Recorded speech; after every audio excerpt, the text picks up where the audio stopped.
Chapter 1151. The Elimination Method. You don't know why the explosion happened. Besnova demanded. I told you that the safety test was designed by Chief Engineer Fomin. I'm only responsible for submitting its procedure to the Institute of Hydropower Engineering and the Nuclear Safety Committee, Bruhanov said as he glanced at Zhongheng. He appeared very nervous, haunted by thoughts that Zhongheng would cut off another of his fingers if he was unsatisfied with his answer. What did the Institute of Hydropower Engineering and the Nuclear Energy Safety Committee reply to you? I didn't receive any reply from them.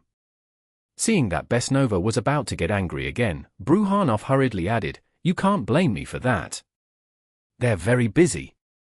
I don't know how long they'll have to wait for the reply, and the reactor is about to be shut down for maintenance. If we miss this time, we'll have to wait until the next cycle before we can carry out the test. We've done this several times before, and we haven't encountered any problems. After Bruhanov finished, he saw Zhongheng, Master Kuei, and Coconut whispering to each other. They even glanced at him from time to time, which gave him goosebumps. Thus, he took the initiative to plead. I know I've made a mistake, so I'll go back to Moscow with you. I only hope that you'll let me say goodbye to my family. Who's taking you to Moscow? Angered by Bruhanov's words, Besnova laughed. However, after that, her expression changed and she said to Bruhanov with a straight face, The cause of the accident has not been found out yet. We will not go back. Don't mention to anyone else that we came to look for you, understand? Understood. Understood. Bruhanov nodded repeatedly. The others I'm talking about also include the expert group and the committee members after that. Of course. Bruhanov almost patted his chest. Your secretary? I'll take care of it. I'll make sure she keeps her mouth shut. Your finger? I was too worried about the accident at the nuclear power plant, so I cut myself while cutting an apple. Clearly, Bruhanov understood. However, his excuse was too ridiculous, and Besnova was speechless.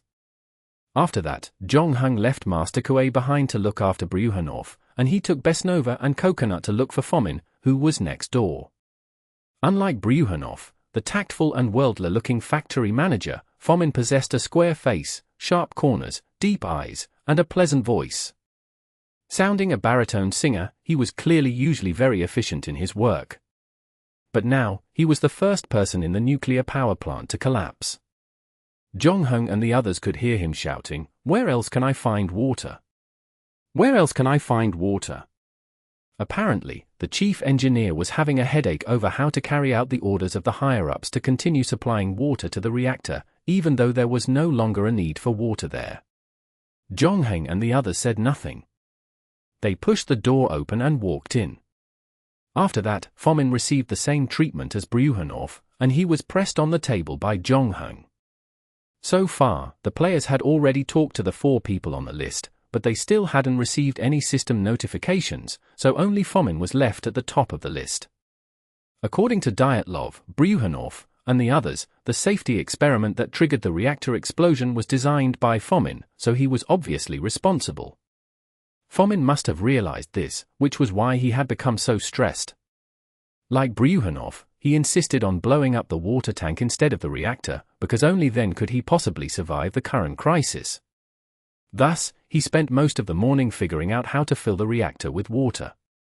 After the water in the spare water tank was used up, he even contacted the fire department and asked them to bring more water over with fire trucks.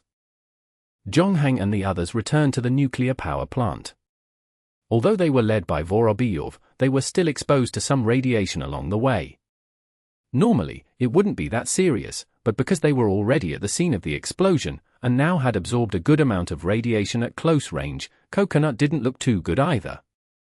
After entering Fomin's office, she threw up in the trash can for a while.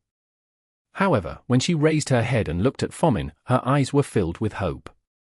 Fomin felt his hair stand on end under her gaze. He didn't understand why this strange woman was looking at him like she was her savior. The chief engineer had no idea what to do with the current situation. Furthermore, his mental pressure had reached a critical point. As long as Zhongheng exerted a little pressure on him, he wouldn't even need to do anything before explaining everything honestly.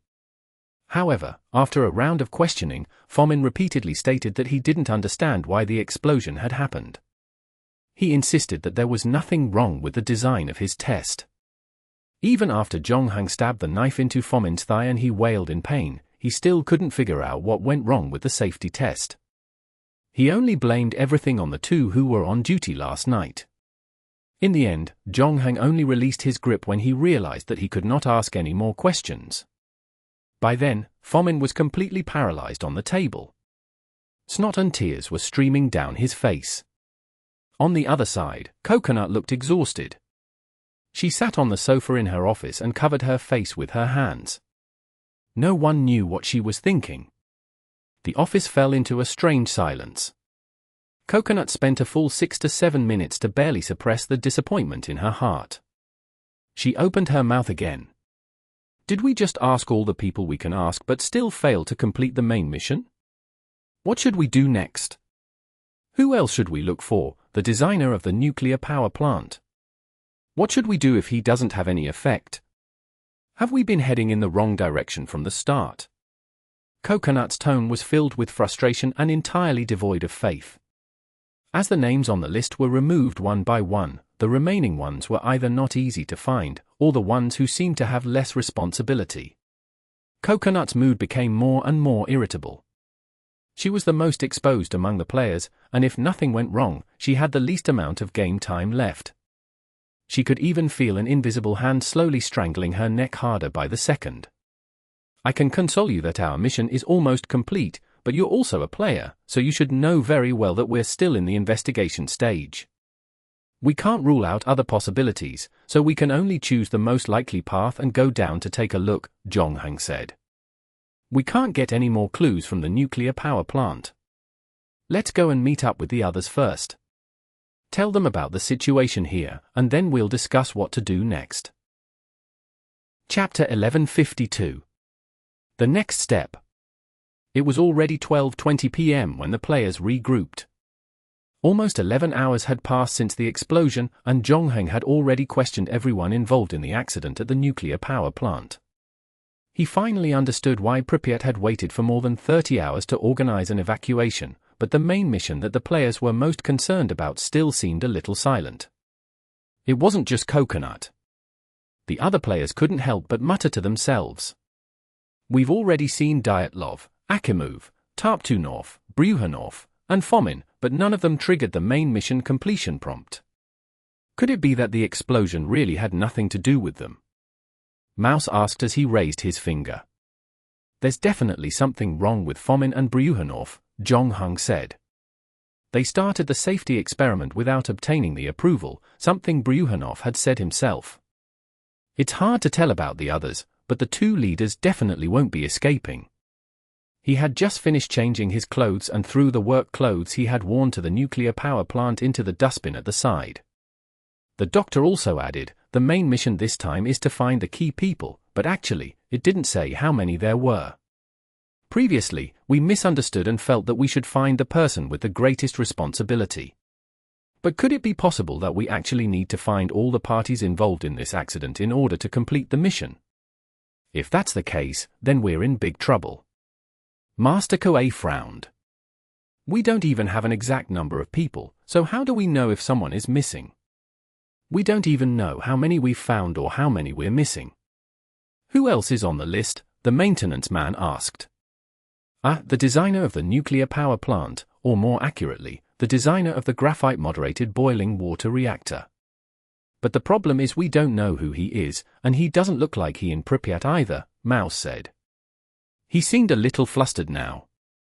Previously, everyone expressed their opinions and worked together to perfect the list of suspects.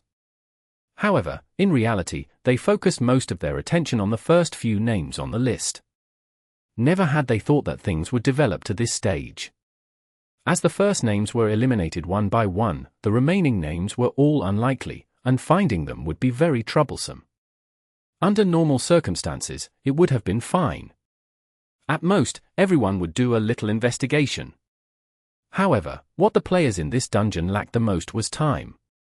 Although the players were still in an okay condition, Coconut notwithstanding, according to the doctor, this was probably a temporary illusion. They were beside the reactor when it exploded, so they must have absorbed a lot of radiation. The radiation had destroyed their DNA, causing the cells to be unable to continue to replicate usually. Once these cells complete their life cycle, what awaited them next would be death. And in the doctor's words, that was probably the most painful and cruel death of all known methods. What should we do? Are we going to Moscow next? The young man asked. But when we arrive in Moscow, where should we start looking? I asked Bryukhanov. The Chernobyl nuclear power plant was designed by the Institute of Hydroelectric Engineering. The first group of experts after the explosion included people from the Institute of Hydroelectric Engineering. The Deputy Director of Nuclear Power Plant Safety, V.S. Kowitz, was the one who came, Zhongheng said. He should know who designed the RBMK. That's great, Mao sighed. All the players heaved a sigh of relief. It was not that they did not want to go to Moscow. In fact, considering Pripyat's current radiation situation, no one wanted to stay here any longer. However, based on past gaming experience, main storyline quests rarely required crossing cities to complete. Moreover, it was easy to leave Pripyat. When that time arrived, it would not be so easy to return. In another 20 hours, after Moscow realized what had happened in Chernobyl, the military completely overtook the place. Everyone living there would be forcibly evacuated, and it was bound to become an empty city. In fact, everyone had already seen the empty buses entering Pripyat one after another in the morning. The roads near the nuclear power plant were also guarded by the militia. In addition, militia groups from other places were gathering at the Yanov station. It might sound hard to believe. Apparently, after the accident at Chernobyl, the first people to realize the danger were not experts led by Bryukhanov and Fomin, but Pripyat militia, who first took over the site from the fire brigade. They then began to block the road to the nuclear power plant, especially the favorite fishing sites. They even set up a temporary emergency command center, quickly mobilized under the leadership of the Deputy Minister of the Interior, Hennady Vasilievich Burdov, which was why when the evacuation decision was made, it was carried out so quickly. Burdov arrived at the scene of the explosion around 5 a.m. By 7, 1,000 people from the Ministry of Interior had already arrived at the location of the accident. Burdov then contacted the transport department in Kiev, asking them to provide 1,100 vehicles for possible evacuation later. Unfortunately, although the deputy minister smelled danger, he still did not know how dangerous the invisible opponent he was facing was. Thus, the 1,000 internal affairs militia present, like the firemen, did not take any protective measures. They were exposed to a great deal of radiation for a long time. Still, because they guarded the dangerous area, the danger was significantly reduced, or rather, greatly reducing the risk of others entering the nuclear power plant. Of course, this also caused some trouble for the players in their search for Fomin and Bryukhanov. Ultimately, after receiving the news that the reactor was safe and sound from Fomin and Bryukhanov, Pripyat's DW office did not issue an evacuation order. They even refuted the rumors that First Secretary A.S. Kamanyuk was still waiting for the decision from the higher-ups. However, the condition in the hospital couldn't be hidden. In the morning, people were still relatively optimistic and went to work and school as usual, but as noon arrived, more and more people felt unwell. As they coughed away, rumors and gossip of all manner began to spread. When Zhongheng and the other two came out of the nuclear power plant, they could see that the pedestrians on the road back to Pripyat had obviously become serious and worried. Some had even left Pripyat without waiting for official notice, by themselves or by train. Chapter 1153. Hope. No matter what, the players finally had a plan of action for the next step. The reality was, no matter what kind of disaster, hope was humanity's most advantageous weapon. After finding a new direction, everyone, including Coconut, temporarily calmed down. Then, everyone began to discuss how to get close to Kowitz. According to Bryukhanov, the expert group had arrived in Kiev an hour and a half ago. Factoring in the time on the road, they should have reached Pripyat by now. However, they did not know how they got there. Did they take a train, a car, or a ship? Moreover, they did not know where they would go after they arrived and how their schedule for the day should be arranged. The players, however, knew where the expert group would be staying at night, the Pripyat Hotel, which was the only hotel in town. With a pleasant environment and good service, it was usually employed to receive tourists from all over the world. Besnova was certain that if the expert group stayed in Pripyat, they would definitely stay in that hotel. This will save us a lot of trouble. We can just wait at the hotel, Kuei said. When the time comes, we can let Besnova take a look at which room Kovitz is in. If we're lucky, we won't even have to alert the others. Her suggestion was also agreed upon by all the players. Hence, the maintenance crew started to drive toward the Pripyat Hotel. Everyone seemed to have regained their energy. However, Zhonghing knew very well that this energy was only temporary. Once he received an unsatisfactory answer from Kovitz, Coconut and many people's emotions would probably be crushed. Unlike the people of this era, Zhongheng and his group of players were very clear about the horrors of nuclear radiation. In a sense, mankind's true understanding of the crisis actually came from the disaster. Perhaps only an intuitive incident as such could attract everyone's attention and vigilance. The Chernobyl accident was like a heavy punch into everyone's stomachs, not only the ordinary people who knew nothing about nuclear physics but even the engineers and workers who worked at the nuclear power plant. Before this, thanks to their 30-odd years smooth path of nuclear utilization, complacency and paralysis somewhat took over everyone. Thus, when disaster really struck, many people lost their sense of danger. This was also an important reason why, in the eyes of many people in the future, people seemed to be a little slow in dealing with this matter. To put it bluntly, both Soviets or the United States had never dealt with a situation where a reactor core exploded. So until now, 11 hours after the explosion, multitudes of people were completely oblivious to the enormity of the situation they were faced with. Just as the players rushed to the hotel, on the other side, the group of experts from Moscow had finally arrived from Kiev by car. Some headed directly to the nuclear power plant, where they spoke to Bryukhanov and Fomin in the bunker to understand the situation, while others headed to the Ministry of Internal Affairs to find an Mi-6 helicopter. They also found a photography agency and binoculars, intending to fly above the reactor to see what was going on. When the helicopter approached the reactor, they were completely stunned by the scene below. The original position of the reactor was now completely in ruins. The drum separator had long left the place where it was supposed to be, and even the pipes below had been ripped out. The gathering pipe stretched out from the external wall of the auxiliary system, proudly pointing to the sky. Crushed stones and black graphite were strewn everywhere, and the reactor core was glowing with a blue luster. The air was also filled with a strong metallic smell. The amazing thing was that in this terrible mess, the water tank of the emergency control system that Bryukhanov and Fomin had reported didn't seem to have suffered much damage. The wall that it was on was still standing there. The experts on the plane were also a little dumbfounded. The situation at the scene was far too different from the information they had received. On the way here, they were already thinking about how to repair the damaged part of the reactor as quickly as they could, reconnecting the reactor to the grid to generate electricity. But now, even the most optimistic person would not think that reactor number for reactor could continue generating electricity.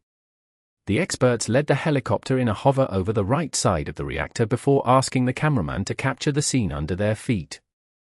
Everyone's heart and eyes were beating wildly. Even without a measuring instrument, they could sense how powerful the radiation was, especially when they looked at the ruins of the reactor. They could see the deep red color below.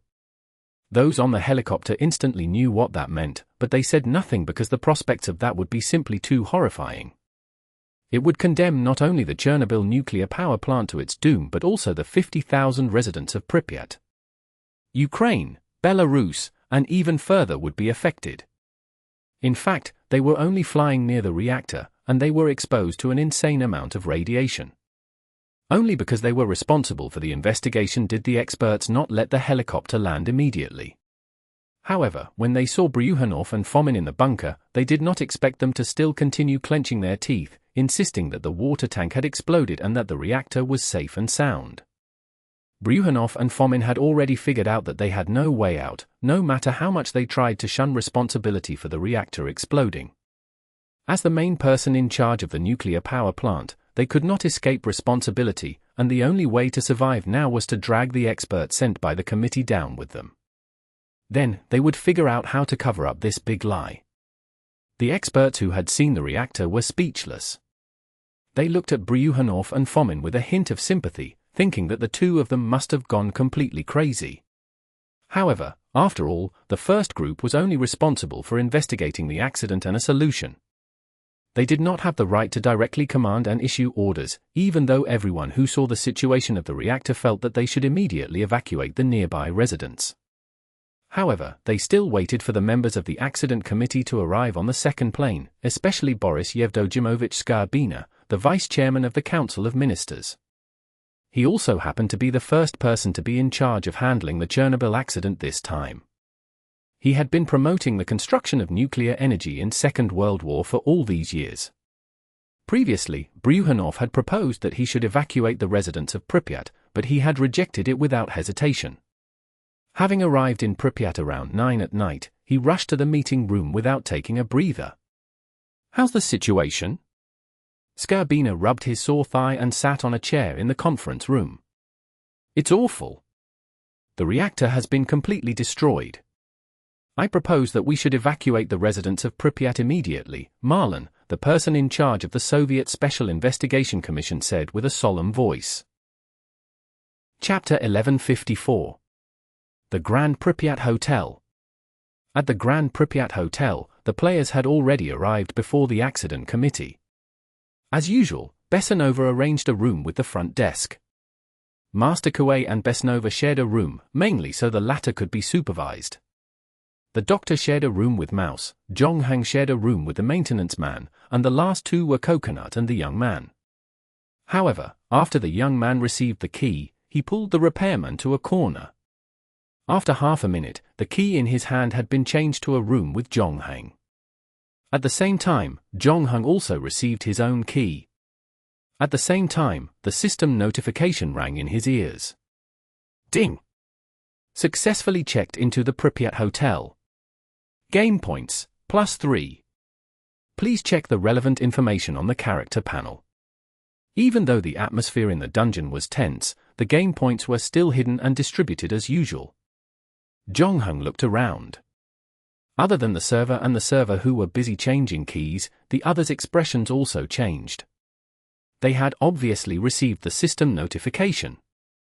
Furthermore, most of the players were already used to the method of obtaining points. Previously, they had witnessed the explosion of the Chernobyl nuclear power plant but hadn't received any points.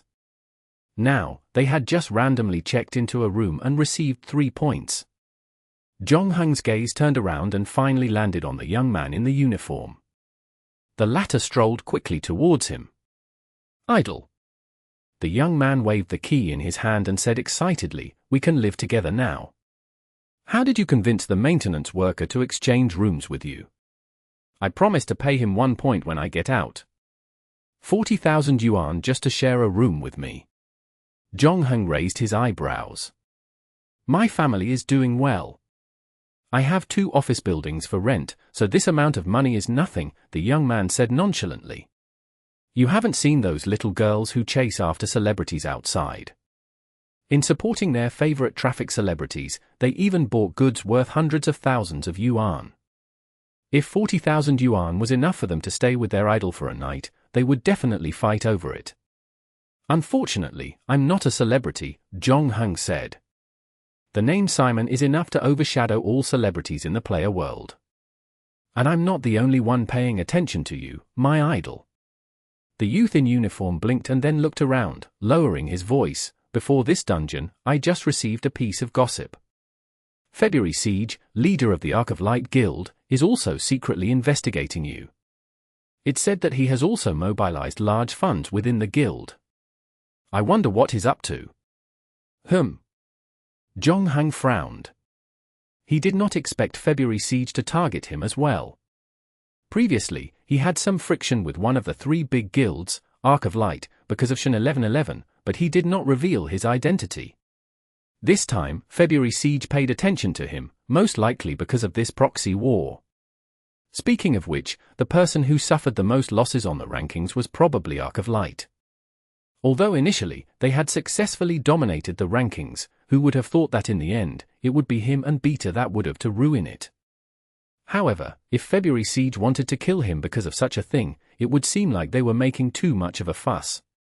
Therefore, Jong-hung could not guess what Arc of Light was thinking. However, he still nodded as a gesture of thanks to the youth who provided him with the information. The latter patted his chest. "It's no big deal. I have long disliked those guys from the 3 major guilds on the forums. If I find out that their people are up to something, I will definitely inform you immediately. So, you see, my idol, should we add each other on WeChat or QQ so we can contact each other more easily?" The youth rubbed his hands in glee. "I'm sorry, I don't like to be disturbed," Jong-hung bluntly rejected. "If you want to find me, you can send me a private message on the forum. My ID is Saturn 5. Roger that. All experts have their own personalities." The young man gave him a thumbs up as if he knew what he was talking about. Initially, he did not have much hope of getting Jong-hung's phone number or QQ. The only reason he asked was so that he could play a few games first. He was already very satisfied with Jong-hung's forum ID. This meant that he could look at Simon's posts and replies in silence.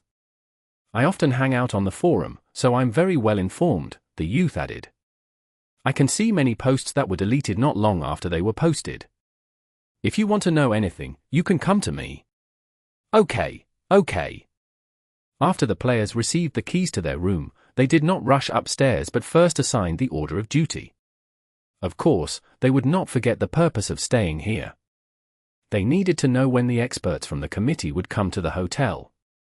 However, this job did not require too many people. They only needed to leave one person in the lobby to watch the door while the rest could go back to their rooms and wait. Thus, everyone arranged a shift. Everyone stayed downstairs for 2 hours, and after that, the next person was replaced.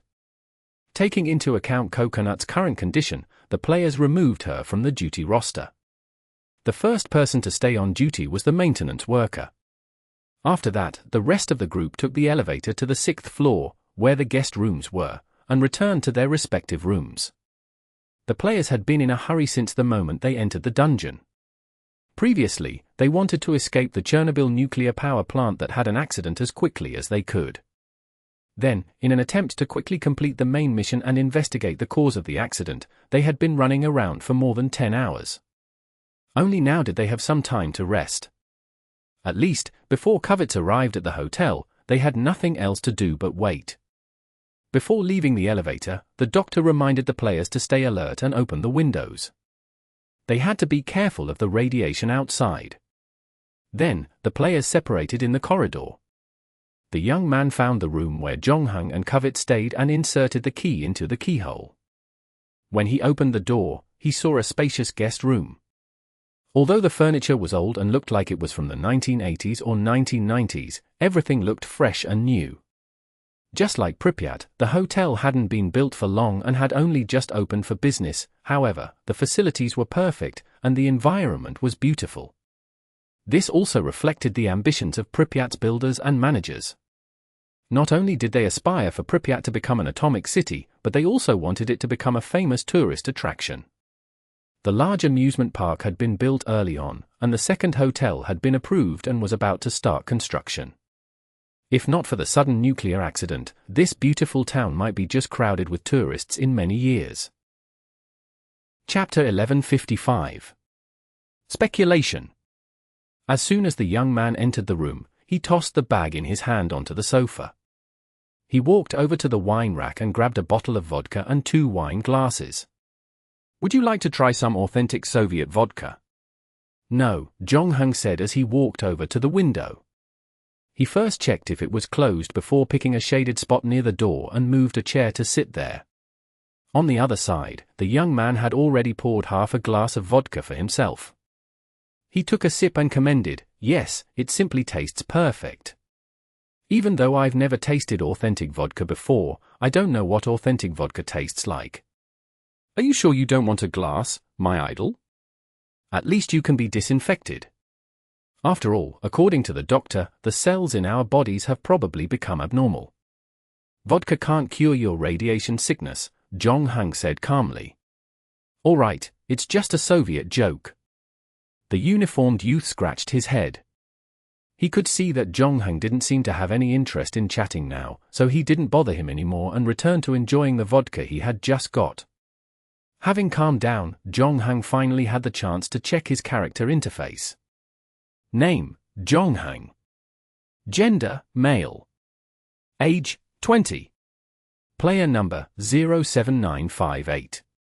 Number of rounds played, 9. Current game points, 216. Items, Sheath, B, Infinite Building Blocks, B, Pestilence Bone Bow, B, Earthly Scales, C, Heart of Christ, D, Filter Lens, D, Paris Arrow, D, Lucky Rabbit's Foot, E, Oath Rings, F, Pinball Soda, F.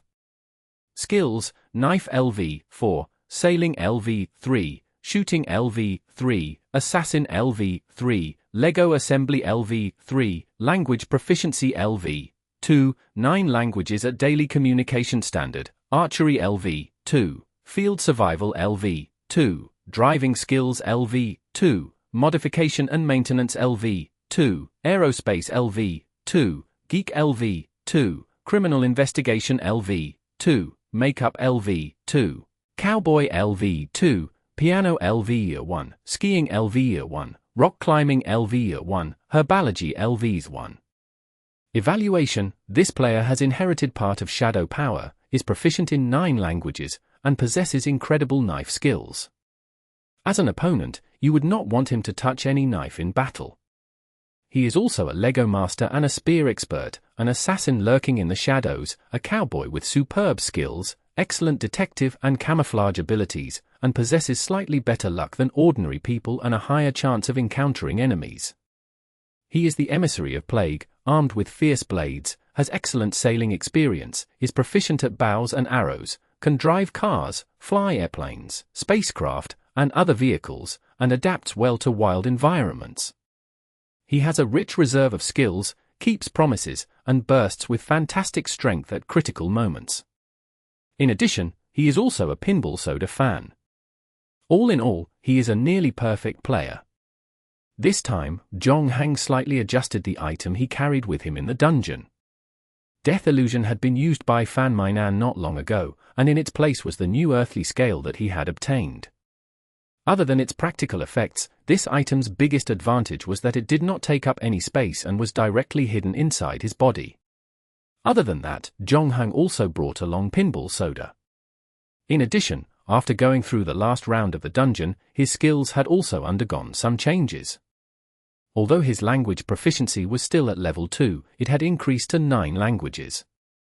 This meant that the Finnish he had been studying before had also reached the level of daily communication. His Lego assembly skill had also been upgraded from level 2 to 3. It was a significant upgrade, of course. This was because the skill had been stuck at level 2 for quite some time, and even though Jong Hang didn't delve into it intentionally after leaving the Lego dungeon, he still managed to achieve a breakthrough in the bodyguard dungeon because he had used it many times. This was the 5th level 3 skill he was possessing. The evaluation that followed had also been updated accordingly. Jong Hang was already familiar with the previous content, where the comment of the pinball soda fan at the back was probably because he brought along the corresponding item. The focus was actually on the last half of the sentence. This was also a summary of the character. Before this, Jong Hang's description was stated as rarely seen among players and had not been updated much. It was only until this dungeon that this half of the sentence finally changed to almost perfect gamer. Jong Hang wondered if there were other players who had received such a comment. On the other side, the young man in the uniform was silent for a while before he could not help but ask, "Idol, what are you thinking about?" "I'm thinking about who the god behind this dungeon is," Jong Hang replied. The young man nodded. "Indeed. There has been a saying among the players that there is a god behind every dungeon. They will set up obstacles in the dungeon to screen out the agents that fit their needs. This dungeon is related to Chernobyl, which means the god of disaster is behind it. Or the god of nuclear energy, if there is such a thing. Is there any meaning in finding out the owner of this dungeon? Most of the time, there is no meaning to it, Jong-hung said. But we don't have any other clues at the moment. I'm just saying, don't take it to heart. How can you not take it to heart? You're Simon, the number one player among players. You've cleared many dungeons by yourself. If it were anyone else, it would be fine, but you definitely wouldn't be shooting off your mouth. Did you find something? The youth in uniform seemed interested. No, any investigation will start with a lot of assumptions. Most of these assumptions will be quickly eliminated as the investigation progresses, Jong-hung said. Don't think too highly of me. The information I have now is basically the same as yours. You're being too modest, idle, the young man in the uniform said unhappily. 2 games and you're already number 1 on the leaderboard. I don't know who else can do it other than you. Unlike the others, I've always believed that you can help us clear this dungeon. Yeah, maybe I'm overthinking things. After all, this is just a normal dungeon, so the difficulty shouldn't be that high. When we find covets, we should be able to recreate the nuclear accident. Hopefully, we will successfully complete the main storyline mission by then, Jong-hung said. I'll take a nap first. I'll probably be busy at night. Hurry up and go to sleep, my idol. Don't worry, I'll wake you up if anything happens. The youth raised the wine glass in his hand. Since he was going to be the maintenance man's next shift and couldn't rest immediately, he volunteered to be the alarm. Chapter 1156. An unexpected situation. Jong-hung slept until around 8 p.m. The sky outside the window had darkened, and the traffic on the street downstairs had also increased significantly. Almost all of the cars were heading out of the city. Forming a long line, the road was completely choked, not to mention the steady stream of cars joining in along the way. Although there was no official evacuation announcement, more and more people chose to leave Pripyat. In fact, the school had already announced the suspension of classes in the afternoon, and students were required to stay indoors. However, the hotel had just sent people to check room by room, and all hotel services, including the restaurant, were not affected. However, the 7 players did not dare to eat the freshly baked bread and sausages. Even though they looked delicious, Jong-hung and the others still chose to eat canned food in the packaging. They only used the hotel's kettle to boil 2 bottles of mineral water to drink. 8:40 p.m. Jong-hung took over from the previous doctor on duty and sat in the lobby of the Pripyat hotel. He took out a newspaper, but in reality, he observed the people coming in and out of the door. According to the hotel receptionist, the current Pripyat hotel was at more than half of its occupancy rate. Guests mainly came for travel and business, including a small number of foreign guests who came to admire the modern atomic city. It could be seen that the guests were also worried about the current situation. Some were already considering whether to leave early, but some decided to stay. At around 10:15, Jong-hung saw a group of people walk in from outside. There were more than 20 of them, and each of them was dressed in a suit. Some of them were even dressed in military uniforms. They escorted a short but agile man into the hotel. When the waiter saw them, he quickly went up to welcome them. However, before he could say anything, he was interrupted by the short man in the middle. He waved his hand impatiently, and the waiter immediately became silent, not daring to say anything else. He quickly led them to a restaurant at the side. It seemed that the head chef had been informed in advance and had already prepared the meal.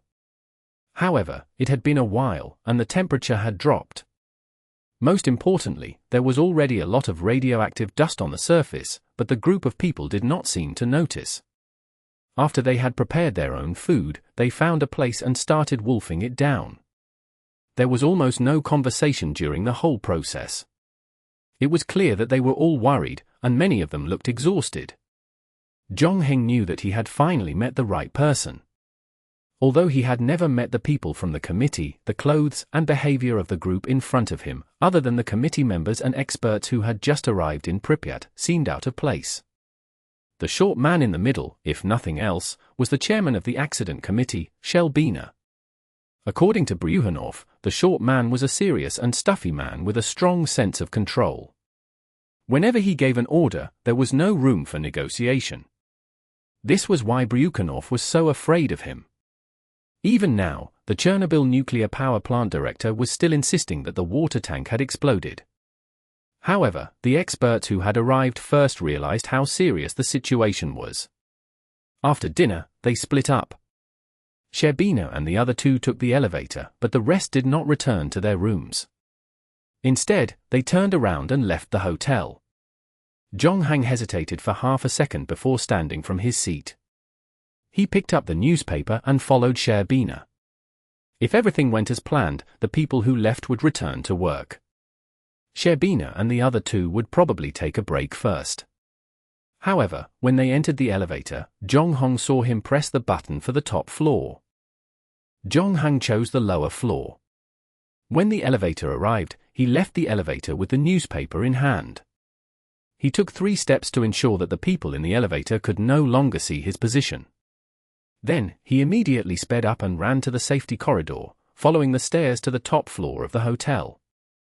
Zhonghang poked his head out to look in the direction of the corridor. Sherbina and the other two had just walked out. However, they did not go to any rooms. Instead, they went up the fire escape to the rooftop of the hotel. There, a helicopter was already waiting for them.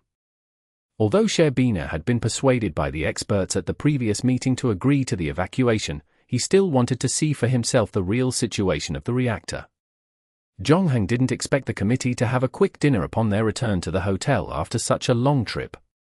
They didn't even return to their rooms to rest before they went back to their own work. However, Zhonghang wasn't in a hurry.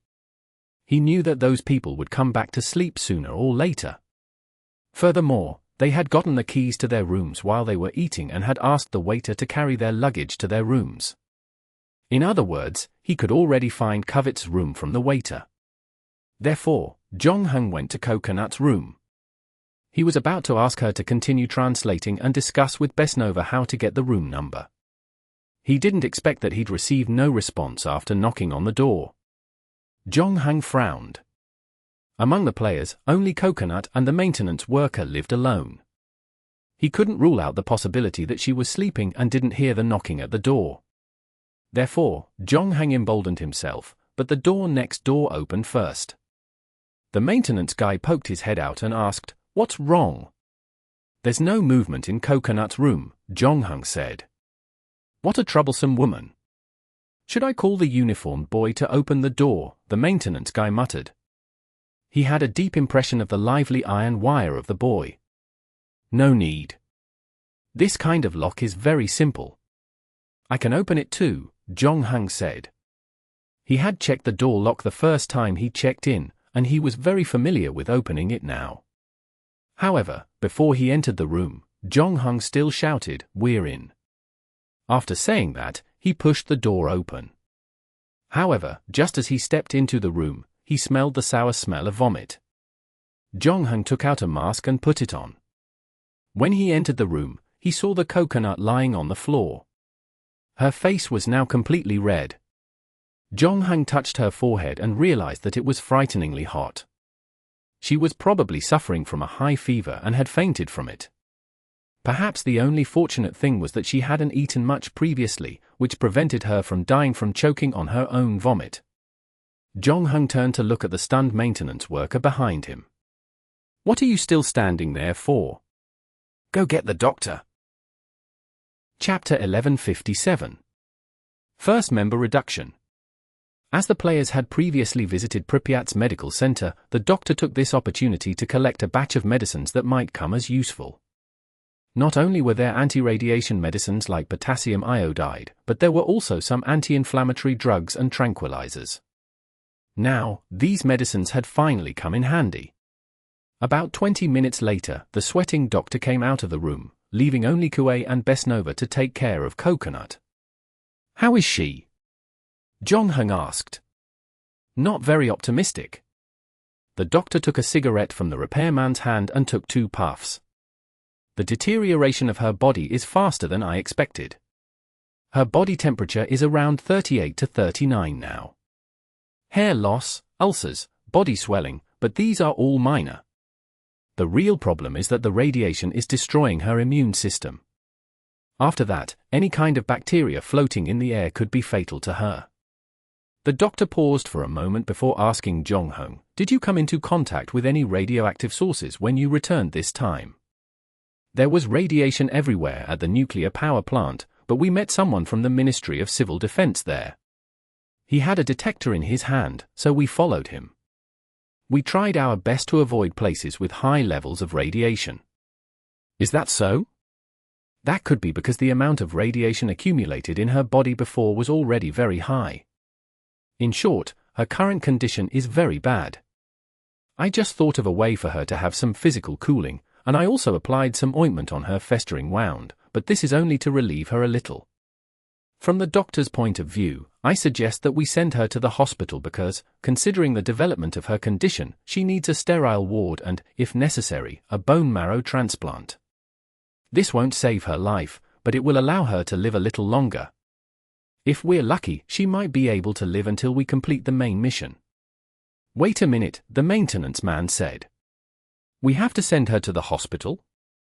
But who will be the next interpreter with the Ukrainian woman? Given Coconut's current condition, we might be able to have a chat with her and ask her to lend us the other earring. We'll return it to her after completing the main mission," Jong-hang said. He then turned to ask the doctor, "Is she conscious now? Can she speak?" The doctor nodded. "She's still conscious, but her lips have festered and her skin has fallen off. It'll probably be very painful so if you want to talk, make it really brief." At that moment, the uniformed boy interjected, "We will become like this in the future." He also came out of the room after hearing the commotion, and when he saw Jong-hong and the others standing in the corridor, he asked curiously, "Yes, it's very possible, but logically speaking, it shouldn't have developed so quickly." The doctor's expression became unprecedentedly grave. "I don't know if it's because of the design of the dungeon or some other reason, but I estimated that we still had a week to move out. But now, it seems that I was a little too optimistic. We need to complete the main mission as soon as possible." "You don't have to tell me. I've been dreaming of leaving this place," the maintenance man grumbled. Jong-hong didn't say anything else. Just as he was about to walk into the room, he saw Master Kuei walking out. Not only that, she was holding an earring in her hand. "You've already gotten it? So fast?" the maintenance man exclaimed in surprise. "We were just discussing this matter. How did you convince that self-saboteur to hand over the earring? And isn't it in her stomach? How did you get it out? What are you thinking?" "How could it be in her stomach?" the doctor asked. "Coconut kept vomiting. If the earring had been in her stomach, it would have thrown it up a long time ago. Even if she didn't, it would have gone into the sewer along with the feces. This item is so important to her, so how could she have swallowed it in one gulp? She only used a small trick and showed her attitude in the car. You saw it, but you didn't tell us," the repairman asked unhappily. However, when he looked at the faces of Jong-hang and the young man, he realized that there was no change in their expressions.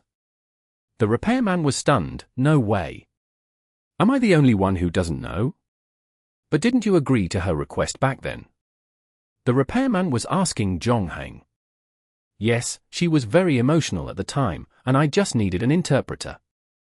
It doesn't matter who the interpreter is, so there's no need to provoke her anymore," Jong-hang explained. On the other side, the uniformed young man also consoled the maintenance man. "Even if you say that you're the only one who doesn't know, that's not the full extent of it. Mouse probably didn't notice it either, but I think he likes Coconut a little, or maybe his hormones have dulled his brain. In any case, Coconut now understands that she can't continue to act as the team's translator due to her physical condition. She's not an unreasonable person, so she agreed to lend her whispers to us for now," Master Kuei said. "However, there's a condition. Among all the players, she only trusts Mouse, so she hopes that the whispers can be placed in Mouse's hands. Of course, since she has already handed them over, there's nothing she can do if we disagree." "I have no objections," Jong-hang said. "Like I said before, I just need a translator. It doesn't matter who becomes the translator. I support my idol unconditionally, the young man said quickly. Then, the doctor nodded in agreement. The maintenance worker looked at the crowd and muttered, "What, do I look like a bad person? I just don't like her defensive attitude towards other players. This is not a one-man team dungeon. At least before the main storyline quest is completed, everyone should stick together and stop suspecting each other, right?" "You're right," the youth nodded. "So in order to resolve the small unhappiness between the two of you, I'll have to trouble you to make a trip and send her to the hospital." "I want to send her." "Why?" "Of course it's because the car keys are with you." "Don't worry. I, Mouse and Besnova will go with you.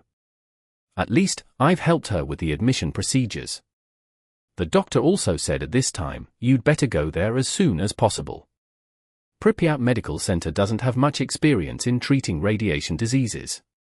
I reckon that they will gather the injured together and send them to a big hospital in Moscow. The medical resources there will be better, whether it's the professional doctors or sterile wards. If there's enough time, Coconut would be able to catch the flight." "What a bother," said the maintenance man. But in the end, he gave in and went downstairs to start the car.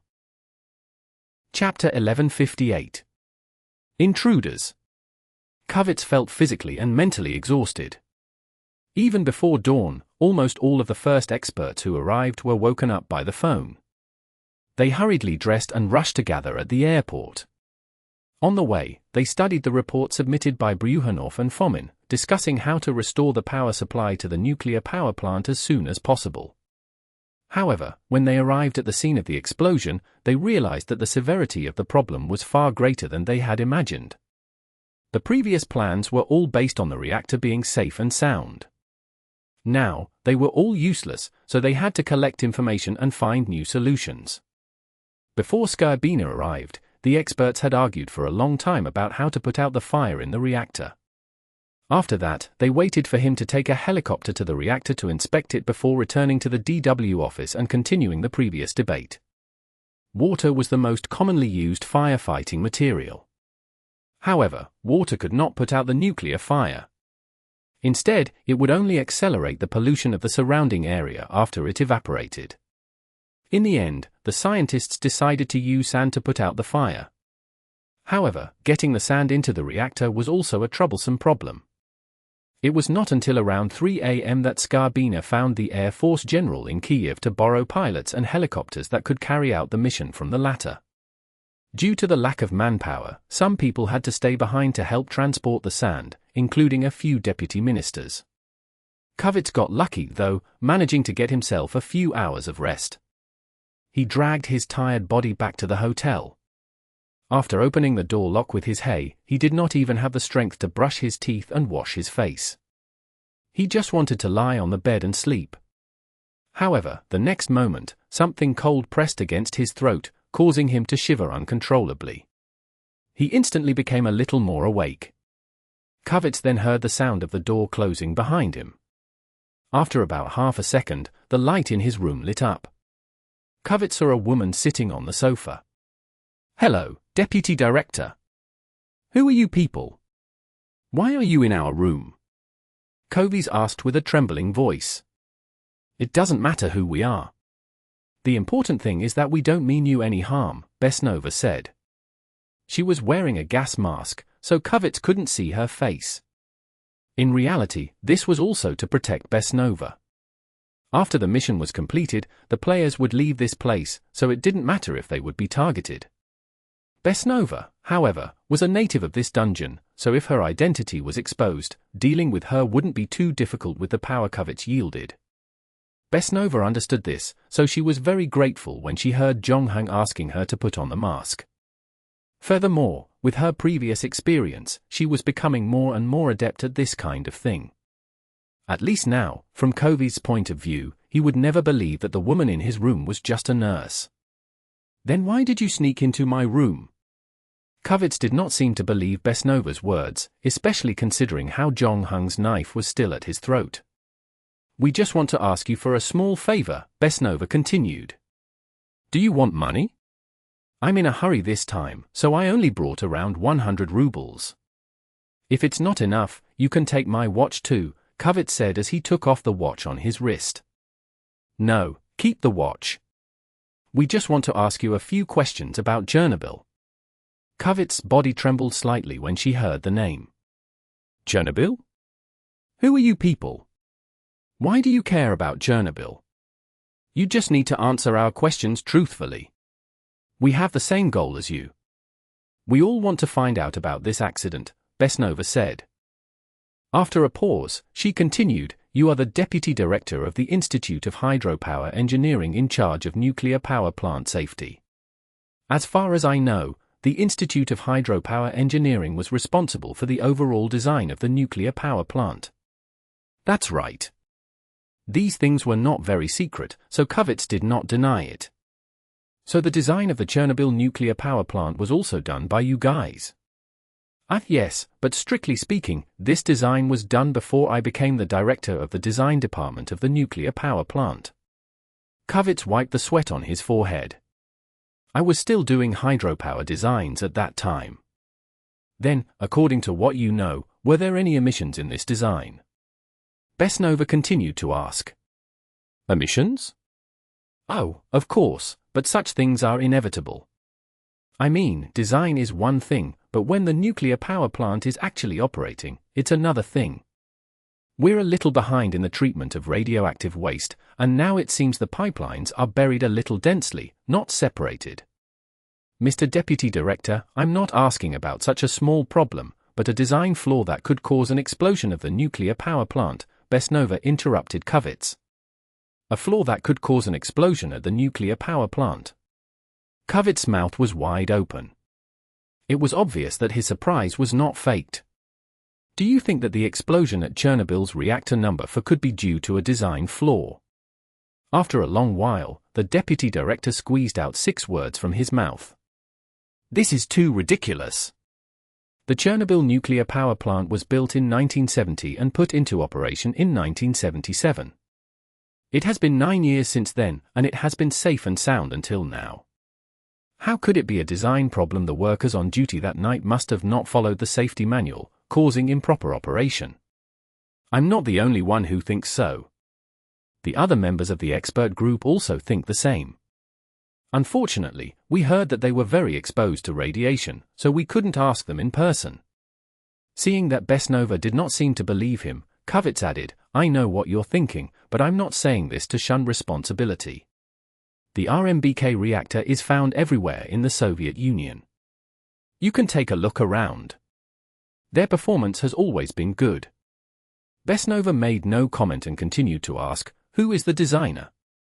What? The RMBK reactor that you mentioned. Who designed it?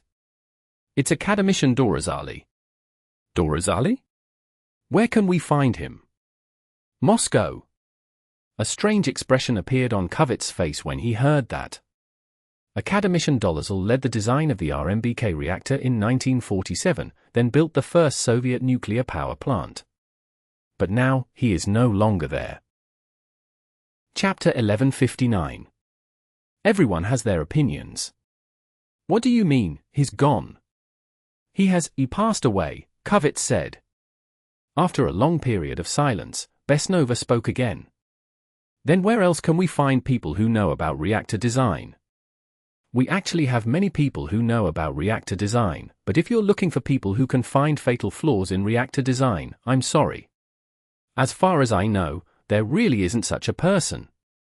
Our duty is to provide the overall design for the construction of the nuclear power plant, and at the same time, take responsibility for the safety of the plant after it is completed. If we really find a design problem, we will definitely correct it at the first moment, Kavitz said. After a pause, he added, of course, the accident this time is extremely serious.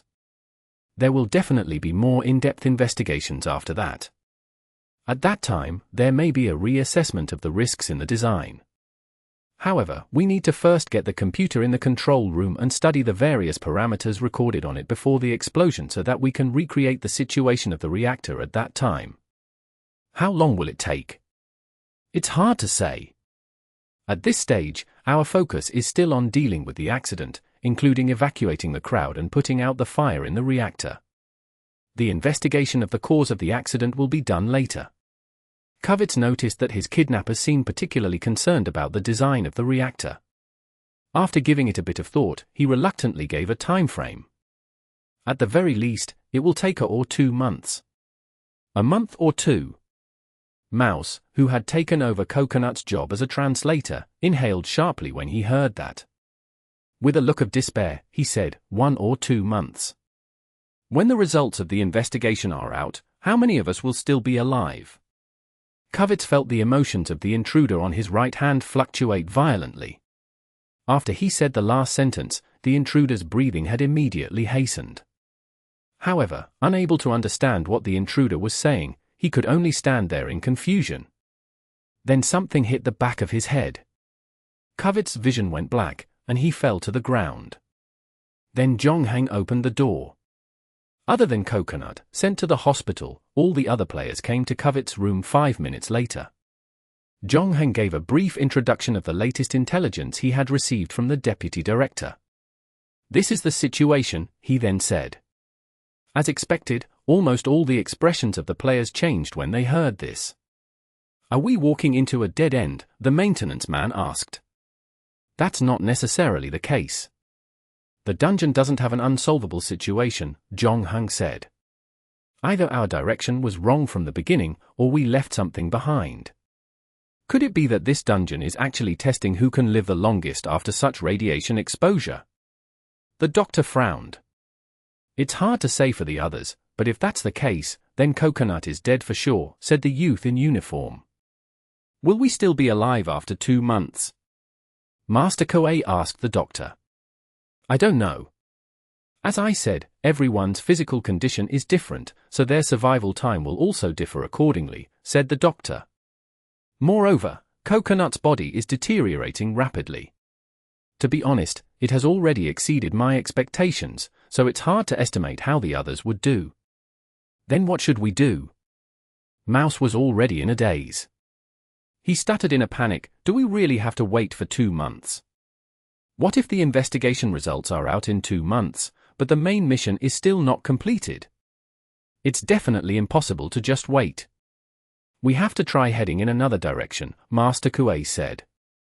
"Wait, do you mean that we still have to stay here?" the maintenance man objected. "You heard what the doctor said. This dungeon might be a competition to see who can live longer in the radiation. We've already absorbed obscene amounts of radiation from the explosion, and now the whole town is contaminated. Don't you think that leaving this place is the wisest choice? If you can't complete the main storyline mission, it doesn't matter how far you run. Where can you run to?" Master Koei asked in return. "But the problem is that we don't even know what the main storyline quest is." The repairman said, "From the beginning of the explosion until now, we've been continuously absorbing radiation without thinking about it. We even returned to the vicinity of the nuclear power plant. In the end, what did we get? The main storyline quest hasn't moved at all. This is why we have to stay in Pripyat," Master Koei said. "You're also a player, so you should know very well that very few quests are completed outside the initial city. But in less than 10 hours, the entire city will be evacuated," the maintenance worker said. "The residents here will be forcibly evacuated, and the injured will be sent to Moscow. So what if we stay? By then, this place will become a ghost town. We won't be able to find anything." "Well, although I can't bear the pain of running around, I have to admit that what he said makes sense," the uniformed youth said. "After the evacuation, all we can do is wander around the city. Other than absorbing the radiation, it doesn't seem to be of any use. We might as well leave. Have you ever thought that the so-called key people might not be the ones who caused the Chernobyl accident, but the key people who will provide disaster relief later?" Master Koei interjected. "That's possible." The boy nodded. The maintenance man was displeased. "Whose side are you on?" "I'm not on anyone's side. I'll listen to whoever makes sense. Of course, I'll still listen to Simon in the end because what he said must be the most reasonable theory so far." The boy shrugged. "In short, if we want to find the key figure in the disaster relief, we need to continue staying in Pripyat," Koei added. This is just conjecture, just like what the doctors and I have guessed. This dungeon is a competition to see who can live the longest after radiation exposure, the maintenance man said. You're right, but I'm different from you guys. Rather than waiting passively, I prefer to be the master of my own fate, Master Kuei said. I'll stay. Then, I choose to leave this godforsaken place immediately. The maintenance man did not budge an inch as he swept his gaze across the other players. Is there anyone who wants to leave with me? We can drive ourselves out of here before the evacuation. We first head to Kiev, then find a way to board a plane from there and fly as far as we can from this contaminated city. Save it. You won't be getting anywhere without an interpreter, Master Kuei said calmly. Even if the investigation report comes out in 2 months and you're still alive, what can you do? If you can't even understand it, why are you looking for key figures? The Soviet Union is a massive place. I don't believe that we can't even find a single English interpreter, the maintenance man said. Brothers, we're splitting up now. Are we taking sides? The uniformed boy spread his hands. We haven't reached that stage, have we? Chapter 1160. Disagreements. I'm not trying to split up. I'm just giving my opinion, the maintenance man said. Since we don't know what the main mission is, why don't we each choose a direction and do our own thing to increase the chances of completing the mission? What an excellent plan, finding yourself a safe place to hide while letting us investigate and risk radiation. If we complete the main mission, you can leave with us. If we go in the wrong direction, you can continue to wait until the official investigation results are out, Master Kuei said coldly. That's right, that's what I thought, the maintenance man admitted generously, but I didn't stop you guys from leaving with me. And after leaving, I didn't do nothing like you said. I just chose to ensure my own safety before thinking about the next step. The doctor hesitated for a moment and said, from my professional point of view, the latter's plan is indeed safer. You're just afraid. After seeing Coconut's condition, you're just worried you'll become like that, Kuei spat. Who wouldn't be? The maintenance man defended. We're facing nuclear radiation in this dungeon. Think about its name, the Invisible Killer. We're facing an enemy that we simply cannot defeat. The most important thing is to try our best to save our lives. I'll stay behind and help you guys with the translation, Mao said to Master Kuei. We can't wait for the official report. The sooner we complete the main mission, the better Coconut's chances of surviving. When he finished speaking, the eyes of all the players turned to Zhonghang. Only Simon remained silent. Simon was the most famous of all the players. Even though Zhonghang did not admit it, after entering the dungeon, he did assume the role of leader of the temporary party. Furthermore, he had a fanboy willing to kill the youth, the latter already expressing his unconditional support for Zhonghang's decision. In other words, 1 vote for Zhonghang was equivalent to 2 votes. However, Zhonghang's mind did not seem to be on the argument between Master Kuei and the maintenance man. He stood in front of the glass window and looked out at the night sky. No one knew what he was thinking. Just as the maintenance man and the others were about to lose their patience, Zhonghang said, I will stay here. Master Kuei, Mouse, and the others heaved a sigh of relief when they heard this. Of course, it's up to you whether you want to leave or stay. If anyone wants to leave Pripyat, I won't stop them, Zhonghang continued. But from a personal point of view, I don't recommend that anyone leave. Why? The repairman was stunned. He had already made up his mind to leave. Zhonghang's decision didn't affect him, but he found it hard to ignore the latter's suggestion. After all, Simon was the #1 player in the game. The repairman wouldn't be surprised if he discovered something that no one else had. However, Zhonghang didn't have any intention of explaining himself. He only asked, is there anything else? No, there's nothing else. Then that's it. This also marked the end of that night's argument. The repairman and doctor looked at each other and left the room together. After that, Master Kuei and Mouse walked to the door. Kuei said, I'll see you in my room in 15 minutes. Let's discuss what to do next. Okay, but let's delay the time. How about an hour later? Jong-hung said. No problem. We can also use this time to pack our things. After tonight, we probably won't be able to stay at the Pripyat hotel anymore. After saying that, Master Kuei and Mouse walked out of the room. Finally, only Jong-hung and the young man were left. The young man's face immediately revealed an expression of discovery. He rubbed his hands together and said excitedly, "Idol, did you discover something? I told you not to think too much of me. I'm just like the other players, still trying to figure out the main storyline mission," Jong-hung said. He pointed out the window. "Do you see it?" "What?" The young man walked to the window and looked down. At this time, Pripyat was still in a deep sleep. The streets looked deserted, and even the most dedicated shops were not open yet.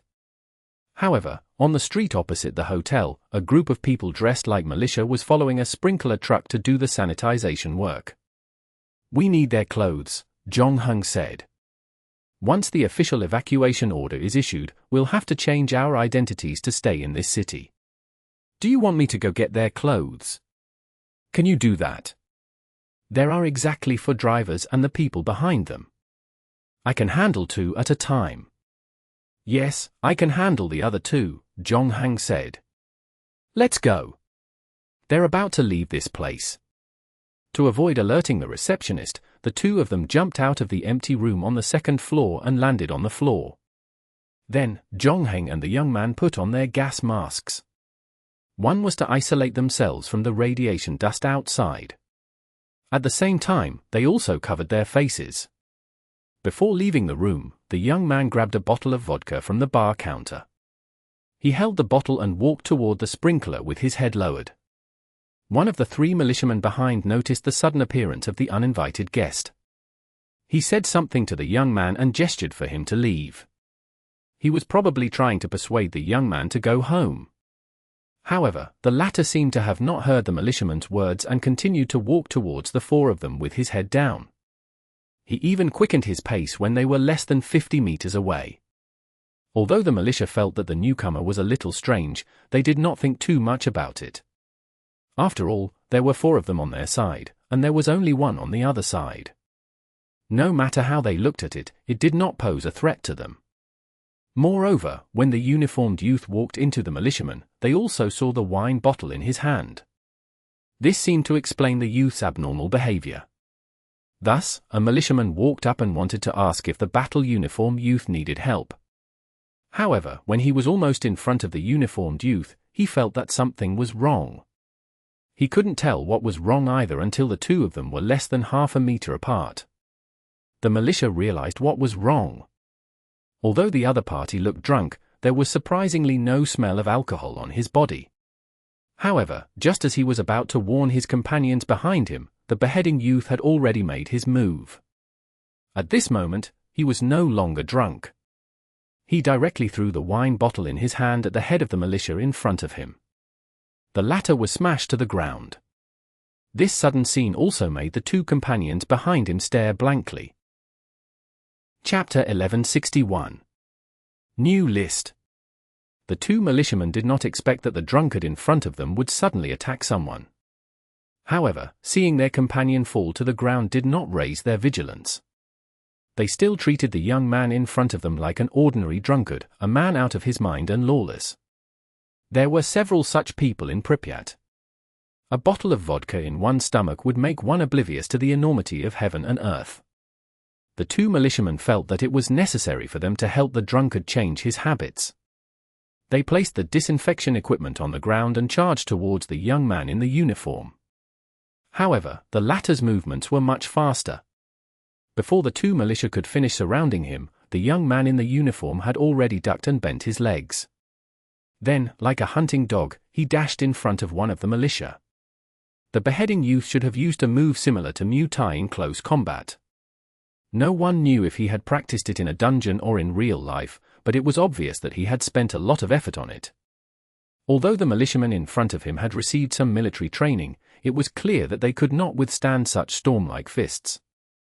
If it were not for his sturdy physique, he would have probably failed to withstand the first round of attacks. However, he did not last much longer than his companion, who had his head shot by a bottle.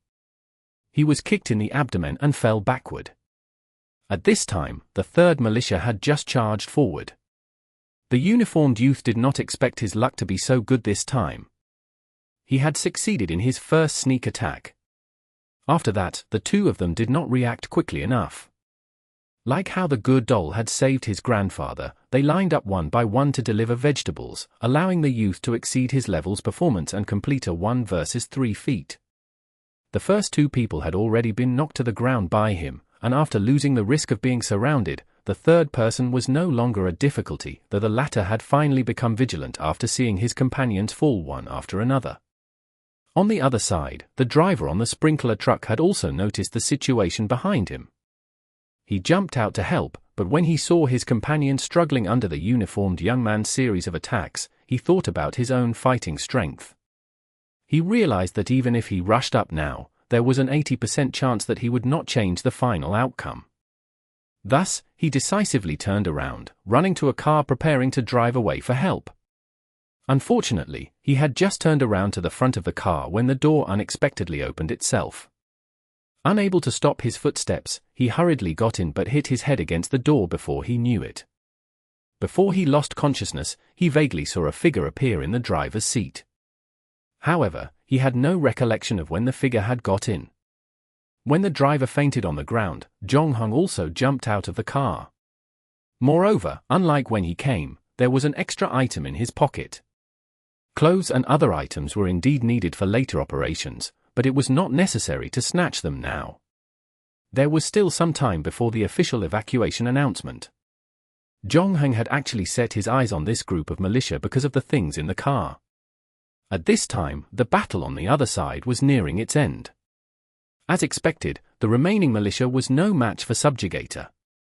They might still be ordinary people when they first entered the game, but now, after its baptism, even the most ordinary people would continue to evolve. Furthermore, Jong-hung could see that the young man's combat level surpassed normal players. His Muay Thai was probably level 2. The young man did not rush forward. He dragged on until the opponent in front of him revealed a flaw due to overexertion. Only then did he use a perfect strike to end the not very intense battle. Looking at the three enemies besides his feet, a look of pride appeared on his face. Following that, the young man and Jong-hung removed the uniforms and boots from the four of them and dragged them into the sprinkler truck. Jong-hung then drove the truck into a relatively remote alley. It would be at least a few hours before the four woke up or were discovered. By then, the players should have already left the hotel.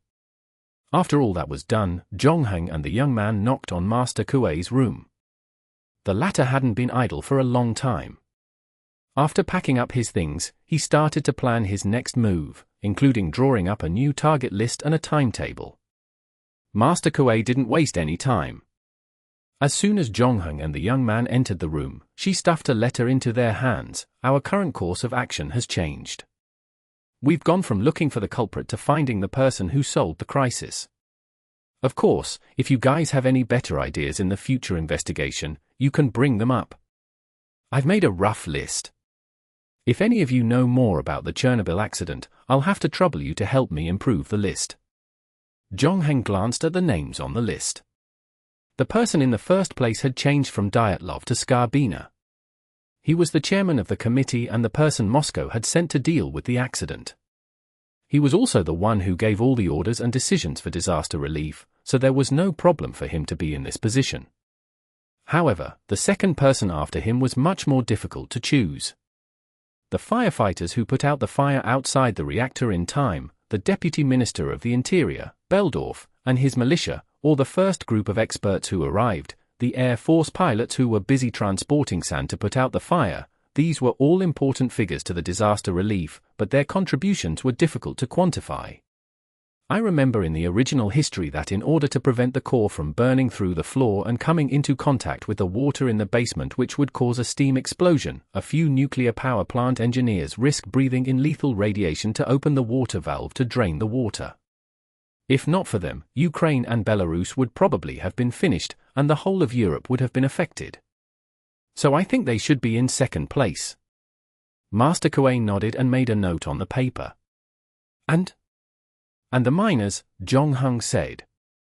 In order to prevent the reactor's lava from sinking and contaminating the groundwater, even the nearby rivers, the Soviets dug a tunnel to inject liquid nitrogen to cool the reactor.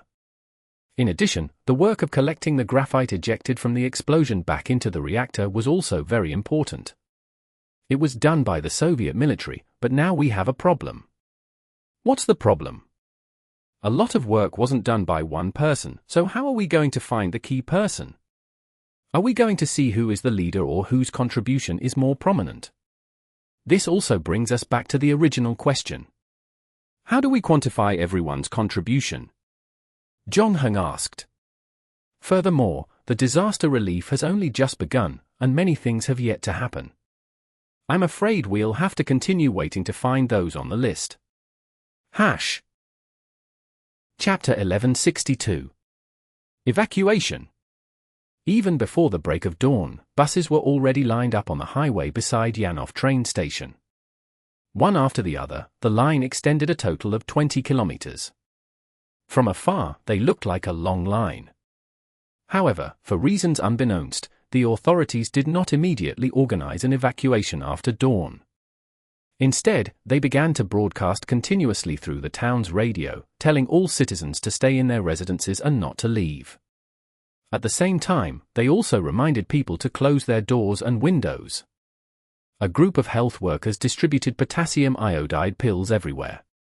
Short-handed, they had also recruited a group of female high school students to help.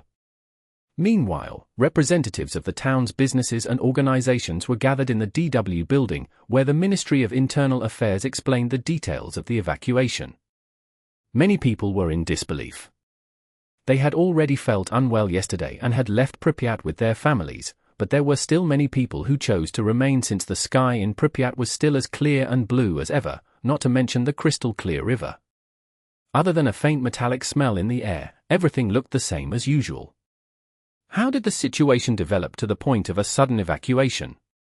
Moreover, the experts were vague about when they would be able to return. Thus, there was a lot of dispute at the meeting. However, in the end, the representatives of the enterprises and organizations chose to comply with the arrangements of the DW and assisted in the evacuation that involved the entire city. The official time of the evacuation was set at 2 p.m. Although Beldorf had already transferred 1,100 transport vehicles from Kiev and other places, for the remaining residents of Pripyat now, these 1,000 vehicles were far from enough to transport the belongings of Pripyat's residents. The government also wouldn't allow anyone to take anything that had been contaminated by radiation. Thus, at noon, the radio broadcast told the residents who were still in the city that the evacuation was only temporary. It would be around 2 to 3 days, and they would be back soon, so there was no need to bring too many things. The officials suggested that only a small amount of daily necessities was enough. Unfortunately, but unsurprisingly, cats, dogs, and other pets were not allowed to be brought. Most people did the same. They packed some change and laundry in plastic bags. It was all the luggage they had. Even though the atmosphere in the town was already very tense, no one thought that this would be an eternal farewell to their beloved home. Most chose to believe the official story, optimistic that they would be back in a few days, which in their view was not even a bad thing since it also freed them from work. 3 days of time was almost equivalent to a small holiday. Some children even jumped in excitement despite the militia's repeated exhortations, but there were still people who came downstairs in advance and talked to their neighbors. Some women wore only thin pajamas without even holding their passbooks because the radio said that as long as the doors and windows were locked, the militia would help them take care of the property in the house and ensure no thieves would enter. When the time was nigh, the buses drove in one by one into Pripyat and parked under different residential buildings. The militiamen kept urging people to speed up their actions. There were also a few minor incidents, but they were all quickly quelled. The buses started again, carrying full loads of people to an unknown destination. Behind the bus were also many cats and dogs. They seemed to have realized their fate of being abandoned by their owners. They ran and cried. Some even tried to force their way into the bus but to no avail. Although some owners opened the windows despite their dissuasion, they could only look at their pets with tears in their eyes. They shouted their names and said goodbye to them. Because of the government's ban, these pets could not leave with their owners. Eventually, the dogs and cats were tired of running, so they could only stand by the roadside and watch their owners leave, their eyes filled with sorrow. Jong-hung also heard the barking of the dogs from the nearby streets. He was now in the town's gymnasium with Besnova, Master Kuei, Mouse, and the uniformed youth. The gymnasium had been closed since the afternoon of the 26th, but the lock on the door could not block the steel wire in the young man's hand. There was no one else here, and there was a sealed room, perfect for them to use as a base. The doctor and the maintenance worker left around dawn. Even though they were a little worried about Jong-hung's final suggestion, they still decided to follow the original plan after some discussion. The two of them couldn't imagine how dangerous it would be to leave this place, and their language barrier had been partially resolved. Since the Pripyat hotel would occasionally receive foreign guests, there were also people who could speak English there. Even though only elementary level, it was roughly equivalent to a primary school student.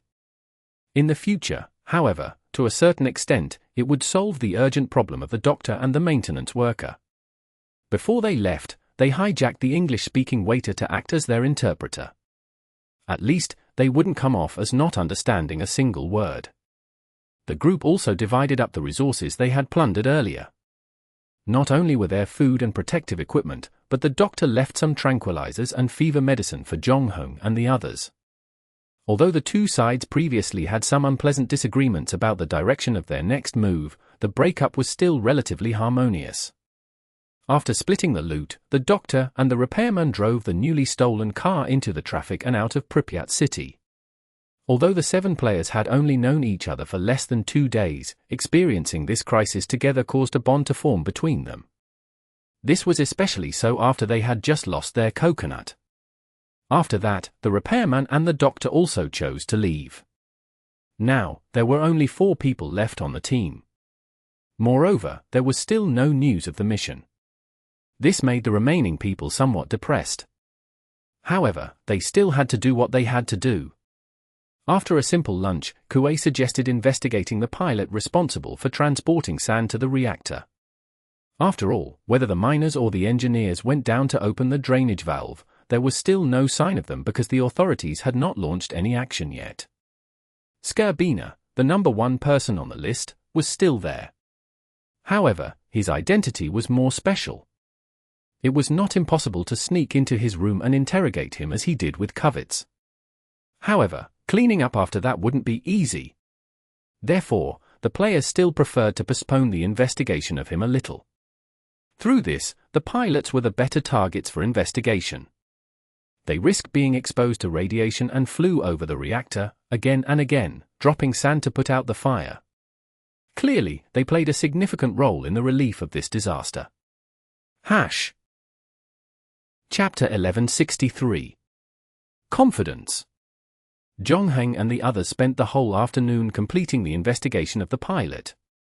Unfortunately, there was still no hint of the main mission being triggered. The falling of the night saw the town of Pripyat fall completely silent.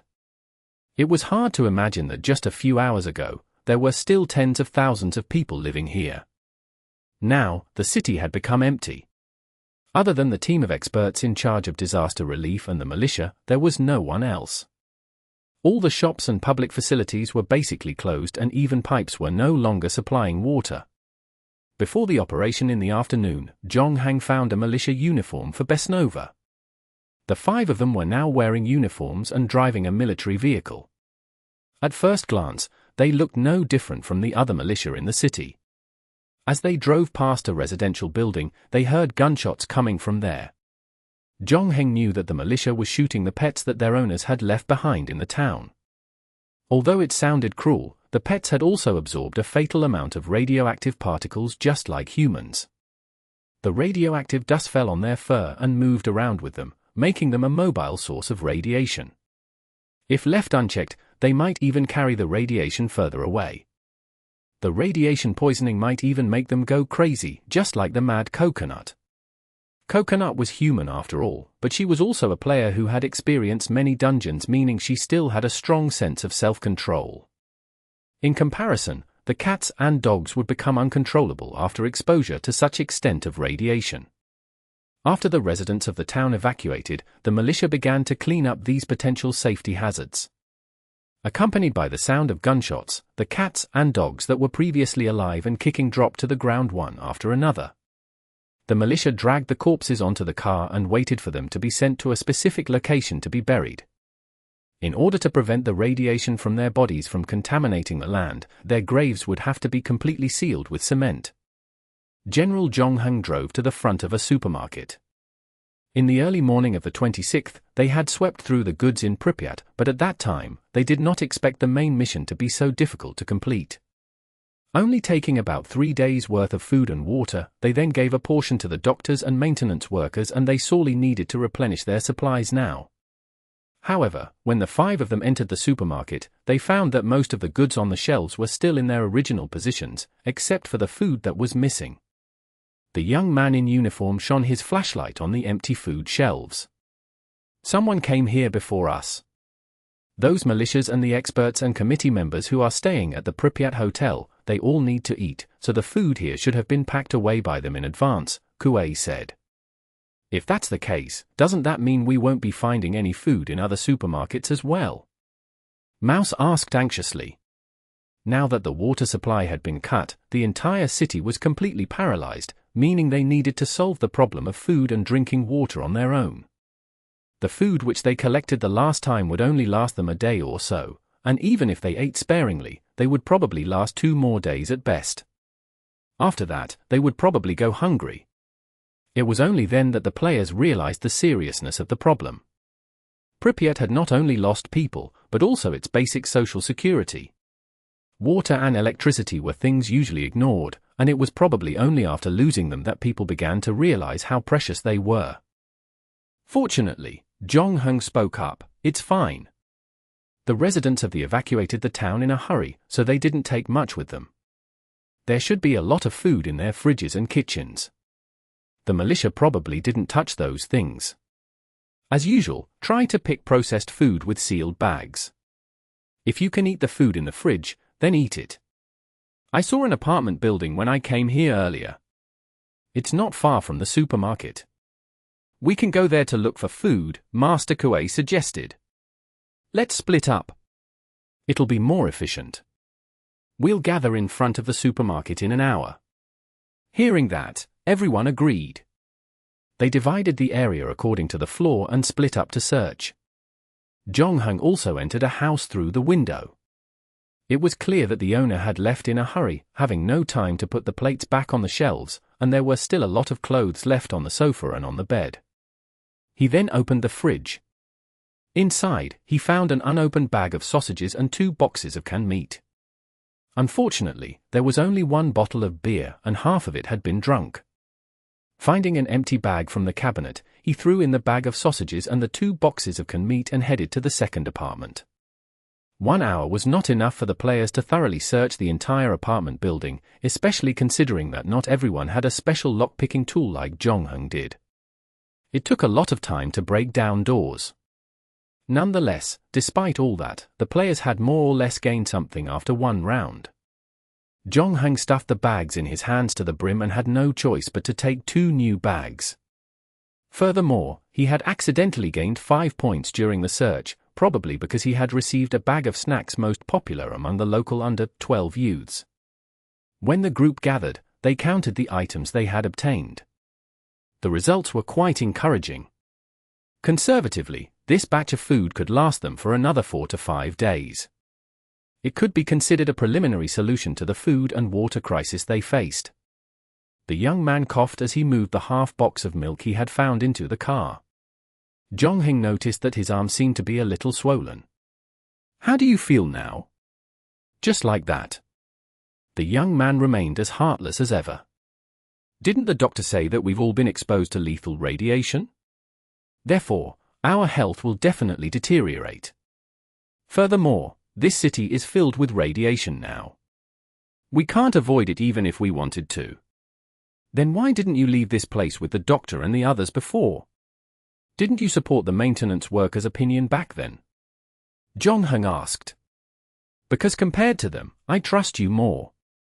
Idle, I believe that I will definitely survive this dungeon with you. The young man's confidence in Jongheng was even greater than Jongheng's confidence in himself. He proclaimed with certainty, you can even defeat an Agent War dungeon. There's no reason you'd be finding a daily dungeon too difficult. However, this time, Jongheng was unusually silent. He patted the young man's shoulder. Rest early tonight. There are still lots of things to be done tomorrow. Hash. Chapter 1164. New guests. April 30th, 1986. Nearly 5 days had passed since the reactor explosion. Over the past few days, Jongheng and the others had been investigating the various parties involved in the disaster relief, trying to find the key people. Unfortunately, despite their very positive actions, even risking a huge risk by running back to the nuclear power plant twice, the main mission still did not get any better. Not only that, but the health of the players was only becoming worse. After losing the doctor, no one knew exactly how much the radiation had affected them, but they could still feel the changes in their bodies. The youth's arm that had swelled up was now a full size bigger than before. It could not fit into his sleeve, and the only thing they could do was to open a hole in the clothes. Other than that, ulcers had appeared on his tongue and cheeks, and layers of mucous membranes fell off, making it difficult for him to speak. Mouse wasn't in too great of a condition either. One of his legs had turned bluish-purple. Not only was it swollen, but it was even a little shiny. It was very smooth to the touch, and there were blisters on the inside, causing excruciating pain upon every movement. On the 4th day, it was already difficult for him to move, and on the 5th, he could only sit in the car. On the other hand, Master Kuei was in a slightly better condition than the other two. Her face was swollen, and her eyes were somewhat bloodshot, and she also started shedding hair. It wasn't only her hair that was falling off but her eyebrows as well. In comparison, Jongheng's condition was the best among the four. He only had dark brown patches of different shapes on his skin that would cause constant pain, but it basically didn't affect movement. In addition, the 5 of them, including Besnova, felt different levels of fatigue. The doctor had mentioned this, it was probably nuclear fatigue. The 5 of them had just returned from the cement mixing plant. To be honest, they didn't have much hope when they went there. Although the work there was also important, it was obviously not that important. The only reason they went there to investigate was that there was no other place to go. At this point in the operation, even Kuei, who had been the most determined, couldn't help but waver. He started to wonder if he had made the wrong decision to stay in Pripyat. Even though there were many names on the list that hadn't been investigated yet, that would be for the rescue work relatively later in time. Everyone knew that the most valuable thing was actually the committee chairman, Skarbina, who ranked first on the list. Previously, the 4 of them had decided to postpone Skarbina's investigation, worried that it would cause too much commotion. Jongheng had also managed to obtain the estimated duration of Skarbina's stay in Pripyat from the DW's office. The latter was prepared to wait until the reactor fire was completely extinguished and would only return to Moscow once the situation was under further control. The earliest they could do so would be in May, so the players were not in a hurry. However, as time passed, the players seemed to have made an agreement. They started to talk less and less about the investigation of Skarbina. It was not because they were worried about stirring up any trouble, but simply because he was the players' last hope. If they could not get any clues about the main mission from Skarbina, they wouldn't know what to do next. On the way back, the atmosphere in the car became very quiet. Jongheng drove the military vehicle past one empty building after another. Occasionally, he could see some militia squads hunting animals. They flashed past the car window with guns in their hands. Initially, the crowd was worried that the militia would notice them, and they stopped their cars and allowed themselves to be interrogated. But now, in this empty city, seeing the same kind of people that happened to appear by chance gave the players a sense of kinship. Jongheng parked the car outside the stadium. He looked up at the sky. The sun was about to set, and it was almost dinner time. However, when Zhongheng opened the stadium's door and walked into the room where they had stored food and water, he found that it was a mess. The glass bottles used to store water were broken, and the biscuits and sausages had been eaten. Only the packaging and residue were left on the ground. The only things that were still intact were the few bottles of canned fish. What happened? Did the militia discover this place? Master Kuei asked. No, it was another guest. Zhongheng bent down and picked a box of canned food beside his feet. He saw the row of teeth marks on the metal box. Stray dogs. The youth in the uniform asked in a muffled voice. Although the militia had started to clean up the pets left in the city on the day of the evacuation, there were still quite a few that escaped the net. During the past 2 days, the players had also encountered a few stray cats and dogs. Under normal circumstances, when they saw the animals from afar, they would use stones or something to drive them away. After all, there was quite a lot of radioactivity in these animals now. And when the cats and dogs sensed the danger, they would immediately run away without waiting for the stones to hit them. However, there were occasional exceptions, especially when the cats and dogs would become hungrier. Some hungry dogs began to hunt down the stray cats in the city, swallowing them to satisfy their hunger. However, the dogs would soon become agitated due to the increased radioactivity, and they would start attacking the humans in the city. Some of the militia teams responsible for hunting were bitten by the mad dogs.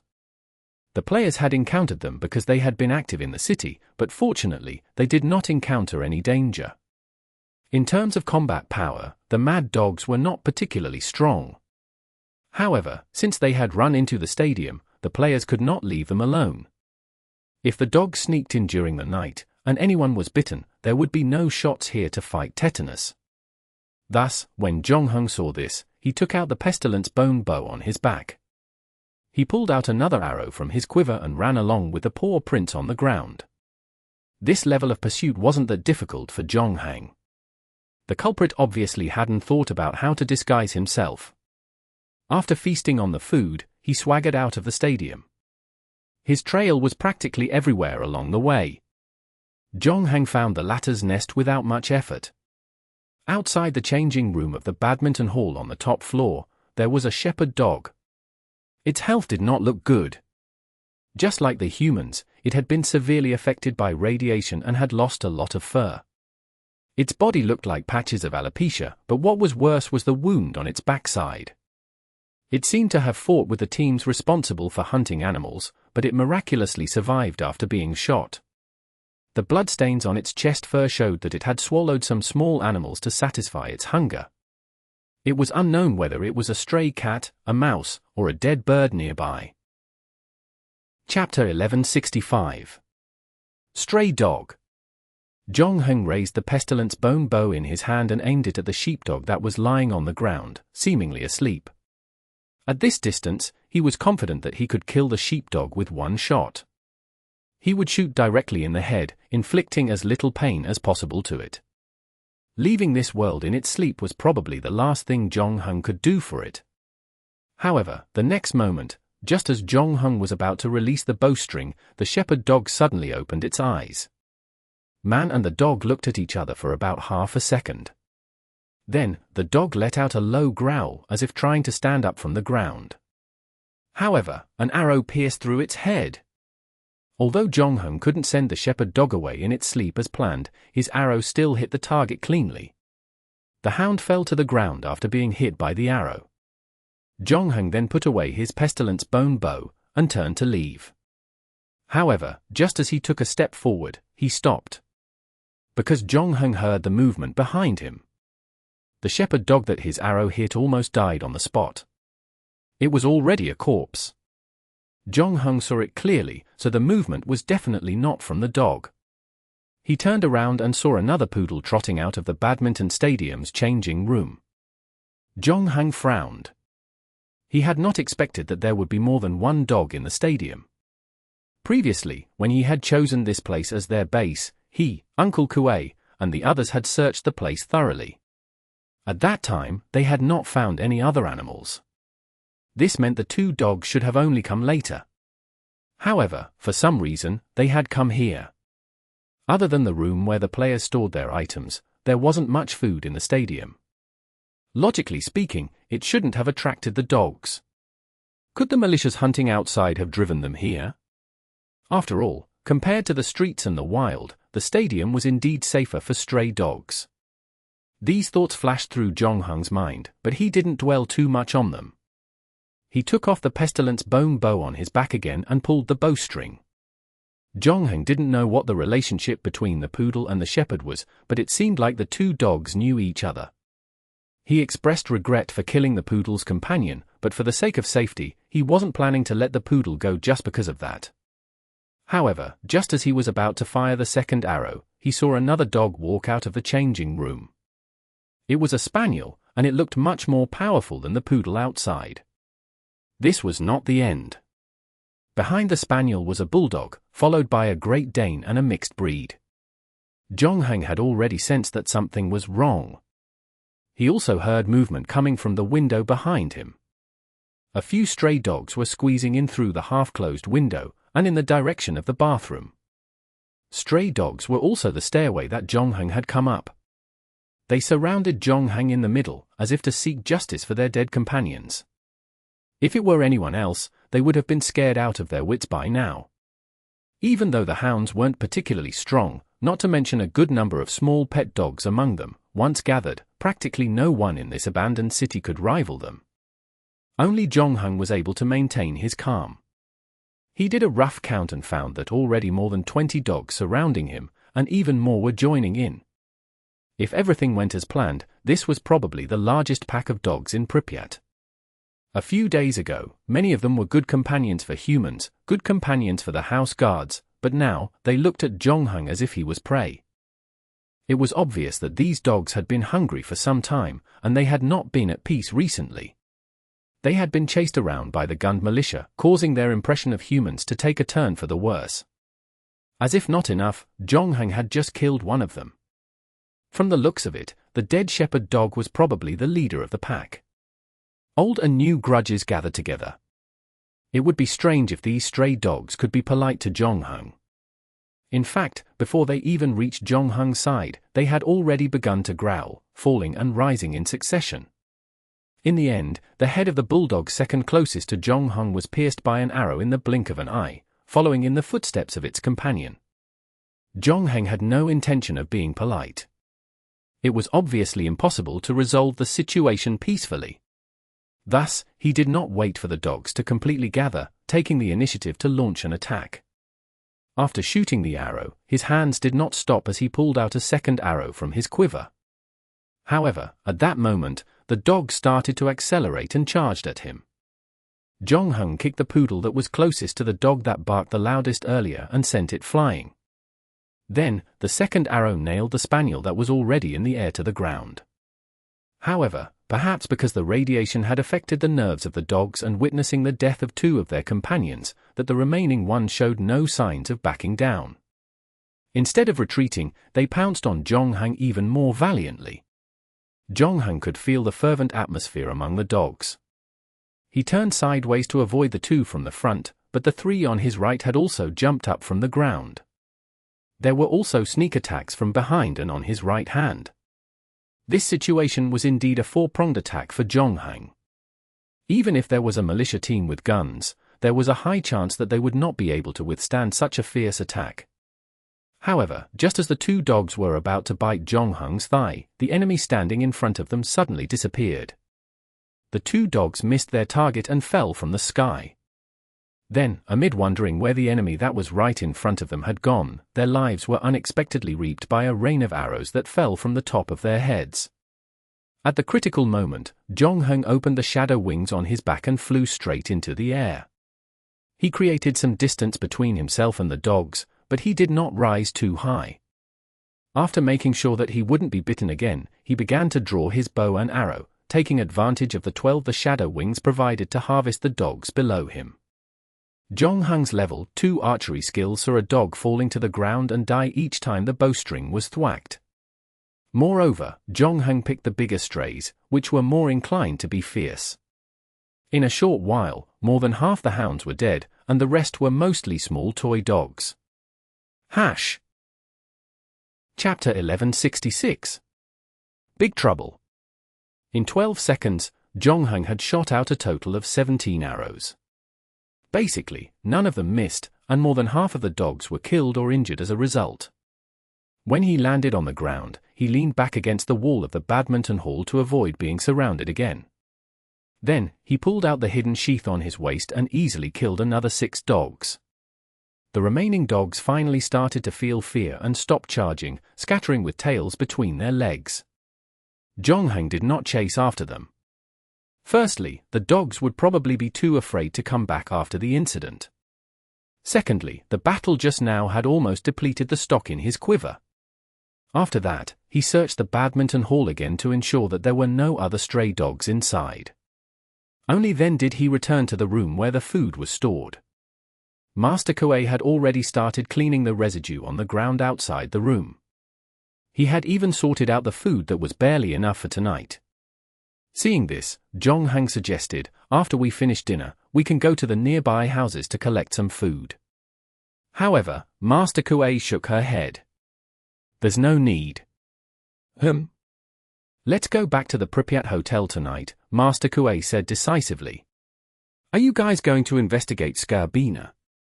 Zhongheng raised his eyebrows, but the experts haven't noticed that the reactor might melt through the concrete base and cause a thermal explosion when it comes into contact with the pool.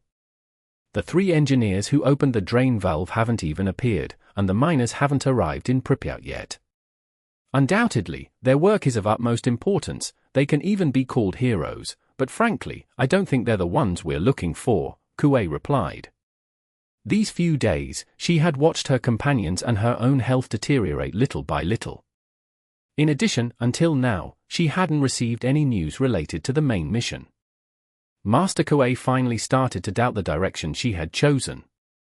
Even though I don't want to admit it, the truth is that we haven't made much progress in the past few days in Pripyat. Our current work is just a waste of time, and every day we delay will increase the amount of radiation we inhale. Perhaps the repairman and doctor are right. We should leave this place early and find a safe place to wait for the official investigation results. Are you going to look for the doctor and the repairman? Zhongheng asked. Perhaps, Mao said. To be honest, we don't know where they are now.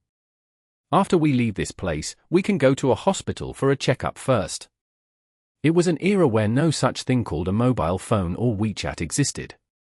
Everyone relied on letters and landlines to contact each other. However, before the maintenance man and the doctor left, they did not decide where they would go. The Soviet territory was so awfully vast, there was a high possibility both parties wouldn't meet again in this dungeon. This is only the result of our preliminary discussion, the young man said. We also want to seek your opinion. Personally, I will go wherever you decide. If you still want to stay here, I will stay with you. Even though the young man's physical condition was the worst of the 3, and he looked like he needed urgent treatment, he seemed to have made up his mind to follow Zhongheng until the last moment of his life. Seeing that the somewhat tragic atmosphere, Mouse attempted to ease the tension. Actually, the situation might not be that serious. Skarbina is the committee chairman and is in charge of the disaster relief work, so there's a high possibility he's the key person. Perhaps we'll complete the main storyline mission tonight, and everyone will be able to return to the real world safely. Coconut will also be saved. Of course, this would be a happy result for everyone, but after experiencing disappointment after disappointment, the players felt a little uncertain. At this time, Master Kuei noticed that there were only 2 arrows left in Zhongheng's quiver, so she asked, "Did you run into some trouble?" "No, I didn't run into any trouble but a group of stray dogs at the badminton hall. But I've already taken care of them," Zhongheng said calmly. "A group of stray dogs? Are they here?" Uncle Kuei was a little surprised. Most of the stray dogs in the city were hungry, trying their best to find food. There was no food near the stadium, so logically speaking, it shouldn't attract stray dogs. There were so many of them, they even found the room the players stored their food. Zhongheng asked, "Who was the last one to leave today?" "Me, it was me." Mouse raised his hand. "Did you close the door when you left?" "I can't remember." I woke up in the morning, and my leg was in a lot of pain. At that time, my mind was focused on how to make my leg feel better. Later, when I went out, I realized that I had forgotten to take my gas mask. I even turned back, so I probably forgot to lock the door when I came out again, Mouse said. I'll pay attention next time, although I guess there won't be a next. The players didn't blame Mouse for this matter. Although most of their food and drinking water had been contaminated by stray dogs, from another perspective, this matter had finally prompted them to make up their minds. They would no longer go around in circles and face the final outcome. After tonight, Master Kue would also find out if she was heading in the right direction. After the players hastily finished their dinner, they laid down in their hammocks to recover their energy and prepare for tonight's operation. Although they had decided to leave Pripyat if there was still no progress and wait for the official investigation results, everyone knew in their hearts that this was just another distant hope. If they had left with the maintenance workers and doctors back then, they might have been able to hold on until that day. However, now that they had chosen to stay in Pripyat and continue to receive radiation, everyone's physical condition had deteriorated to different degrees. It was probably too late to wait for the official investigation results. Similarly, everyone had already placed their bets on tonight's operation. Now that the answer to the riddle was finally about to be revealed, everyone's hearts were filled with anxiety. Mouse had complained about the difficulty of this dungeon more than once. Not only did he suffer a nuclear explosion when he went out, but the main mission was so vague that there were no hints at all. Furthermore, he had tried 2 directions in a row, but there was still no result. Mouse even began to suspect that the god behind this dungeon was attempting to play them to death. Zhongheng was probably the only one of the 4 who wasn't paying attention to his actions at night. He had an even bigger problem to solve. Chapter 1167. Entering Parallel Dungeon. Zhongheng glanced at the starfish on his wrist. It was getting closer and closer to the point where they had stayed in the dungeon for a full 5 days. This was not good news for Zhongheng. This time, the time flow of the dungeon was precisely 1 hour to 60 days. Zhongheng entered the dungeon at 23:55 in the real world as usual, which meant that there were only 5 minutes until the pointer pointed to 24. This meant that the dungeon time was exactly 5 days. If he subtracted the 5 seconds before entering the dungeon, it meant that he would be able to enter the extra 24 hours in less than 5 days. The extra time in the previous dungeon had helped him a lot, which was also why his skills had improved so quickly. However, this time, the 24 hours would put him in an extremely dangerous situation. This was because the 24 hours converted into the time of the dungeon was about 4 years. Typically, 4 years would not be a problem for Zhongheng, but this time, he had been exposed to radiation at the start, and even though his current physical performance was the best among all the players, Zhongheng was not sure if he could survive the 4 years. Especially considering the situation with the young man and Mouse, each of them looked weaker than the last. They might not even last a month. Of course, there were other players in this dungeon.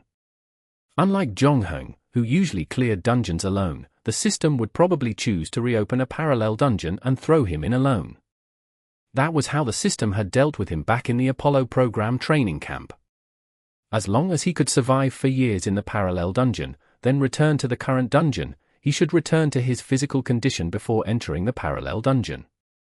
This was half good news for Zhongheng. Of course, the prerequisite was that he could survive the 4 years in the parallel instance dungeon. Zhongheng didn't have any good ideas on how to deal with this. He still had a mission failure exemption card with him, and he had spent 400 game points to buy this card from the bartender. Its purpose was to help the holder escape the punishment of mission failure. In other dungeons, Zhongheng could completely ignore the main storyline mission. He could just find a cat anywhere and wait until the game time was up before returning to the real world. However, this time, the game was a rare time-free dungeon, and he could only leave after completing the quest. Thus, it meant Zhongheng had entered an endless loop. What was bound to come would still come.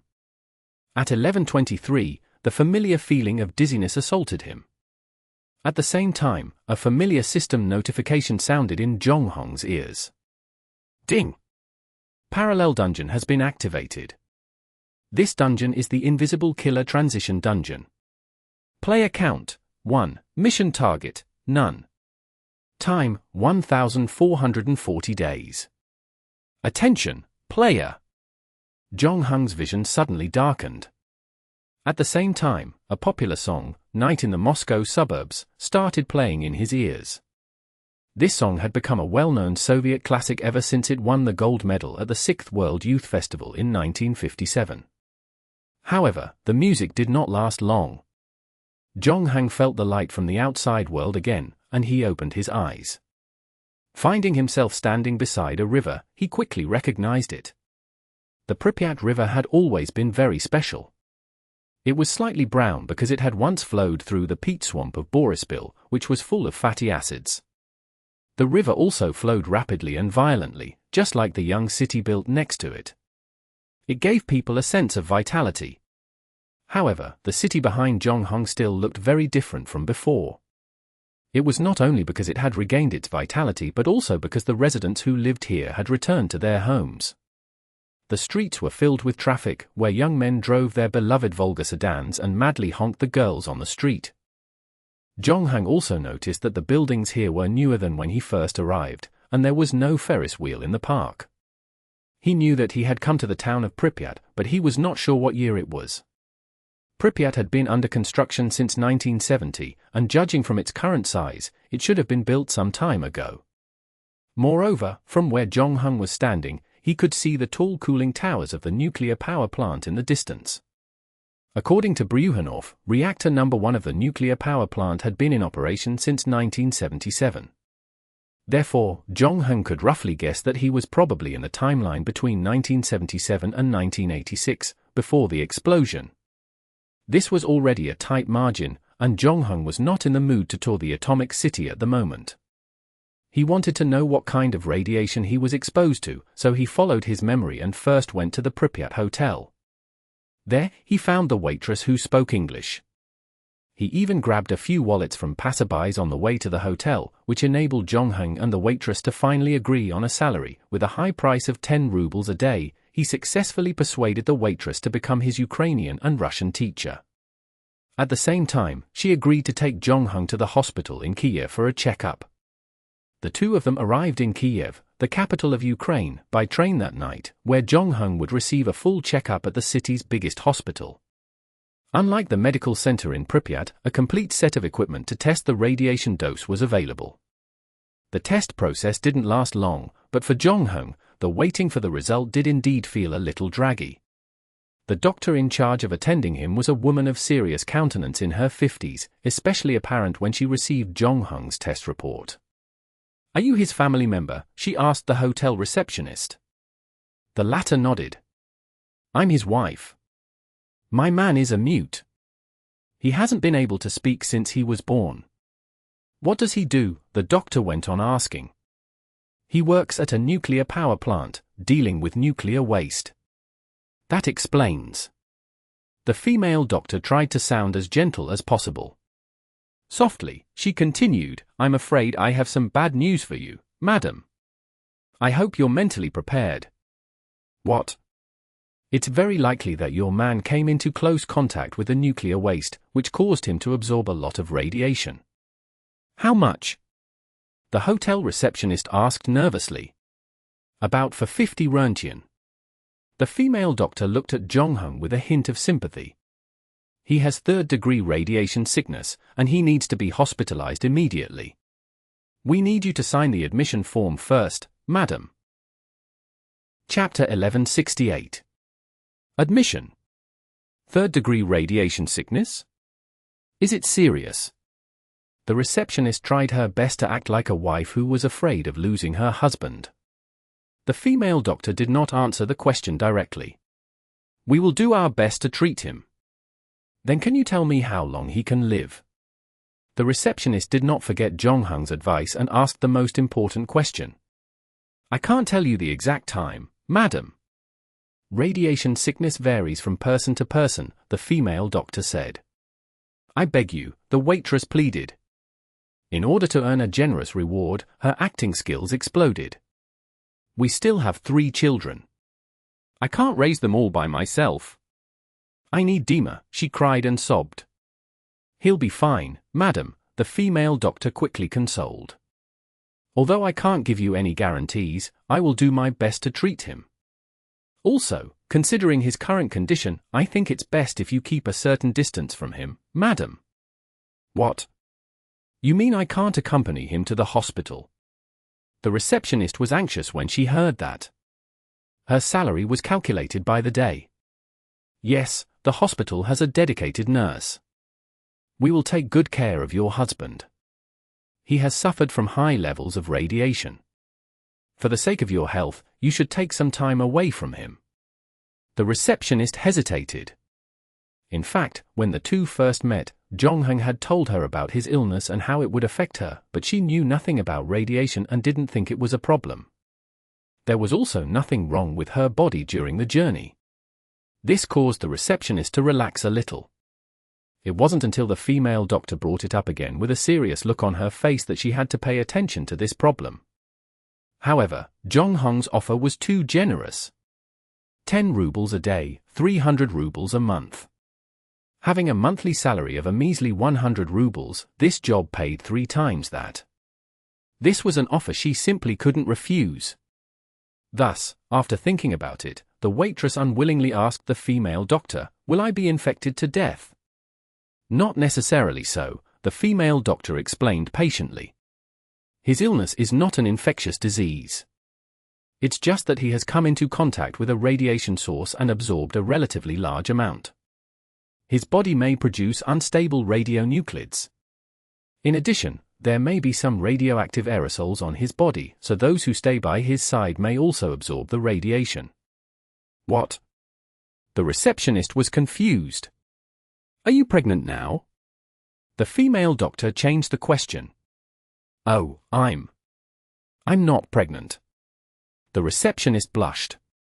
She had never been in a relationship before, and this time, she was willing to pretend to be Jongheng's wife to earn some extra money. This was her limit, though, and she became a little shy when asked such a direct question. Fortunately, the female doctor was not a sharp person, and she failed to notice Mrs. Dima's abnormality. After hearing the receptionist's answer, she nodded. That's good. Otherwise, we'll have to do another checkup on you and the fetus. So, if I'm not pregnant, can I stay by his side? The receptionist eagerly asked. No, madam, you don't understand what I'm saying, the female doctor said. I don't mean that it doesn't matter if you're not pregnant. I just mean that this can eliminate the effect on the fetus, but if you're by his side, it's still possible. I don't understand your professional jargon, doctor, the receptionist interrupted the female doctor. I'm just a receptionist working in a hotel. I simply want to know if I'll die if I stay by my poor husband's side and take care of him. You won't die, but you'll be exposed to radiation. I don't know what radiation is, but I know that my husband needs me right now. Without me, he won't be able to communicate with the outside world. He also won't be able to cooperate with your treatment. The receptionist's gaze became firm again. This was because she saw Jongheng extend his finger, indicating that her wage had just increased from 10 to 30 rubles a day. In addition, the female doctor had clearly stated that she would not die. This also relieved the biggest burden in her heart. Only in a month's time could she earn almost 1,000 rubles. Even professors and scholars in universities didn't make such a salary. The waitress did not know when she would encounter something so good again if she missed this opportunity. Moreover, learning a language wasn't easy. Conservatively speaking, it would take at least half a year for Jongheng to be barely able to have a daily conversation. In other words, she could earn at least 5,000 rubles from Jongheng. This was a huge sum of money, to say the least. One had to know that the latest Volga sedan only cost 7,000 rubles. 100 rubles could buy an imported mink collar coat, 100 Soviet chocolates, or 4 bottles of French perfume. After finishing this job, she could go on a trip for 2 or 3 years before coming back to work. Please, doctor, please do me a favor and let me stay here to accompany my man, the waitress pleaded. I don't want to regret in the future and let my Dima leave alone at the last moments of his life. I have already left my 3 children with my friends, so I have plenty of time to stay here. Well, the female doctor's expression also became a little hesitant. Because of work, the waitress had seen countless people and knew that she had a chance in this matter. Thus, she stepped up her efforts and secretly wiped her tears. All right, all right. Although the female doctor had seen many such incidents, she could not help but soften her heart. I'll talk to the inpatient department to allow you to stay with your man. However, it's best if you don't interact with him anymore. If you really just stay at the side, the problem won't be too serious. Also, you must remember not to be intimate with him during the treatment period. The receptionist's face flushed red when she heard that.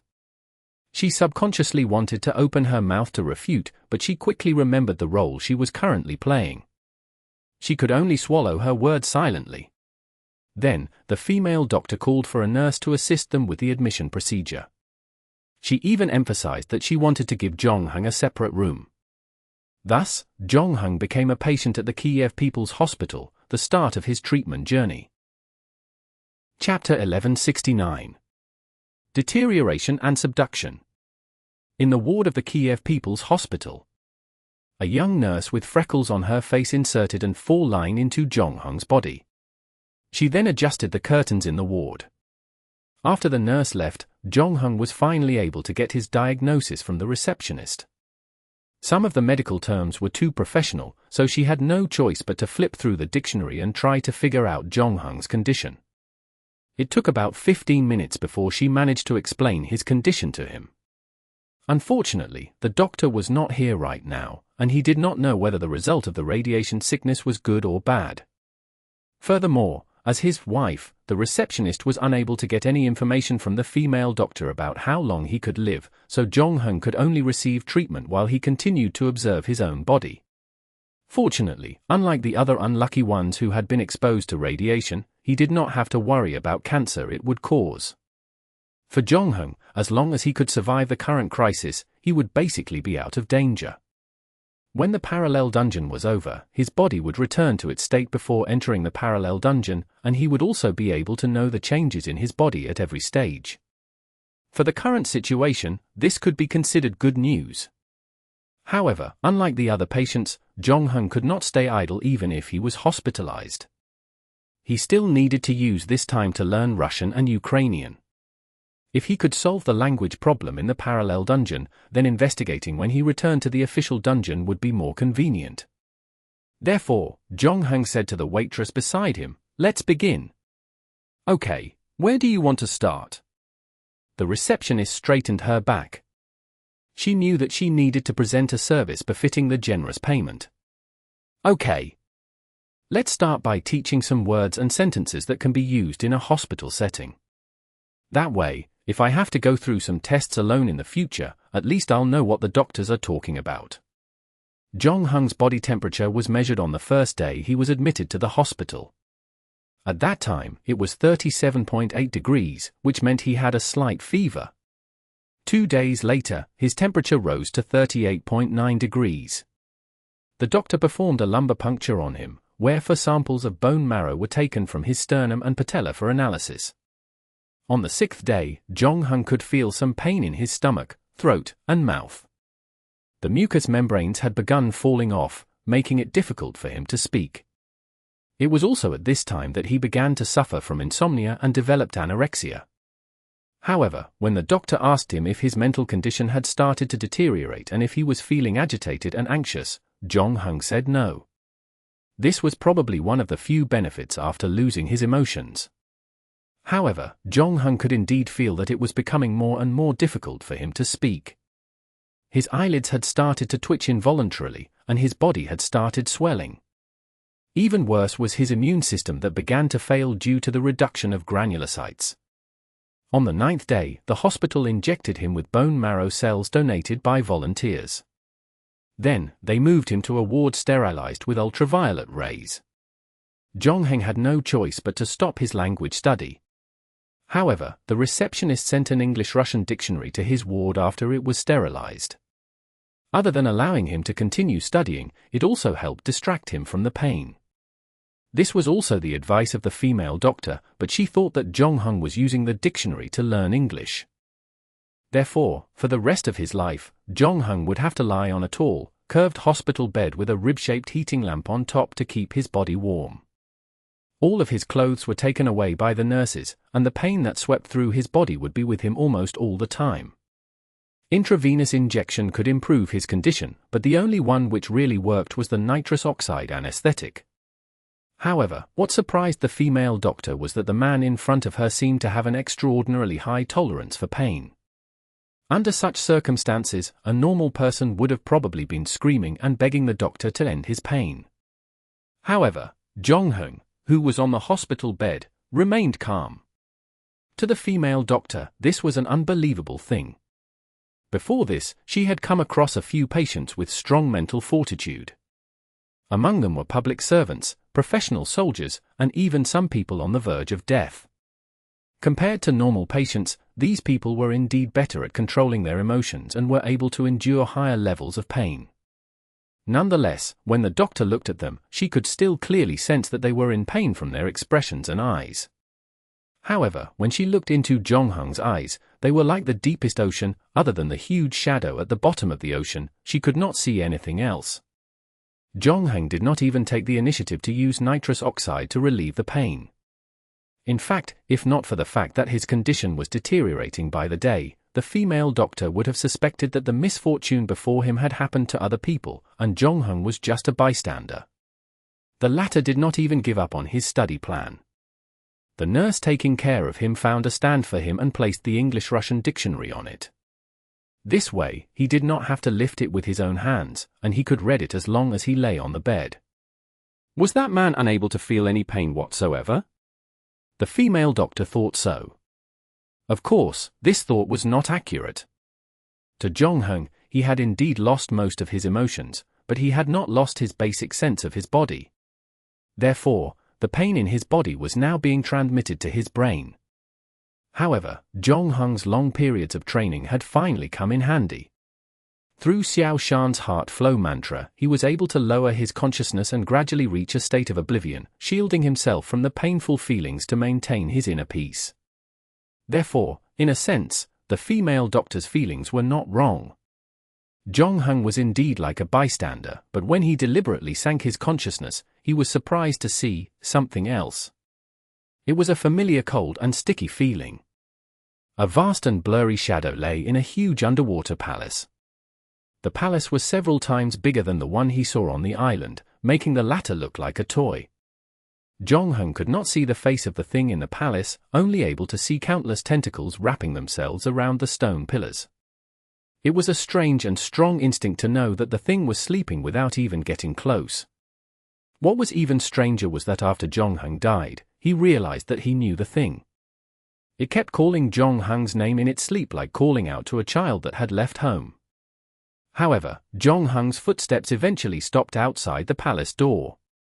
Now is not the time. A familiar voice whispered in his ear, but Jong-hung could not remember where the voice came from. Wait a little longer, wait a little longer. You'll be back soon. You just need to maintain patience. Just like before, the Star Minion and the Deep Sleeper are also awaiting your return. Chapter 1170. The Signal. The nurses would appear regularly in Jong-hung's ward to feed him food and water, turn him over, and also deal with his excrement. On the 12th day or so, Jong-hung basically only ate liquid food.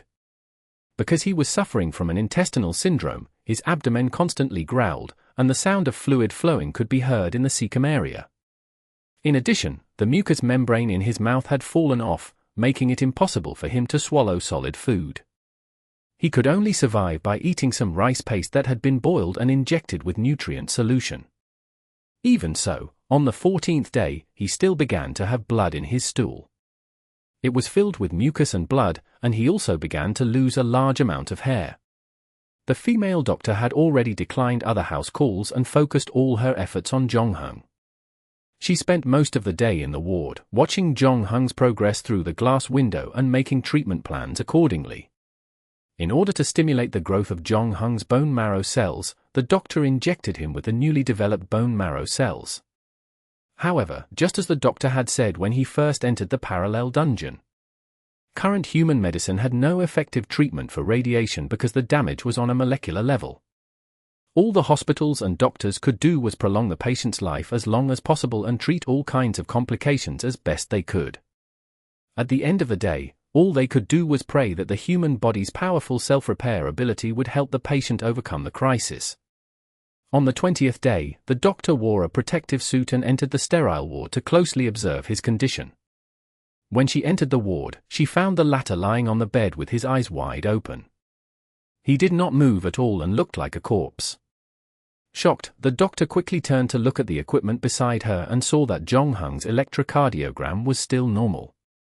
When she saw that his eyes were moving again, she realized that it was a false alarm. "You'll be fine," the doctor comforted him. Perhaps because she was impressed by Jong-Hung's heroism in the face of such pain, that the doctor had a good impression of the patient before her. Even though her mission as a doctor was to save lives and heal the wounded, she did have her own selfish intentions and likes and dislikes. At that moment, however, she had a strong desire to save the man before her. However, because she had been by Jong-Hung's side for a long time, her impression of Mrs. Dima had decreased. She still remembered that when they first met, Mrs. Dima had begged her with tears in her eyes. She didn't want to part with her husband, hoping that they would be able to stay together in the ward. This had greatly moved the doctor's heart. She had indeed done so a few days ago, but after Jong-Hung was transferred to the sterile ward, Mrs. Dima's true colors began to show themselves. The doctor noticed that while Dima was still in a battle for his life with the Grim Reaper, his wife was outside flipping through a fashion magazine. She seemed to be figuring out which coat and bag to buy. This was unacceptable to the female doctor. Fortunately, Mrs. Dima was still very concerned about her husband's life. She would ask the doctor about Jong-Hung's condition almost every day. The doctor did not know how to evaluate the couple's relationship. She knew that she should not get involved in the private affairs of others, but now that she was standing beside Jong-Hung's bed, she could not help but have an evil thought. She wanted to tell Jong-Hung what she had seen in the corridor only to quickly feel that it was too cruel. Perhaps this man was trying so hard to survive because of his wife and child. If she told him about it now, wouldn't it do him more harm? In the end, the doctor swallowed the words back into her mouth and turned around to leave the ward. Jong-Hung did not know that he had almost suffered an on-the-spot split with his wife. At that moment, his attention was focused on his body and the shadow in the depths of his consciousness. Regarding the former, he had no good solution, and could only continue to receive treatment in the ward. Considering the layout of the ward, Jong-Hung sometimes felt like an old vampire who had been dragged from a coffin into the sunlight. Fortunately, for now, he still didn't feel the threat of death, although his condition was deteriorating. As for the shadow in the palace, Jong-Hung had his consciousness submerge a few more times. However, just like the first time, he still couldn't get a clear look at it. He also considered entering the palace, but once this thought appeared, he couldn't get it out of his mind. However, at every critical moment, Jong-Hung would always remember the voice that urged him to wait. Thus, he kept wandering outside the palace.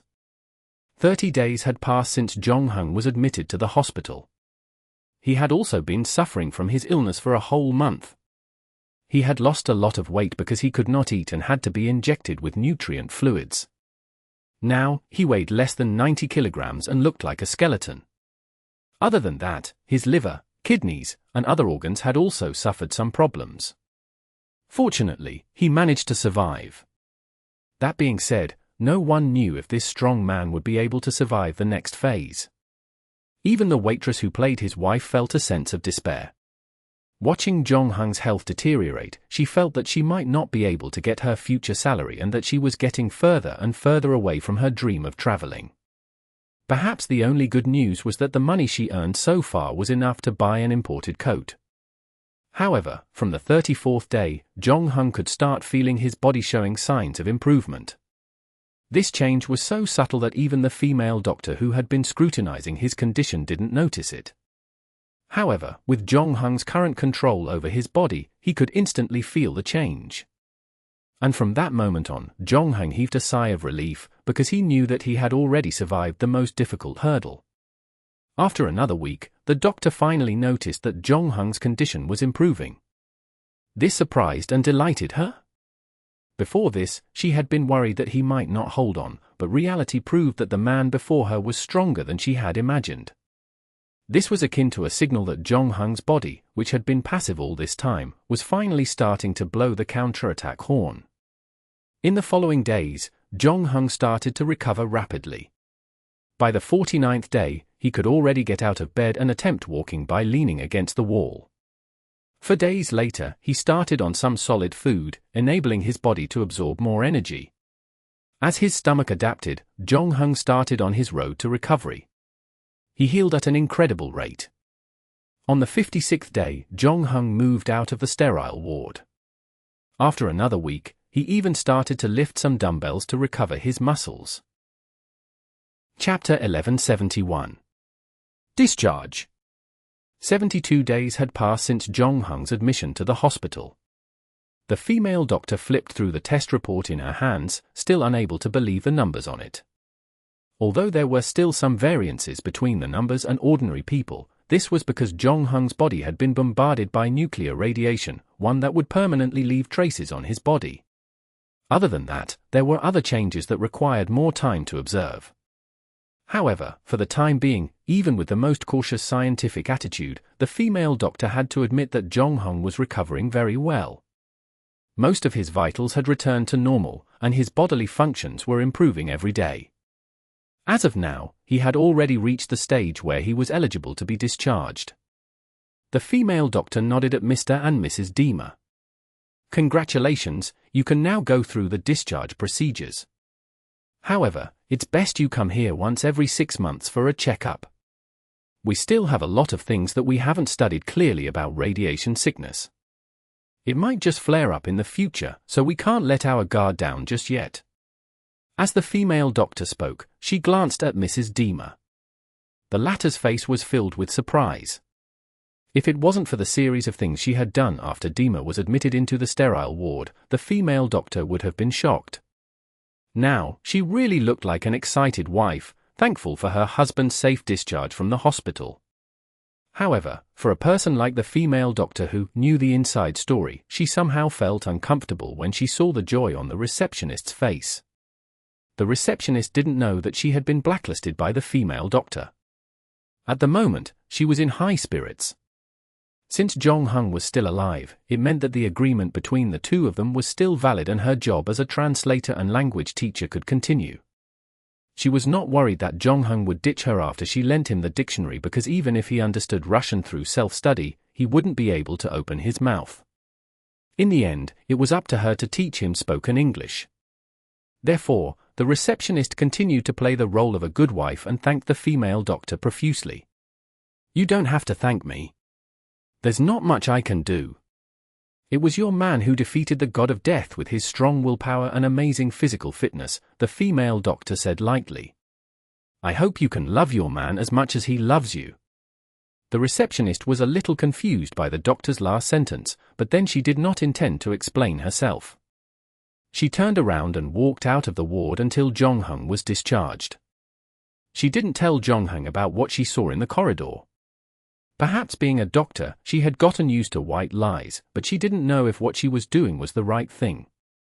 After the doctor left, the receptionist helped Jong-hung pack up his things while thinking about the doctor's words.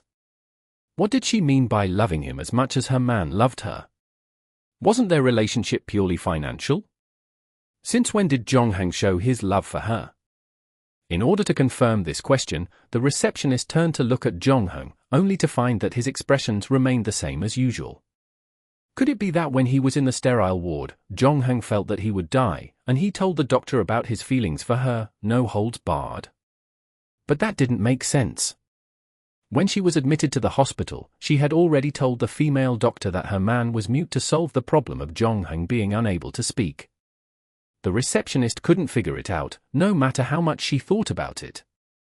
She stuffed the fashion magazines that she had bought into her suitcase and helped Jong-hung with the discharge procedures. When the two of them walked out of the hospital and arrived at the street in front of the door, Jong-hung subconsciously raised his hand to block the dazzling sunlight. Looking at the busy street, he couldn't help but feel like a lifetime had passed. In the past 70 days, he had already been on the brink of death one time too many. "Where are we going next?" the waitress asked. "Back to Pripyat," Jong-hung answered without hesitation. "But there's no rush. Coming to Kiev is a rare thing, so let's just treat it as a trip.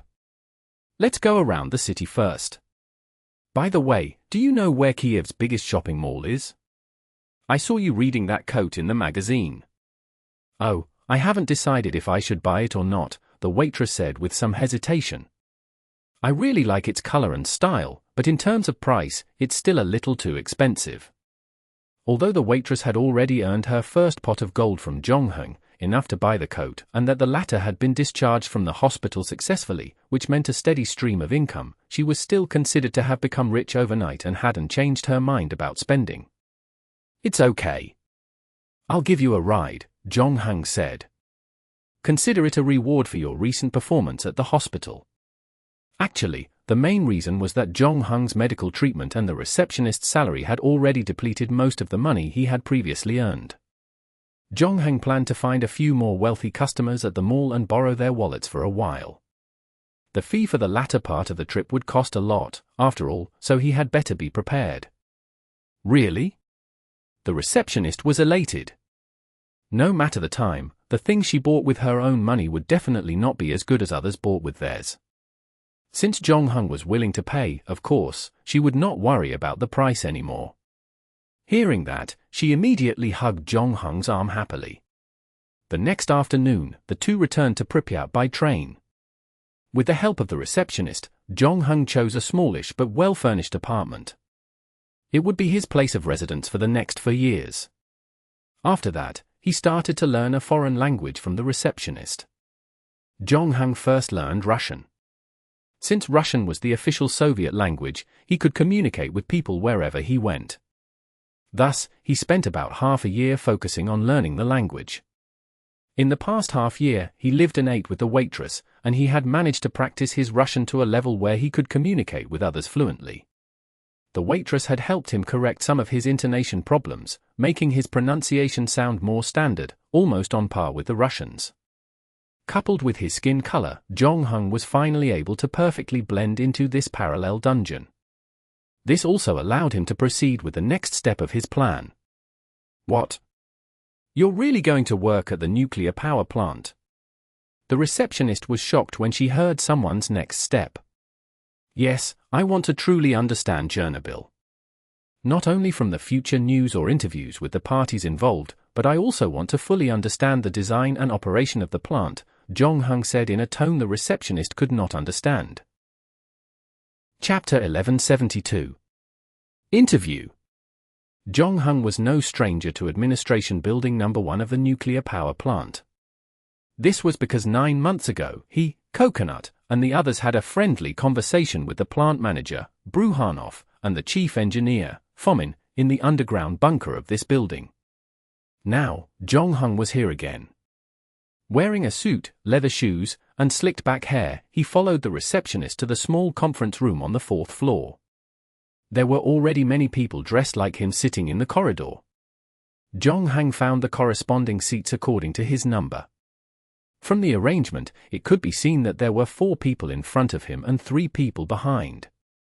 Including Jong-hung, the 8 people were all here to apply for jobs at the nuclear power plant.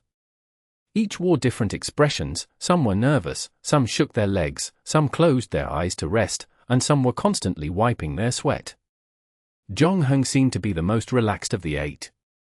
Taking advantage of the fact that the person in front of him had entered the meeting room, he stood up and went to the water dispenser at the side to get a glass of water. As he drank, he looked out the window. The nuclear power plant now looked like it was thriving. All kinds of buildings were lined up neatly.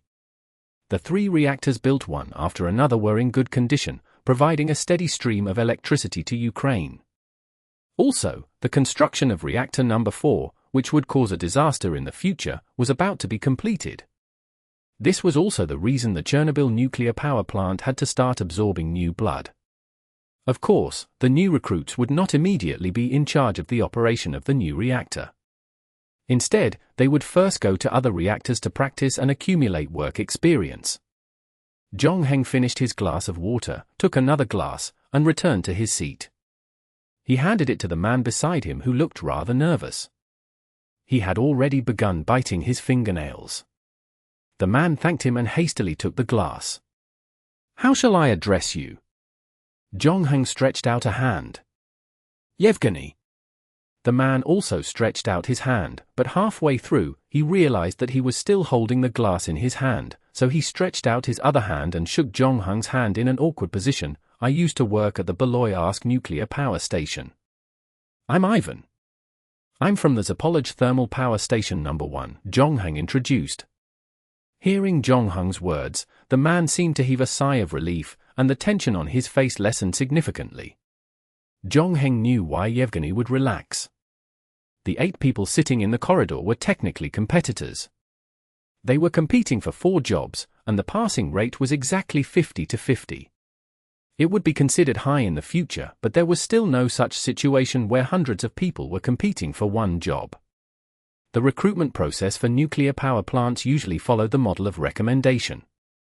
First, there would be recommendations from various parties. Then, the recruitment department of the nuclear power plant would send the candidate list to the Central Council of Nuclear Power for review. After passing, the nuclear power plant would organize an interview to confirm the final list. After that, it would be reported to the Central Council of Nuclear Power for approval. Then, the entire recruitment process would be completed. It was apparent that the final recruitment list had been agreed upon by the nuclear power plant and the Central Council of Nuclear Energy. The Central Council of Nuclear Energy would also be in charge of the background checks, but this was not a problem for Zhongheng, who was an illegal resident. Instead of using his identity, he directly found a candidate who was similar in size to himself and used the latter's identity. The candidates for the nuclear power plant came from all over Soviet territory and were unfamiliar with the place in Pripyat.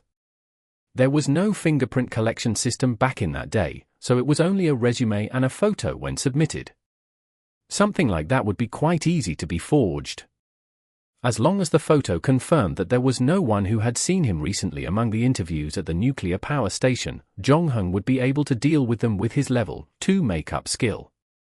Furthermore, his identity was real, so even if the Central Council of Nuclear Power called the place where he used to work to verify his identity, it wouldn't be a problem. Simply speaking, he had actually replaced Ivan for an interview at the nuclear power plant. From his resume, Ivan was actually not that outstanding of a person. Unlike Yevgeny, who had worked at a nuclear power plant before, Ivan had only worked at a thermal power plant. Yevgeny was obviously aware of this, that was why he felt that he had already eliminated a competitor. However, Zhongheng had chosen Ivan not only because he had the most similar build to him, or it would have been meaningless to choose someone who would definitely be eliminated. In fact, choosing Ivan had a lot to do with his work experience. Yevgeny did not chat with Zhongheng for long. Although the latter had brought him some water and the relationship between the two had become more harmonious, Yevgeny did not forget that the two were still competitors. They chatted very cautiously, all about matters outside of work. After a while, as the candidates at the front entered the meeting room one by one, it was finally Yevgeny's turn. Zhongheng wished Yevgeny a smooth interview, and Yevgeny also politely expressed his gratitude. Then, he adjusted his tie, he walked in. After a full 20 minutes, Yevgeny walked out of the meeting room. When he came out, he no longer felt nervous. There was still a faint smile on his face, and he even encouraged Zhongheng, "It's your turn, Ivan. Do your best and perform well." "Thank you, I will." Zhongheng stood up and walked past Yevgeny, pushing open the door to the meeting room. There was an oval-shaped wooden table inside, and behind it sat 3 people. Zhongheng recognized 2 of them. One was Bryukhanov, and the other was Fomin. Both of them looked quite well, completely different people from the shells that remained after the explosion. Fomin's square face was well-defined, and as he sat there, his deep and lively eyes seemed to be able to see through all the candidates. Bryukhanov, on the other hand, had a gentle face and an amiable smile. The upward corner of his eyes showed that everything was under his control. As for the third person on the right, Jong-hung searched his memory and found that he did not have any recollection. Whether it was before or after the accident, there was no sign of the third person. He should have left the Chernobyl nuclear power plant before 1986. At this moment, he was looking at the resume in his hand with a slight frown. VG Ivan, you are from Crimea.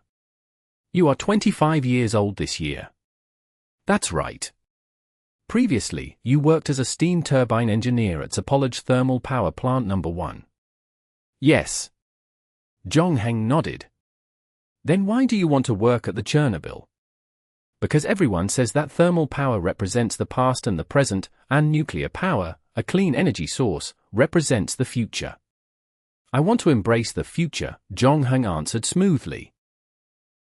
Chapter 1173. Layman. The third interview did not comment. All he did was flip through Jong-heng's resume.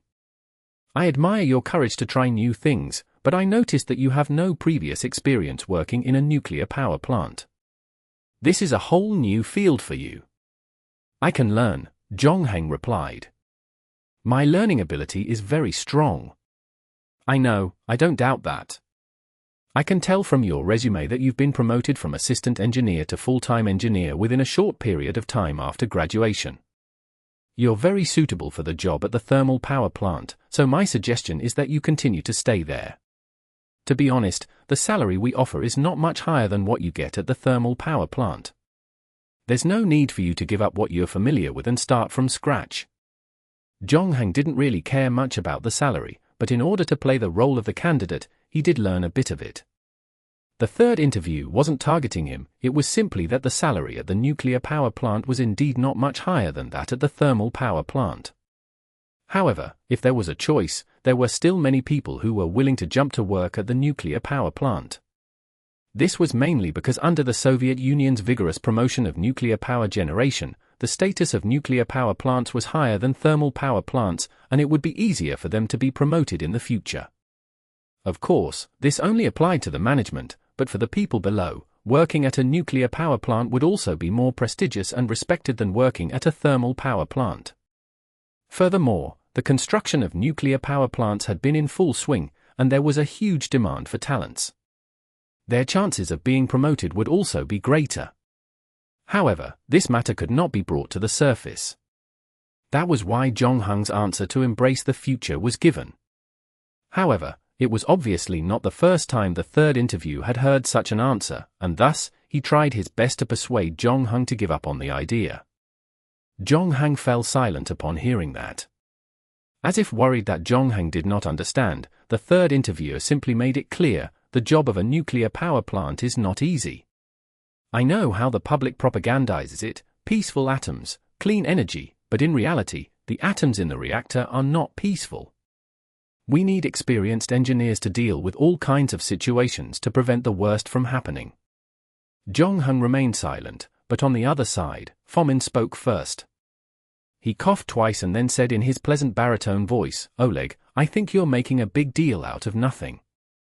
It's been more than 30 years since the first nuclear power plant was built, and there haven't been any major accidents. I think this is enough to prove the problem. Otherwise, the higher-ups wouldn't have pushed for the construction of the nuclear power plant. We're just lucky. The nuclear accident that those Americans caused at 3 Mile Island will happen to us sooner or later, Oleg lamented anxiously. You're too pessimistic. The reactor designed by Academician Dorazari is very safe, Bryukhanov said at this time. It's precisely because of these nuclear power plants that we can export more oil and gas to our allies in Eastern Europe and the greedy Western world. Academician Dorazari also warned us not to build nuclear power plants in densely populated areas, but look at Pripyat. It's only 3 kilometers away from us. This is the decision of the higher-ups, they may have their own considerations. Oleg, you know that this is something we can't control. We just need to do our job well. Bryukhanov tapped the table, looking a little helpless. Gentlemen, can we focus on the recruitment first? Reactor number 3 is about to be put into operation. We need people. Yes, we need nuclear power plant workers with rich experience. Only such people are qualified to work in nuclear power plants, Oleg insisted. There is a Russian proverb that says, you don't need a god to burn pottery pots. We only need a steam turbine engineer, and now you have a steam turbine engineer. Fomin pointed at Zhongheng on the other end of the wooden table. What are you talking about? We're recruiting for a nuclear power plant. Isn't it a prerequisite to know about this job? What's wrong with that? Ivan not only knows about this job, but he's also very experienced. He used to work in a thermal power plant, so he knows a lot about high-power generation systems, distribution systems, and transmission lines. And just like he said, he's very young. He has plenty of time to learn and grow, Fomin said. I think he's the person we're looking for. He doesn't know anything about reactors other than thermal reactors, and that's the most important thing about working in a nuclear power plant, Oleg insisted. We need experts, nuclear energy experts, not amateurs who have to learn everything from scratch. As soon as he said that, not only did Fomin's face turn cold, but Bryukhanov also became a little unhappy. Before Fomin came here, he worked at a thermal power station. Before I came here, I also worked at the Slyanskaya coal-fired power plant. According to you, we should be all amateurs, but aren't we doing pretty well now? I didn't mean that, Bryukhanov. Oleg realized that he was too anxious just now and said something wrong, so he quickly apologized. Bryukhanov, the plant director, seemed to be very amiable most of the time, like a good man, but he did have some taboos. What he hated the most was the experts who secretly said that he didn't understand nuclear energy. Then, as if in a fit of anger, he promoted Fomin, who also worked in the thermal power plant, to the head of the electrical department. Not long after, he promoted Fomin to the deputy chief engineer in charge of the assembly and operation department, and when the chief engineer left, Fomin was promoted to chief engineer of the nuclear power plant.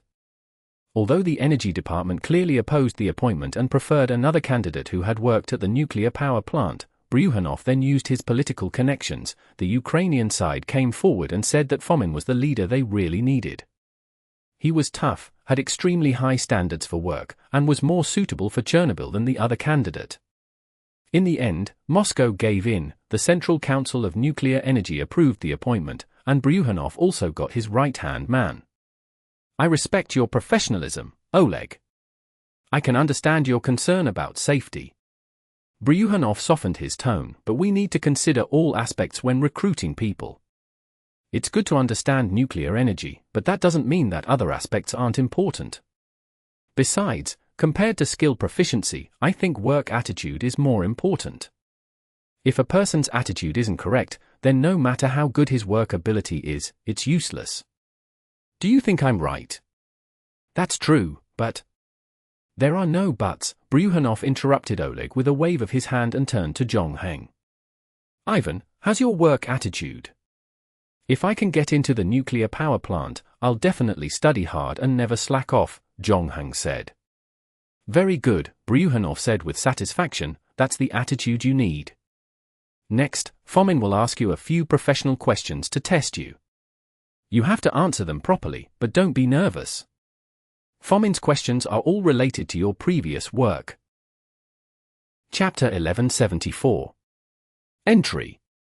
Endless Fantasy Translation. Endless Fantasy Translation. Next, Fomin conducted a professional assessment on Zhongheng. The latter's answer went smoothly. Since Zhongheng had decided to assume Ivan's identity, he had naturally done his homework and learned in advance about Ivan's life. In addition, Zhongheng didn't know much about nuclear power, but he wasn't completely clueless about engineering. On the contrary, after going through the Apollo training camp dungeon, he became someone who could even repair a space shuttle. A mere steam turbine wouldn't be a problem for him. Furthermore, his engineering knowledge improved after going through the Leaker's dungeon, and at the very least, had top-notch engineering knowledge among the applicants. Thus, Fomin and Bryukhanov were both delighted with the final assessment result. Even Oleg, who was standing at the side, had nothing to say. The way he looked at Zhongheng had also changed, and he shut his mouth. Seeing this, Fomin was in a good mood. A rare smile appeared on his square face. He said to Zhongheng, not bad, let's call it a day. Thank you for coming for the interview. We'll contact you again when the results are out. Jonghang shook hands with each of the three and walked out of the meeting room. He knew that he could settle now. He had chosen Ivan not only because of his stature and class but also because he was unmarried and had more interpersonal relationships. The most important reason, however, was that Jonghang noticed where Ivan worked before. Zapolige Thermal Power Station No. 1. The name sounded familiar. He quickly recalled where he had heard this name before. Fomin, the current chief engineer of Chernobyl nuclear power station, had come from Zapolige No. 1, and Jonghang thought it was no coincidence, even though Ivan said he and Fomin had no connection. However, when Jonghang was questioned by Oleg in the meeting room, it was indeed Fomin who spoke up for him first. The nuclear power plant still acted very quickly. It was apparent that they sorely needed manpower since reactor number 3 was about to start operating, and should have decided on the name list on the same day, instantly reporting to the Central Council of Nuclear Energy. Jonghang received his job offer on the third day. However, when Jonghang entered the nuclear power plant, he realized that there was no Yevgeny who had previously worked at the Beloyarsk nuclear power plant among the people who had passed the interview. The latter looked as if he had won the interview and expected to be hired in the end. He was probably a little dumbfounded when he received the result himself. Unlike Yevgeny, Jonghang had already received the names of all the candidates before the interview. He was familiar with the basic information of everyone on the list and knew that only 3 of the 8 candidates had experience working in a nuclear power plant. During the interview, there should have been an interviewer who expressed admiration for Yevgeny. If everything went according to plan, this person was Oleg, the deputy chief engineer of nuclear energy. This was also the reason why Yevgeny was so ambitious. Unfortunately, the people who decided the final list were Bryukhanov and Fomin. From this point of view, Jonghang should be grateful to the 2 of them. Although in the future, it would be ridiculous to think that 2 engineers from a thermal power plant would become the number 1 and 2 frontmen of a nuclear power plant, the reality was that similar things were beginning to happen around the Soviet bloc. It was no longer 30 years ago when the first nuclear power plant was built, and each and every industry practitioner had excellent professional qualities. They had unlimited enthusiasm for the nuclear power industry and were able to solve sudden and dangerous situations in a timely manner. In fact, this was the result of many factors working together. Firstly, because the Soviets were vigorously promoting nuclear power plants and solving energy problems, the cultivation of new professionals was unable to not keep up with the expansion of the industry.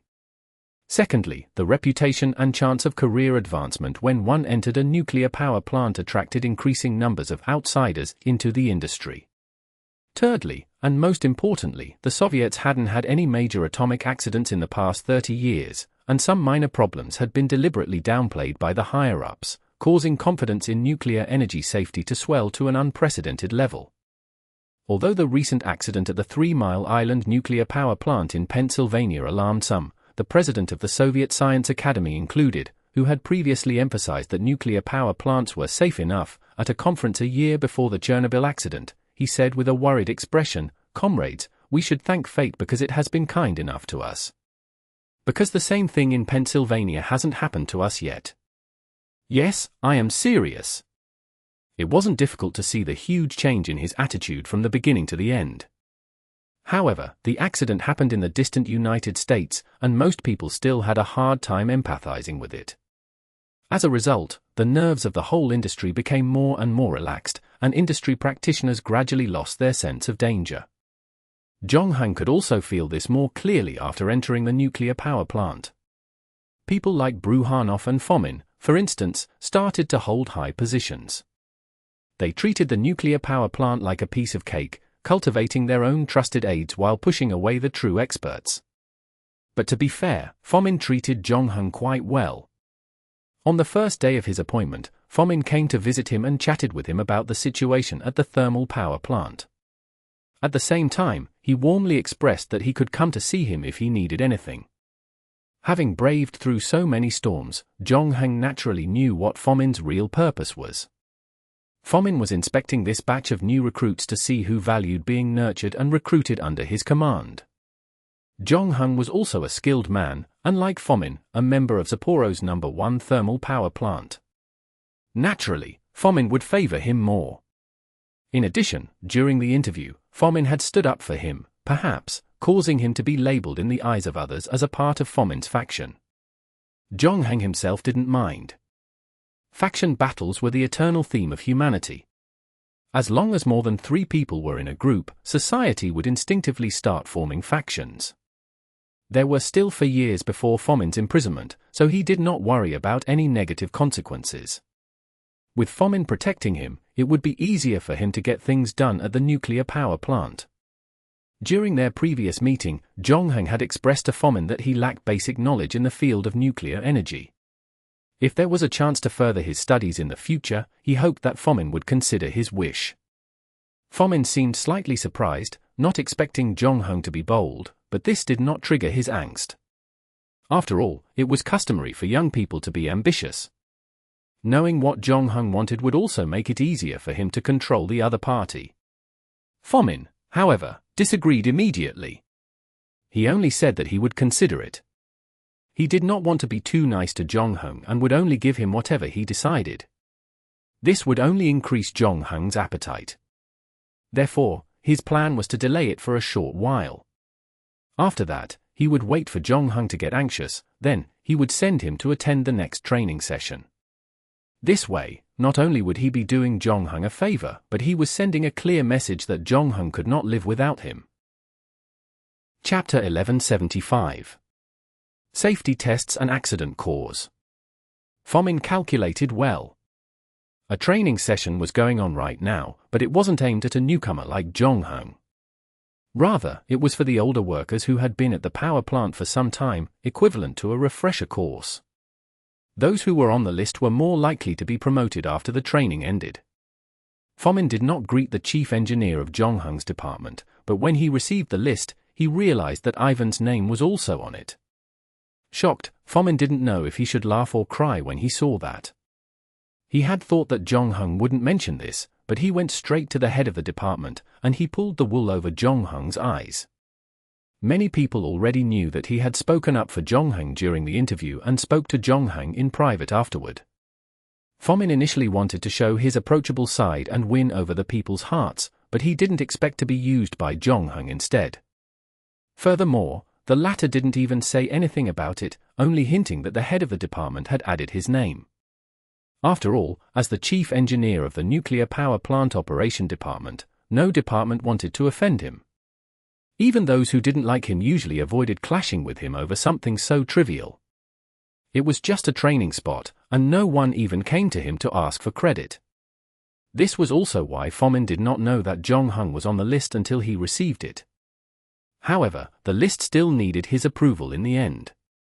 Fomin's pen paused on Ivan's name for a moment before it finally moved to the bottom right corner.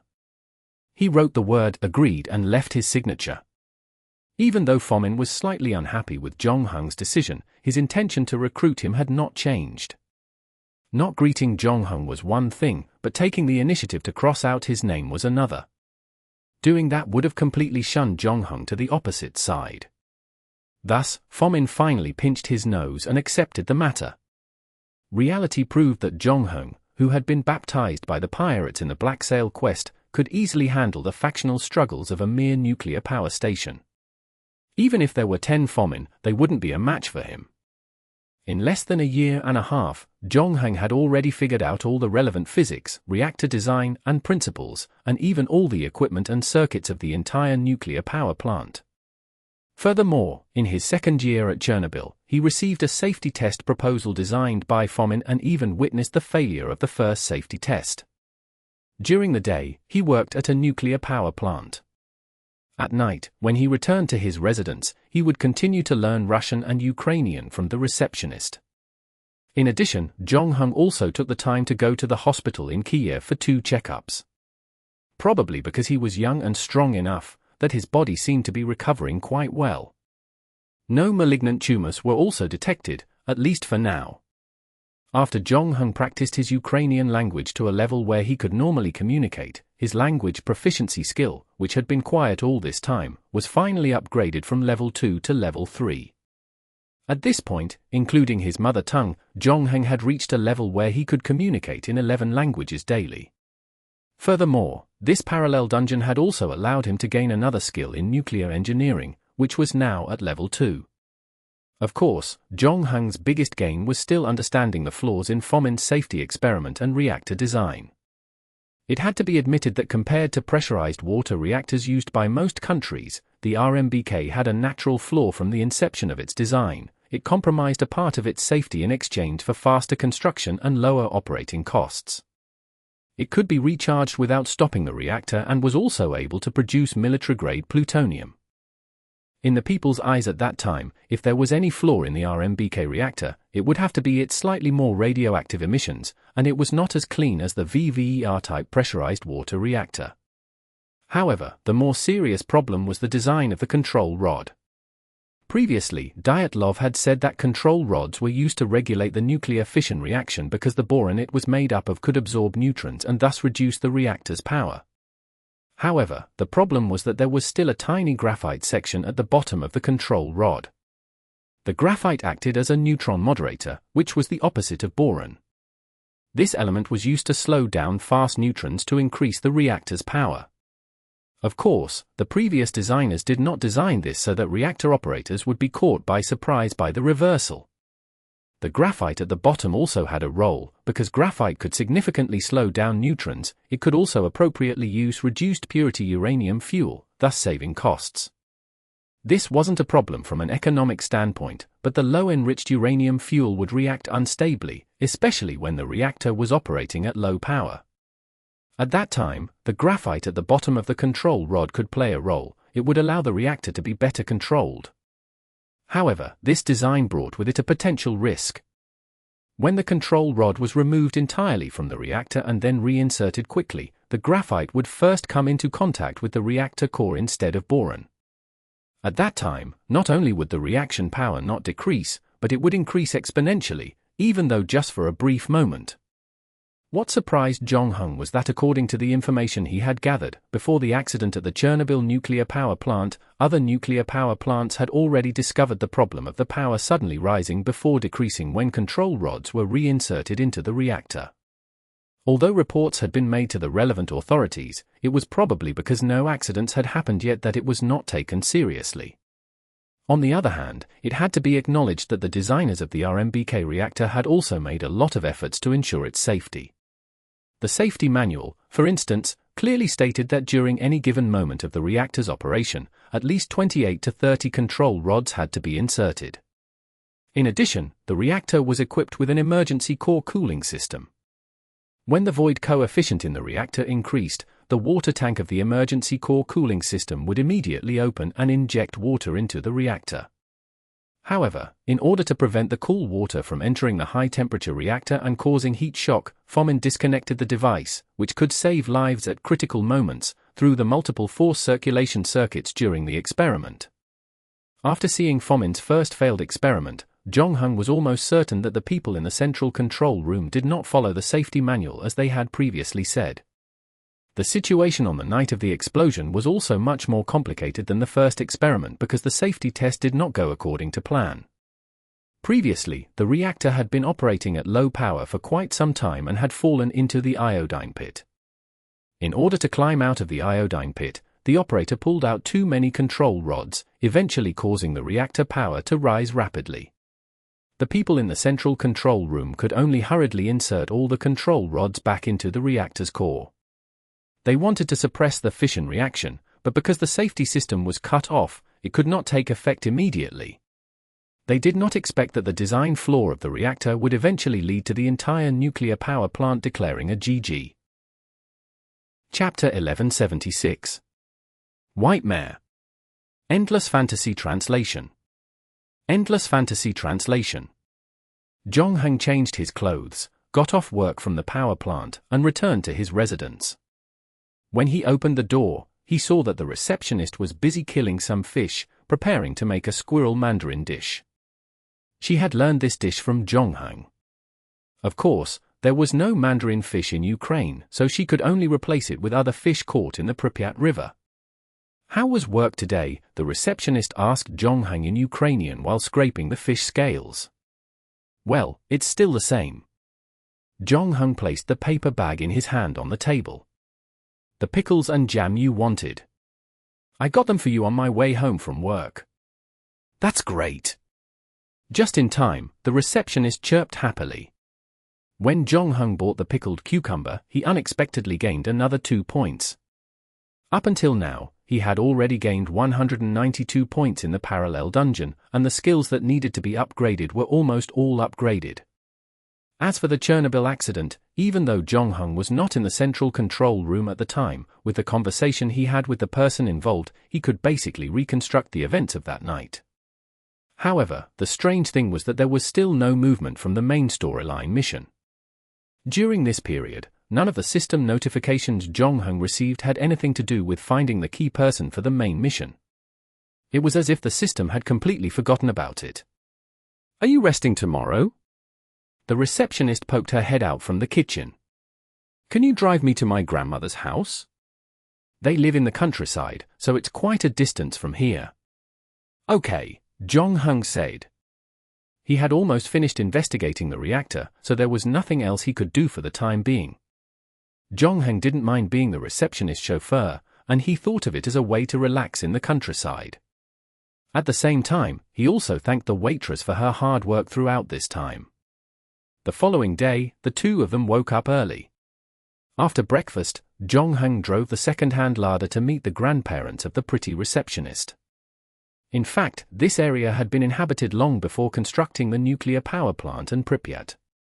More than 10,000 people lived in the central city of Chernobyl, while the remaining 40,000 people lived in various villages. At that time, the population density was very low, and not a single family could be seen for dozens of kilometers. The farmers in the vicinity mainly relied on farming for a living, but some hunters and fishermen were also there. The grey Lada plodded along a muddy dirt road. The surroundings were filled with short pines. It was already winter, and it had just snowed heavily 3 days ago. There was still a lot of white snow on the pines, and the temperature had already dropped below zero. The air outside the window, however, was very fresh.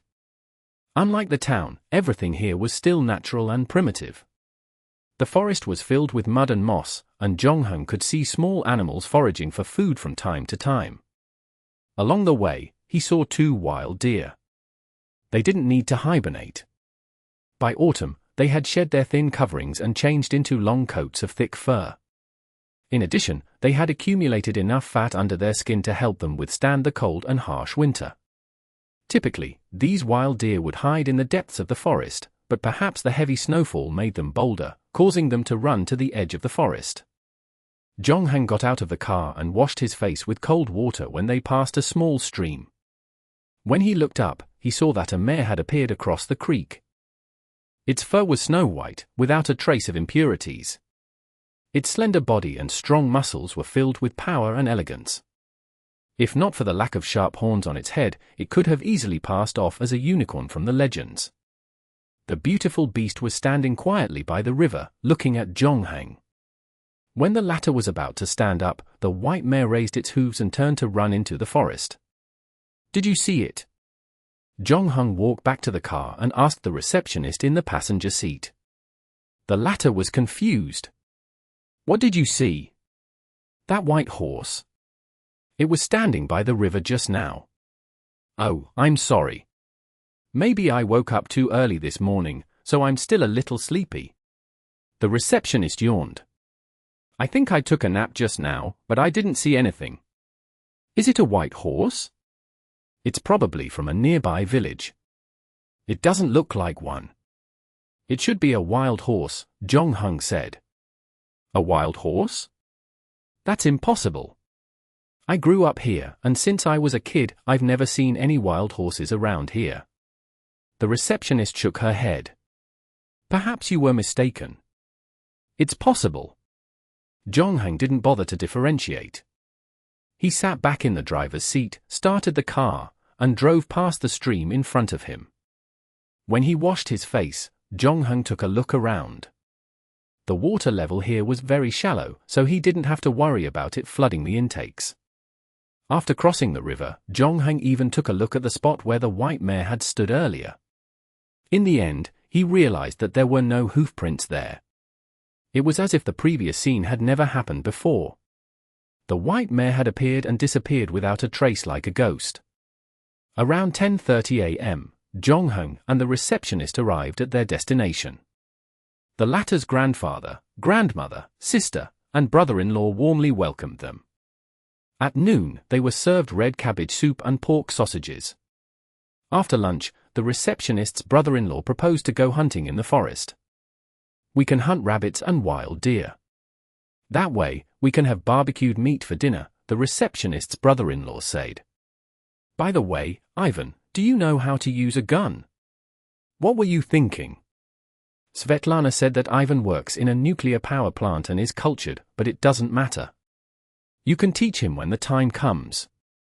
Maybe he will like hunting too, Svetlana's sister said enthusiastically.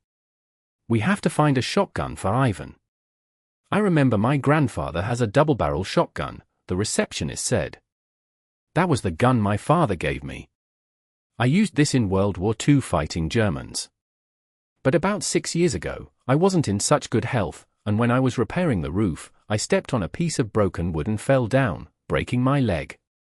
After that, I put the gun away," the old man said. "But I take it out for maintenance every month. You can bring it with you if you want to go hunting. It probably misses the days when it was outside." "Great, let's hurry up and leave now," Svetlana urged.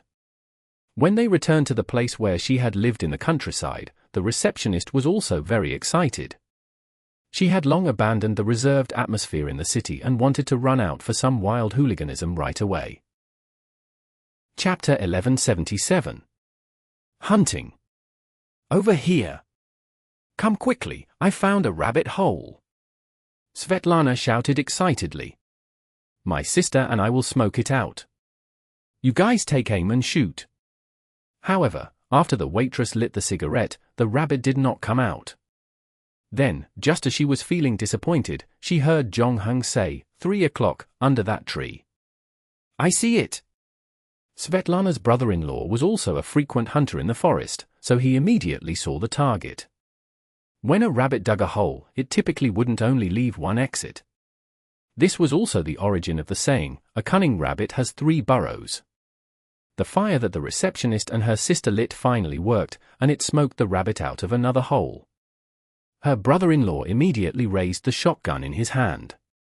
His marksmanship was not bad, and one could tell from how he held the gun that he had practiced quite a few times.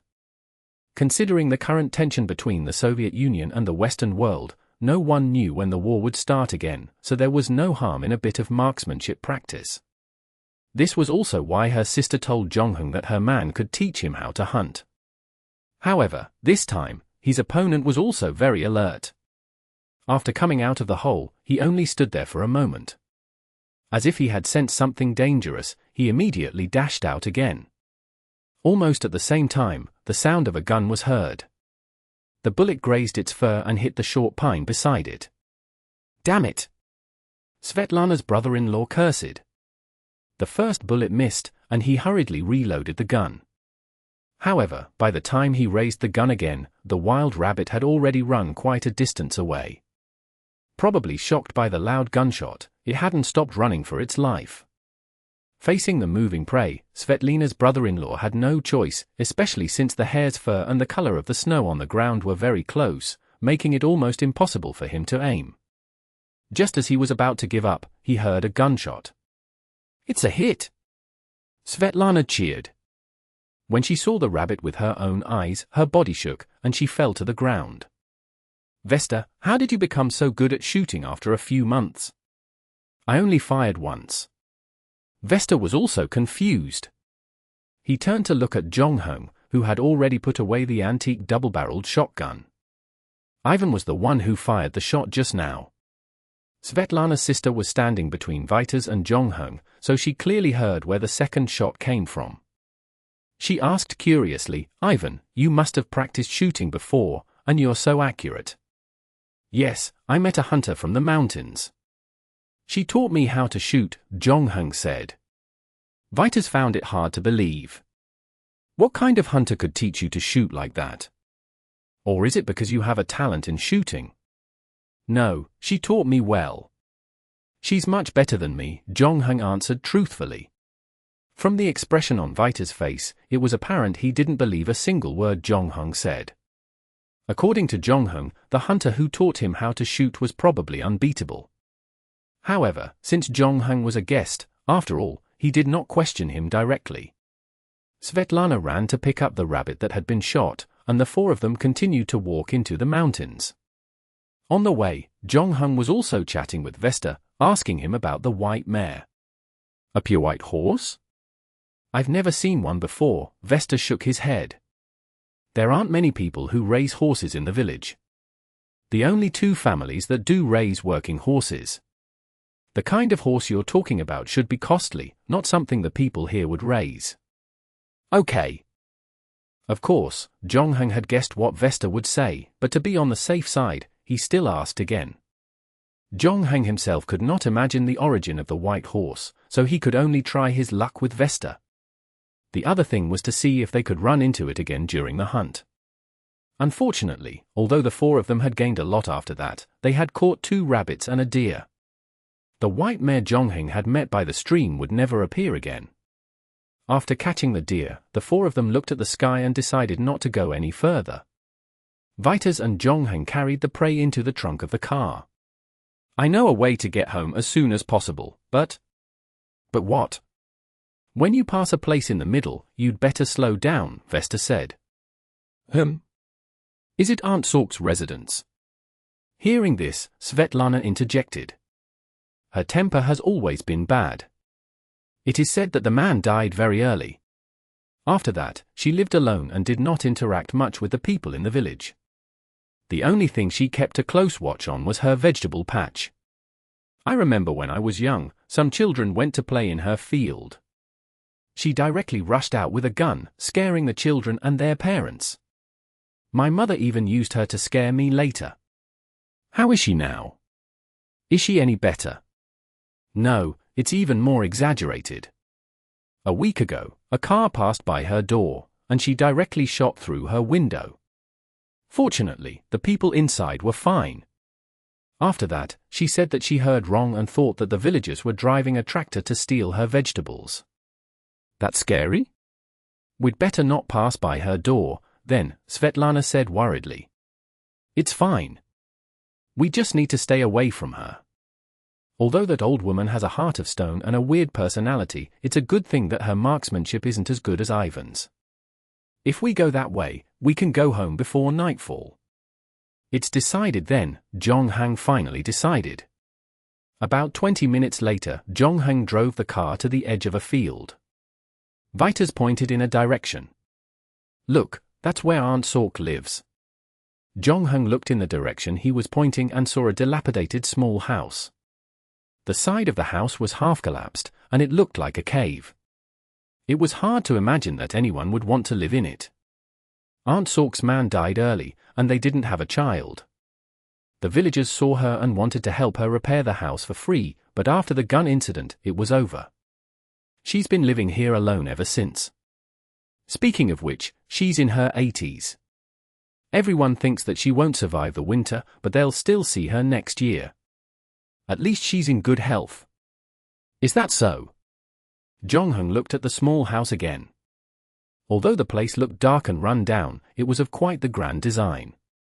Whether the floor area or the height of the building, it was bigger than the average house in the village. It was also why Aunt Sork could still live in the house, although half of it had collapsed. Chapter 1178. The Return Journey. Jongheng followed Vesta's instructions and slowed the car down. The grey larder slowly rolled past Aunt Sork's door. Fortunately, the thing that everyone was worried about didn't happen. The house was very quiet, and there was almost no movement. Although it wasn't night yet, the sky had already started to darken. Jongheng looked in the direction of the window. It was pitch black there, and the curtains were tightly drawn, covering the inside. No one knew what the weird old woman called Sork was doing inside. Jongheng took a look, and then he heard the voice of Svetlana behind him. Let's go. We'll go back early to eat barbecue. Jonghang nodded and looked away. Then he stepped on the accelerator, and the car started to speed up, leaving the hut on the hillside behind. Jonghang and Svetlana, the receptionist, spent 2 days in the countryside. Other than hunting, they also went fishing by the river. Initially, she wanted to show off in front of Jonghang. Hunting was a male-dominated sport, after all, and she had been fishing with her grandfather since she was very young, so she had pretty respectable skills. However, never did she expect that she couldn't beat a certain someone when fishing. Jonghang seemed to have picked a random place and dropped the bait. Soon, a fish would bite the hook. After a whole morning, she looked at the fish in Jonghang's bucket and then looked at the fish in her own bucket. The Kiev meat pie prepared by her grandmother instantly lost its fragrance. This is too unfair. Svetlana threw away the fishing rod and protested, "It's one thing to learn languages so quickly, but how are you so good at hunting and fishing?" "I don't have any tricks. I just practice a lot." Jonghang lifted the fishing rod, took the freshly caught fish from the hook, and put it into his wooden bucket. Previously on the island, if he weren't good enough at catching fish, he would have starved to death. He had to admit that life in the countryside was quite comfortable.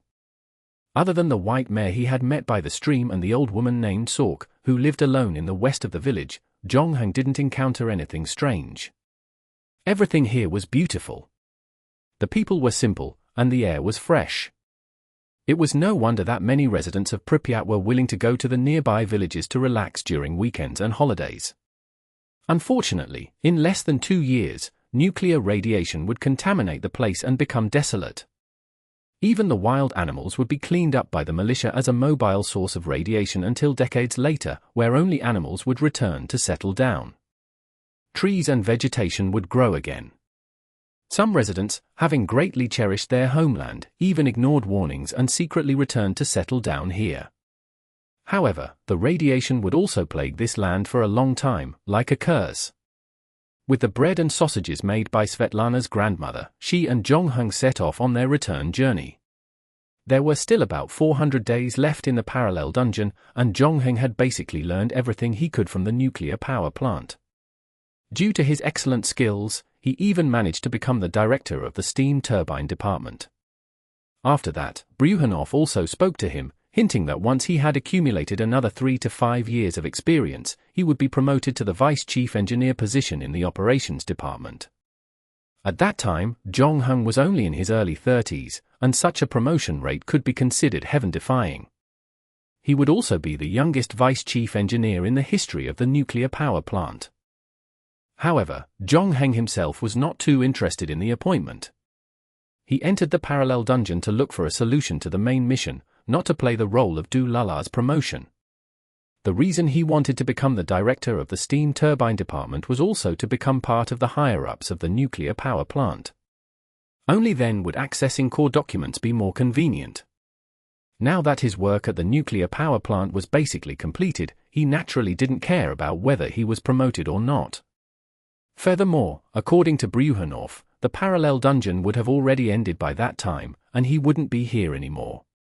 Thus, in the following days, Jonghang also announced that he had become a salted fish. The work within his scope was still very well done, but he didn't really care other than that.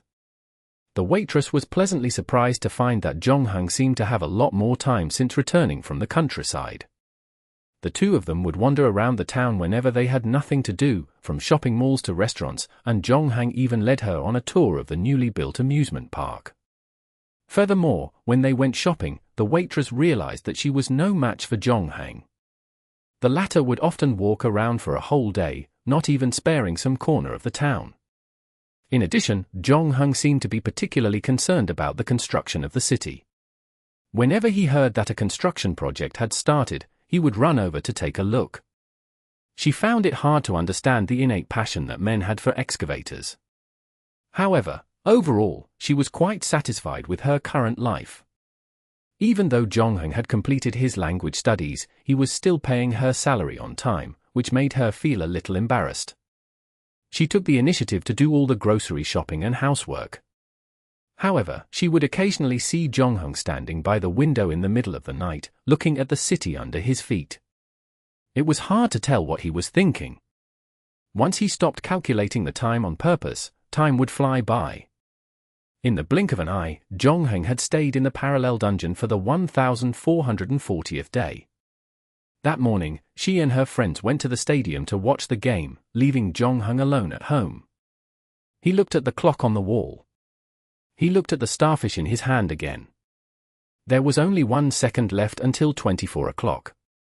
Jongheng adjusted his breathing and lay down on the sofa.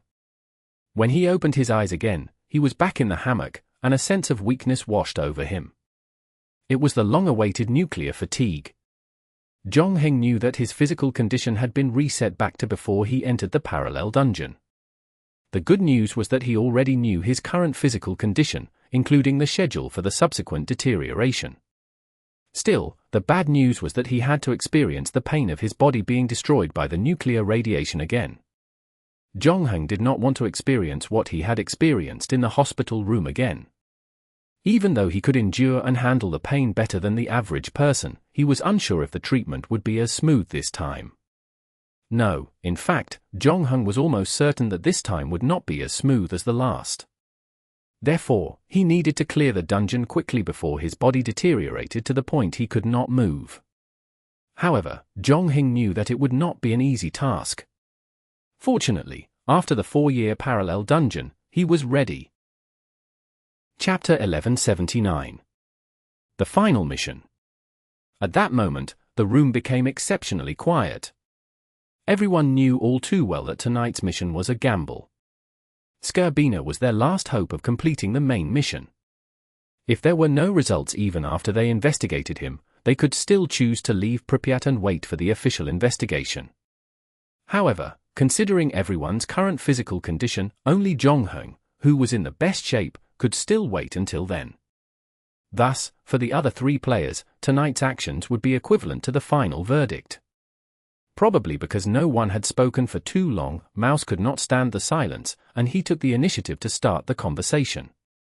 I wonder how Coconut is doing now. It would be all fine if he didn't speak, but when he opened his mouth, the atmosphere became even more solemn. After a moment, the youth in the uniform waved his arm that was almost unable to be raised. Good question. I'll help you take a look after I go in too. Sorry, I'm just a little nervous, Mouse apologized. Who isn't? I feel like I'm now back to the day of the college entrance exam. This dungeon is too strange, Mouse said. I've never encountered a dungeon with such a vague main storyline quest.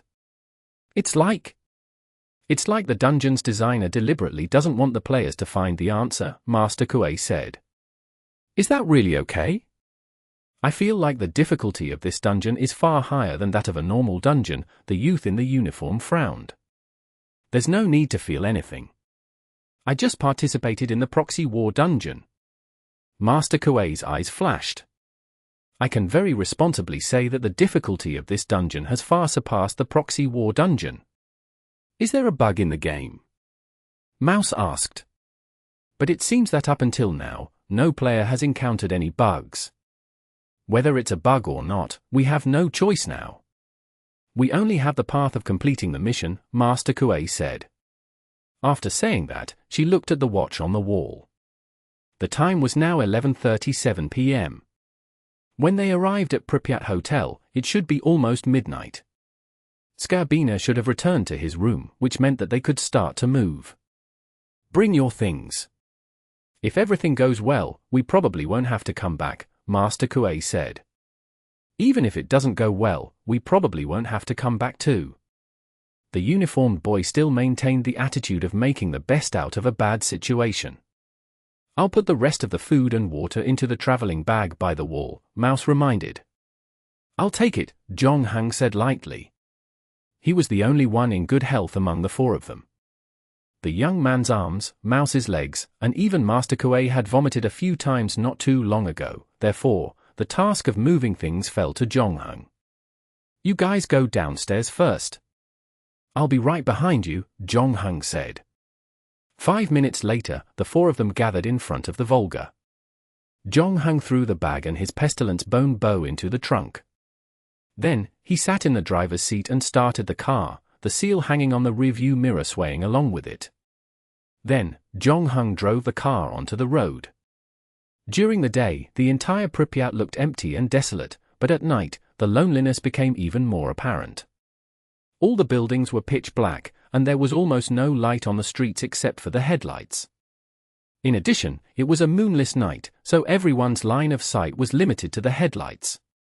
This feeling was very similar to a horror movie where they were sweeping around with a flashlight, not knowing what would appear in front of them in the next moment. They did not know if it was to fulfill the player's ominous premonition, but then they saw something really appear in front of the headlights. It was a white mare with not a single hair on its body. It was as beautiful as a statue, standing quietly in the middle of the road with its neck raised. No one knew when it appeared there. When they found it, the car was less than 10 meters away from the white mare. It was already too late to step on the brakes. The Volga was about to hit the white mare, and what awaited them was the destruction of the car. Mouse, in the passenger seat, had his eyes go from shock to confusion to fear. He reached out to prepare for the impact, but the expression on Jong-hung's face did not change. He did not slow down immediately. As if he did not see the white mare in front of him, he turned the steering, and at the same time, waiting for an opportunity to pull the handbrake. He held the rear wheel tightly to reduce the lateral grip of the car. The Volga's body drew an arc, almost brushing past the white mare's body. In the end, it came to a safe stop on the road ahead. When Jong-hung got out of the car and turned on the flashlight, he saw that the white mare had disappeared just like last time. Is that thing a horse?" Mouse asked, still in shock. "That's right, but I've never seen a horse like that before." "It's looking at us like it's a human," Master Kuei said. "Think that horse is the god behind this dungeon?" The boy asked. "Is it a horse god? But why would it appear in the Chernobyl dungeon to protest against human destruction of the environment? It's quite environmentally friendly." While everyone was discussing the scene before them, Jong-hung had already returned to the car. He did not say anything. He just switched off the flashlight and started the car again. After he drove the Volga back on the road, the other three people's expressions became a little strange. Don't you want to say something?" "Say what?" Jong-hung asked. "That horse, that's a supernatural phenomenon, isn't it?" "Yes, it should be. A normal horse wouldn't appear and leave so suddenly, and it didn't react much when we were about to hit it. This isn't in line with biological instincts." Mouse really wanted to say, "You don't fit with biological instincts either." Then, when they were about to hit, he glanced at Jong-hung and realized that the latter's expression was almost as calm as the horse's. However, he held himself back in the end and said, "Don't you think that the horse's appearance might mean something?" Jong-hung shook his head. "I know what you're thinking, but since it can appear in front of us when we're completely unaware, then we won't be able to find it when it doesn't want to appear in front of us." I just think that it might be related to the main storyline mission that we haven't made any progress on yet." "That's not ruled out," Jong-hung said with a nod. "So, I can promise you that even if we turn back now and do a thorough search, you won't be able to find any trace of the white horse." Chapter 1180. Old Friend. 0:04 p.m. Jong-hung parked the Volga outside the entrance of the Pripyat Hotel. Other than the white mare that had appeared again, the group did not encounter any other strange incidents along the way and successfully arrived at their destination. There were no security measures outside the hotel. Although many important people were inside, after Pripyat DW announced the evacuation, most of the chefs and service staff had boarded their cars and left, not to mention the guards and security guards. In fact, even if there were still people there, they wouldn't be squatting on the streets to soak up the radiation. In addition, the entire city had been evacuated, and the only ones that remained were in charge of disaster relief. Thus, in the eyes of Skarbina and the others, their living quarters weren't in any danger. However, tonight, Pripyat Hotel will be welcoming a group of uninvited guests. Jong-hung got out of the car, taking out the pestilence bone bow from the trunk and slinging it over his back, followed by Master Kuei and the young man in black. After that, Besnova held onto Mouse. The five of them remained silent. They walked past the red carpet outside the door and entered the hotel lobby. It was pitch black now, and there was no one around. Zhonghang deliberately shone his flashlight at the front desk. The doctors and maintenance workers had already taken Svetlana away before they left. Even if she didn't leave, she wouldn't have remembered what had happened in the parallel dungeon. Zhonghang only took one look before turning away. He was about to continue forward when he suddenly stopped. "What's wrong?" Master Kuei asked. "There's something missing here." "Something? What is it?" Mouse looked around, but he couldn't figure out what Zhonghang was talking about, so he asked, "Could those people have taken it away when they left?" "Impossible, that thing can't be taken with them." Zhonghang walked to the front desk as he spoke. He held the flashlight in front of his eyes and waved it inside. Soon, he found the target. Then, he reached out and took out a phone receiver from behind the potted plant. Mouse was still a little confused, but Master Kuei and the young man changed their expressions when they saw this. The earpiece was not attached to the base. In other words, if someone used a room's phone to call the front desk switchboard, then turned the switchboard's earpiece toward the outside, they could hear the commotion coming from the lobby. "Looks like someone knew we're coming," Zhonghang said calmly as he reattached the earpiece. Someone from the committee, the uniformed teenager, asked. "Is it because we've held Kovitz hostage before, so he was alerted?" "Kovitz is just a technician. Even if he was alerted, he wouldn't be able to do that," Zhonghang said. "For someone to be able to use the receiver to listen in, he has to possess investigative and anti-investigative abilities." "Then who is targeting us?" Master Kuei frowned. "Could it be that the people from that place are really here?" Even though Master Kuei didn't give a name, Zhonghang and the others knew what she was talking about. The Soviet intelligence agency, better known as the KGB, was as famous as the CIA, MI6, and Mossad. Previously, Zhonghang had used KGB's Tiger flag to scare Bruhanov and Dyatlov. Could the real KGB agents have really come to Chernobyl this time? If it's just to deal with us, isn't it making a big deal out of nothing? Mouse asked hesitantly.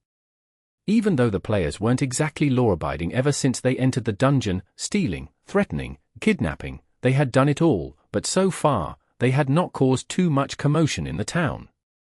At most, it was a 2-star bounty by GTA standards, so there was no reason for the KGB to take action. "Since we can't figure it out, we might as well go up and take a look." Zhonghang was still as calm as ever. However, considering that their actions might have already been discovered by the higher-ups, Zhonghang changed plans slightly. He split up with the other 4 and climbed up the 3rd floor from the outer wall. After that, they would meet up at the entrance of the fire escape. If there was an ambush there, Zhonghang would be able to kill them in advance. After agreeing on the next step of their plan, Master Kuei and the others waited for about 2 minutes before walking up the stairs. They didn't walk very fast, mainly because Mouse's thighs were swollen like carrots, and although he had Besnova's support and found a walking stick, he still walked with great difficulty. If it wasn't for the fact that he still needed to be the interpreter, he would have been waiting in the car. And when he thought of the possibility that the legendary KGB was waiting for him above his head, Mouse became even more anxious. If the battle wasn't going well, he didn't know whether he would escape. The 4 of them carefully explored the 2nd floor with their flashlights. Fortunately, they didn't encounter any danger. Just as they wanted to continue climbing up, an accident happened. Master Kuei and the young man in the uniform had only taken 2 steps when they heard Mouse and Besnova behind them here breathing heavily. The 2 of them turned around and saw a man tightly wrapped windbreaker and a hat. He held a TT-33 pistol in one hand and pointed it at Mouse's temple while his other covered Besnova's mouth. This stopped the latter from screaming. The attacker should have been hiding behind the stairs on the 2nd floor, and it wasn't until the 4 had passed him that he quietly jumped out and held 2 hostages. When Master Kuei saw this, she was about to ask the other party about his intentions when he unexpectedly spoke up. He said in a low and hoarse voice, "Don't speak loudly." "It's me." Master Kuei felt that the voice was a little familiar. Then, Mouse reacted first, exclaiming in joy and surprise. "Doctor?" "That's right. Didn't you leave Pripyat? Why are you back? You're here. Where's the maintenance man? Is he back too? The young man asked. He's in the hospital and didn't come back. In fact, if you see him, you'll know why he didn't come back, the doctor said. The doctor put away the pistol in his hand and took off his hat as he spoke. When they saw the face under the hat, they couldn't help but gasp. It couldn't even be called a face anymore because it had swelled to 1.5 times its normal size. Moreover, the skin had begun to fester, hanging on it one by one, as if it was severely burned. It was only then that the others noticed that the doctor's 2 hands were also wrapped in bandages. Obviously, his face wasn't the only part festering. Didn't you and the maintenance worker leave Pripyat? How did you end up like this? I'm afraid you'll have to ask Simon about this. Anger and pain flashed in the doctor's eyes. Chapter 1181. That was a good suggestion. Simon. Mouse couldn't understand what the doctor's current state had to do with Simon.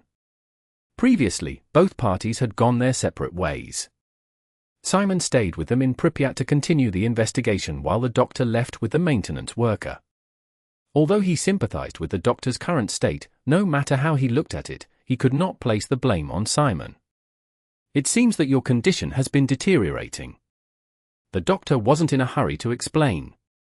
Instead, he first looked around. His gaze swept past the teenager's swollen arm and Mouse's legs. Then, there was also Master Kuei's slightly pale face. What is that supposed to mean? Master Kuei's expression changed.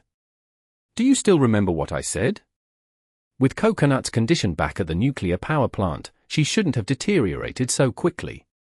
Even if her palm came into contact with the graphite on the ground, it only took less than a day for her from passing out from a high fever to almost losing her life. Such rapid progression does not conform to medical knowledge at all. You suspect that someone could have done something to her. The first person who found out that something was wrong with her that night was Simon, the doctor said coldly. The teenager shook his head. But that doesn't mean that Simon did something to her. Besides, Simon isn't some omnipotent god. How could he aggravate Coconut's condition? It's graphite. What? I'm answering your question. How did he aggravate Coconut's condition? Because he secretly placed the graphite core next to her. Do you know what you're saying? Kuei asked. Of course, because he treated me and the maintenance man the same way. He warned us not to leave Pripyat, but we didn't listen to him. So before he left, he put a piece of graphite in our backpacks. The doctor cried in grief and indignation. We only found out 2 days later that the maintenance man had been carrying that bag the whole time. When we arrived at the hospital, he was directly sent to the emergency room, and you saw my situation. I wasn't hospitalized because I knew that since Simon would make a move on Coconut and us, and he would definitely not let you go. So, I rushed back to Pripyat overnight to warn you, but I didn't know where you were, so I could only stay by Skarbina's side and wait for you to come over. After the doctor had said what he wanted to say, the stairwell fell into silence. The main reason for that was the explosive piece of news they received. Everyone had always thought that the deterioration of their physical condition was due to the radiation they had received, but they did not expect that a human factor could actually be involved. Moreover, the players who dared to choose a single row were basically not fools. After careful consideration, they realized that the doctor's words were very credible. It was not just because of the 2 things he had said, but the most important thing was that up until now, only Simon had remained in relatively good physical condition. If someone was really playing tricks in the dark, Simon was undoubtedly the most suspicious one among them. However, the uniformed teenager still found it difficult to accept it. Simon, why did he attack us? Even if you don't trust his character, isn't this dungeon a one-on-one mode? Players are teammates and not enemies. We'll have to ask him that, the doctor said. Master Kuei's mouth dropped open to say something. What do you want to say? The youth asked. You all saw the post that Flo posted on Simon's behalf. Simon offered 200,000 points as a reward, but he clearly didn't have that many game points on him. He could only use a B-grade item as collateral, Master Kuei said. He's very short of points right now. Are you saying that he plans to kill us and steal our items to make up for a portion of his points? You have to admit that it is indeed the fastest way to earn points. What about the main storyline quest? Up until now, we haven't had any leads. Doesn't that just lower his hopes of killing us and completing the main storyline quest? Mouse said weakly. You're right. However, we don't have any leads. Perhaps he already knows how to complete the main storyline quest. That's why he's starting to deal with us. Once he kills all of us, he'll be able to complete the main storyline quest by himself. After that, he'll return with a full load, the doctor suggested. As soon as he finished speaking, another voice came from upstairs. That's a good suggestion. The players' faces darkened when they heard that because they recognized that it was Simon. Jong Hung slowly walked down the stairs from the 3rd floor. He looked at the players who looked like they were about to face a great enemy, and then said to the doctor, "You played a good diversionary tactic." "No, I can't compare to you," the doctor said with a sneer. Who would have known that the great Simon is actually someone who plays a game of hide-and-seek on the surface? Jong Hung shook his head. "I'll correct you on 2 points. What? First, I don't need to act in a superficial manner and hide behind the scenes. If I really had the intention to kill people and steal their items, then all the other players in this dungeon would not be able to stop me even if they joined forces." Jong Hung did not purposely use a threatening tone in his words. He only said it in a normal tone, but everyone felt a strong sense of oppression. Even the doctor opened his mouth but failed to say anything in the end. Simon had always been very easygoing and had kept a low profile in this dungeon. Whenever he took action, he would ask for everyone's opinion in advance, never once using his position as the team leader to force anyone to do anything. After some time, everyone even forgot that he was the #1 player that suppressed the experts of the 3 large guilds to take the #1 spot on the leaderboard. Second, Jong Hung looked at the doctor and continued, "I sympathize with your plight, but unfortunately, you found the wrong person." The doctor did not seem to believe Jong Hung's words. He said, "Let's not talk about me and the maintenance worker for now. How are you going to explain the fact that everyone else's condition is deteriorating at a faster rate than normal? You may have picked the wrong person, but there is one thing that you're right about. Someone is secretly increasing the amount of radiation we're exposed to. However, that person is not me. As for why I'm in better condition than you guys, it's just because I'm more alert." Jong Hung waved the thing in his hand. "What's this?" "A portable radiation measuring device. I got it from a militia sprinkler earlier. The measuring range is very small, and the upper limit is only 3.6 Röntgen. However, it's enough to help me get through dangerous places and items," Jong Hung explained. "After Coconut was sent to the hospital, I took the meter back to her room. I found that the radiation in her room was indeed abnormal. In many places, my meter was off the charts. This means that someone planted a strong radiation source in her room." The uniformed boy was startled. "At that time, you asked me to go with you to snatch the clothes. Was it really to get the meter?" Chapter 1182. Invisible Man, are you trying to say that you weren't the one who secretly placed the graphite in our backpacks? The doctor pointed the gun at Jong Hung. "That's right," Jong Hung said calmly. "That's impossible," the doctor said firmly. "Everyone else's health is deteriorating rapidly. If you weren't the one who placed the graphite in our backpacks, then he would only be letting you off easy. This doesn't make any sense." "That doesn't make any sense," Jong Hung nodded. Master Kuei and the other players were surprised. They didn't expect Jong Hung to admit it so readily. Jong Hung continued, "Unless the person who secretly put the graphite in your bag isn't a player." "Not a player? What do you mean?" Mouse was confused. The doctor said, "After we split up, the maintenance man and I drove away from Pripyat. We were cautious along the way and tried not to interact with outsiders. I'm sure no one touched our bag during this period, so the graphite was in our bag before we split up. At that time, all of us were together. Other than our own people, it was impossible for anyone to slip something into our bag without us knowing unless that person was completely invisible. Zhongheng ignored the doctor's final taunt and asked, "Do you still remember the name of this dungeon?" Invisible Killer? What's wrong with that? Didn't we already conclude that the invisible killer refers to nuclear radiation? Grandpa Kuei said. Nuclear radiation does indeed fit the definition of an invisible killer.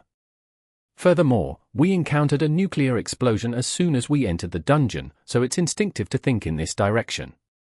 At first, I tried to find an answer in this direction, and I followed the steps to investigate the cause of the accident, but in the end, as you can see, the main mission hasn't changed at all. Then what else can the invisible killer refer to? The young man asked. Nothing, just the literal meaning, Zhongheng said. The background of this dungeon has been deliberately misleading us, making the whole thing complicated. The literal meaning? Don't tell me you really think an invisible killer is lurking around us. Mao shivered and looked around with a panicked expression. Are you treating us like fools? The doctor didn't fall for his trick at all. He laughed in anger. Are you really going to push all this on an invisible man? Even the uniformed teenager, who had always supported Zhongheng unconditionally, found the statement hard to accept. An invisible man. It's a little too sci-fi. No, you've misunderstood me, Zhongheng said. The teacher who taught me assassin techniques once told me that the best way to disappear quickly in this world is to completely blend into the surrounding environment and become a part of it. So, for now, what's the fastest way to blend into the environment? Master Kuei asked. Pretend to be a player. Zhongheng replied calmly, the dungeon's mode is single-player cooperative, which means that the players in the dungeon are all in a cooperative relationship. Although we can't rule out the possibility of some players killing others for their goods, overall, the relationship between the players in the single-player, cooperative dungeon is relatively harmonious. Furthermore, the background of this dungeon is the famous Chernobyl accident. From the first second of the game, the shadow of death has been looming over our heads, especially when we have no clue about the main storyline quest. It's almost impossible for us to suspect the companions around us. Zhongheng paused for a moment before continuing. As I said before, this dungeon has been deliberately misleading us from the very beginning. When we first entered the dungeon, there were 7 of us in the same room. When we realized that we were surrounded by players, we naturally assumed that all 7 of us were players. This is a form of mental inertia. But after that, we introduced ourselves. At least I didn't find anything wrong with it. Even if the NPC in the dungeon could blend in with us, it would be difficult to imitate our tone and mannerism. Most importantly, it would be our understanding of the real world. Despite saying that, she began to think about the possibility. Of course, ordinary NPC can't, but someone can do it. Who? The master behind this dungeon, Zhongheng said calmly. The master behind this dungeon? Your story is getting more and more ridiculous, the doctor sneered. I can't rule out the possibility that some gods will appear in the dungeon, but I've never heard of any gods personally participating in the game. Others may not, but I know someone who will. In fact, I'm not surprised at what he does, Zhongheng said. Do you already know which god is behind this dungeon? Grandpa Kuei's eyes moved. That's right. Loki, the god of lies and tricks in Norse mythology, is the one hiding among us and playing tricks, Zhongheng said. This is very consistent with his style of doing things. You said the god behind this dungeon is Loki? Where's the evidence? So far, all we've heard is your nonsense, the doctor snapped rudely, clenching the TT-33 in his hand. The evidence is hidden in every corner of the dungeon. Although Loki has always appeared as a person who can ignore the rules and tease people everywhere, he can indeed break many restrictions. This is also the reason why this dungeon is so unique. However, according to my speculation, he still needs to follow some basic rules in the game. For example, he can't set up an unsolvable dungeon. He can increase its difficulty to a certain extent, but he also needs to leave the answer to the riddle. Where is the answer? The boy asked. According to Norse mythology, Loki was an outstanding shapeshifter. He appeared in different stories as a seal, a salmon, a white mare, a fly, and an old woman named Sork. A white mare? The one we met on the way to the hotel? Mouse asked in surprise.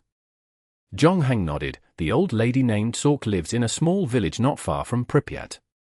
The building she lives in is taller than the average residential building because, in Norse mythology, she belongs to the giant tribe. Half of the other building has collapsed, corresponding to the cave she lives in the story. The dolphin, is it the chain hanging on our car? Master Kuei quickly thought of the dolphin interior hanging on the rearview mirror of the Volga. If it's salmon, it can't be referring to the canned salmon that we stored, right? Mouse's ability to draw inferences from one example was also very strong. Chapter 1183. The truth was never pleasant to the ear. So you think the god behind this dungeon is Loki, that Loki? The doctor asked, bemused. Yes, and there has always been a view in the academic world that Loki is not only the god of lies and trickery but also the god of fire, which corresponds to the fire at Chernobyl, Jonghang said. To be honest, he had never expected that Loki would be the mastermind behind this dungeon. Although Jonghang and Loki had never met before, they had secretly crossed swords once thanks to the Gemengard incident. It was then that Jonghang learned from Fan Mainan that Loki had also been targeting him for a long time. Therefore, when he realized that he had entered Loki's dungeon in this game round, Jonghang did not think it was a coincidence. As for the others, they could only say that they were unlucky to be involved in the dungeon that Loki had designed to deal with him. The expression on the doctor's scary face kept changing. Obviously, he was also thinking about what Jonghang had just said. Although he didn't want to, he had to admit that Jonghang's speculation carried with it a certain degree of credibility. That was because not long ago, he and the maintenance man had also seen that mysterious white mare. However, he did not move the TT-33 in his hand away from Jonghang's chest. He only slightly pulled away from Mouse beside him. The god of lies and trickery is between us at this moment. This is not the explanation I want to hear, the doctor said. The truth is never pleasant to the ear, Jonghang said. After he said that, the atmosphere became more subtle. Almost all the players present simultaneously assumed defensive positions because no one knew if Loki was standing right next to them. This was Loki, not some ancient god that was about to be forgotten or a new god still in the learning and growth stage. He was a traditional god that had existed for thousands of years, was extremely powerful, and was still in the rising stage. Any god was not easy to deal with, let alone Loki, infamous for his tricks and lies. According to you, Loki is the key person to be found in the main mission. If I put a bullet in each of your heads, will I be able to find out who Loki is and clear this dungeon? The doctor growled.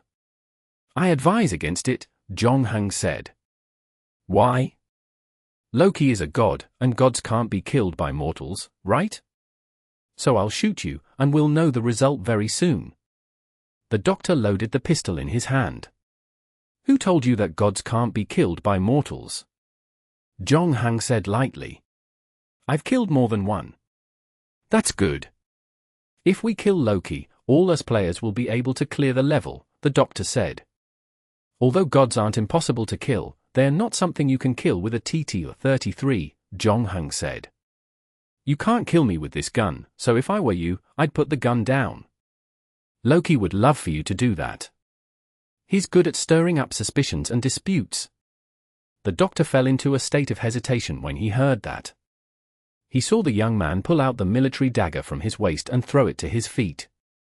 As usual, he was the first person to respond to Jonghang. He raised his hands to indicate that he did not have any other weapons. Simon is right. Since we know that Loki is behind this dungeon, we can use peaceful means to find him among us. I think so too, Mouse agreed immediately. He quickly threw down the weapon in his hand as if throwing a hot potato. But to everyone's surprise, when it was Kuei's turn, she simply said, I refuse. The doctor immediately turned his gun and pointed at Kuei. You're Loki? Did the radiation damage your brain? How do you know I'm Loki? Kuei said coldly. Then why are you objecting? The doctor said seriously. If Kuei couldn't give him a satisfactory explanation, he would pull the trigger without hesitation. We need to have a good talk, but we can't abandon our weapons because we still need them to deal with Loki. Don't forget that this is his dungeon. Even if we join forces, we might still be at a disadvantage, Master Kuei said. You have a point. Mouse quickly picked up the weapon he had left behind. The young man in the uniform glanced at Zhongheng. Seeing the latter nodding, he bent down to retrieve his military dagger. The players looked at the doctor, who thought for half a minute before finally putting away the pistol. However, he did not put the TT-33 into the holster. Instead, he kept the gun in his hand, pointing the muzzle at the ground. If you want to talk, then let's talk. I'm not Loki. This is obvious. Otherwise, I wouldn't have ended up in this state, the doctor said. Then, after we separated, your bodies began deteriorating at an accelerated rate. This is enough to prove that I'm not the one who's playing tricks in the dark. Don't misunderstand. I'm not saying that you're Loki, Mouse said. I'm just stating my own opinion. Everyone knows that Loki is an excellent shapeshifter, so he can completely disguise himself as someone who's suffered from severe radiation exposure. In fact, apart from Simon, most of us don't seem to be in good condition. As for the problem that our bodies deteriorated after you left. Although you said that you came back on the third day, we don't know how long you've been gone.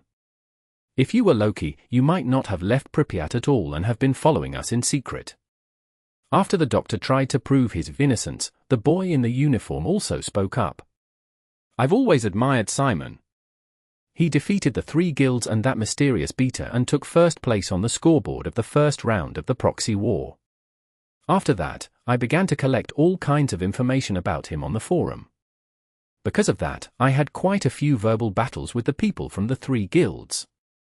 Master Kuei said that my code name was a bit familiar.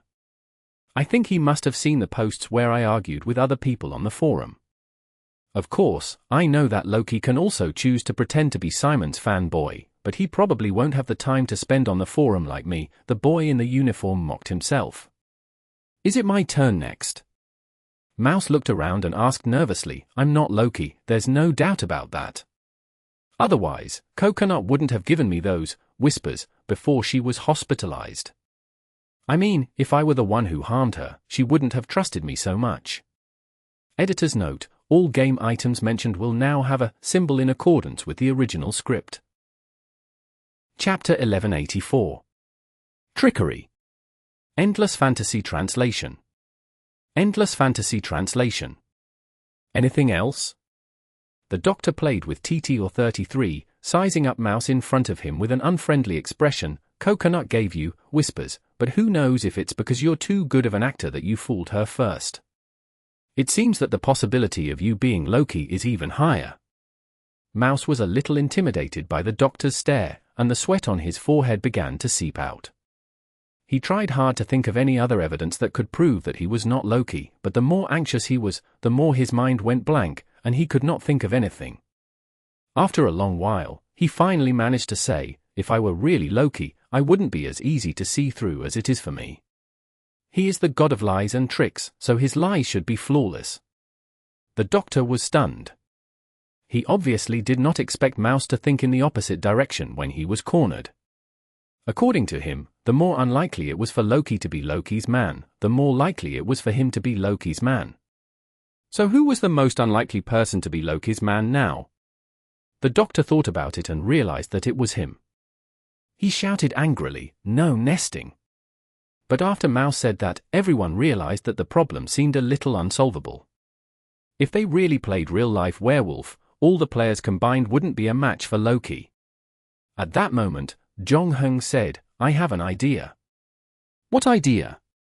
The doctor asked. I have an item in my hand that can increase the damage of mythical creatures, Zhongheng said as he pulled out the hidden scabbard from his waist. The doctor looked alarmed. You're not thinking of using this knife to cut us, are you? It's not that exaggerated. I just need to cut your fingers a little, Zhongheng said. What happens if you get cut? Ordinary people will be fine, but supernatural creatures will continue to bleed, Zhongheng said. This is the only way to find out which one of us is Loki. The doctor hesitated, but in the end, he shook his head and said, "I won't let you cut my hand with an unknown game item. It doesn't matter. You can come last. We'll cut first. If you find Loki in the middle, you won't need to be cut. If you don't, you won't need to be cut either," Jong-hung said. He didn't care whether the doctor agreed or not. He turned to ask, "Who wants to go first?" The young man had always been Jong-hung's staunch supporter. This time, he didn't disappoint Jong-hung. Hearing this, he immediately reached out his hand. Jong-hung used the hidden scabbard to gently slice the tip of his thumb. Not long after, blood dripped from the wound. Jong-hung tossed the young man a bag of cotton swabs, and the latter pulled one out to plug the wound. The atmosphere at the scene also became tense. About half a minute later, the young man removed the cotton swabs and raised his injured thumb again. The wound on his hand had already scabbed, and no more blood dripped out. "Ha!" Jong-hung raised his eyebrows. "How is it? Does this count as passing the test?" Master Kuei asked. She rolled up her sleeves. "It's my turn now, right? Okay, reach out." Jong-hung pressed his palm on the hilt of the hidden scabbard as he spoke. However, the next moment, something unexpected happened. Without warning, Jong-hung suddenly exploded. The hidden scabbard left the scabbard with a flash of cold light and slashed toward the left at a speed untraceable to the naked eye. The doctor was shocked by this sudden scene. He finally understood why Jong-hung had said that a TT-33 would not be able to kill him. With the distance between them, the doctor might not have had the time to shoot.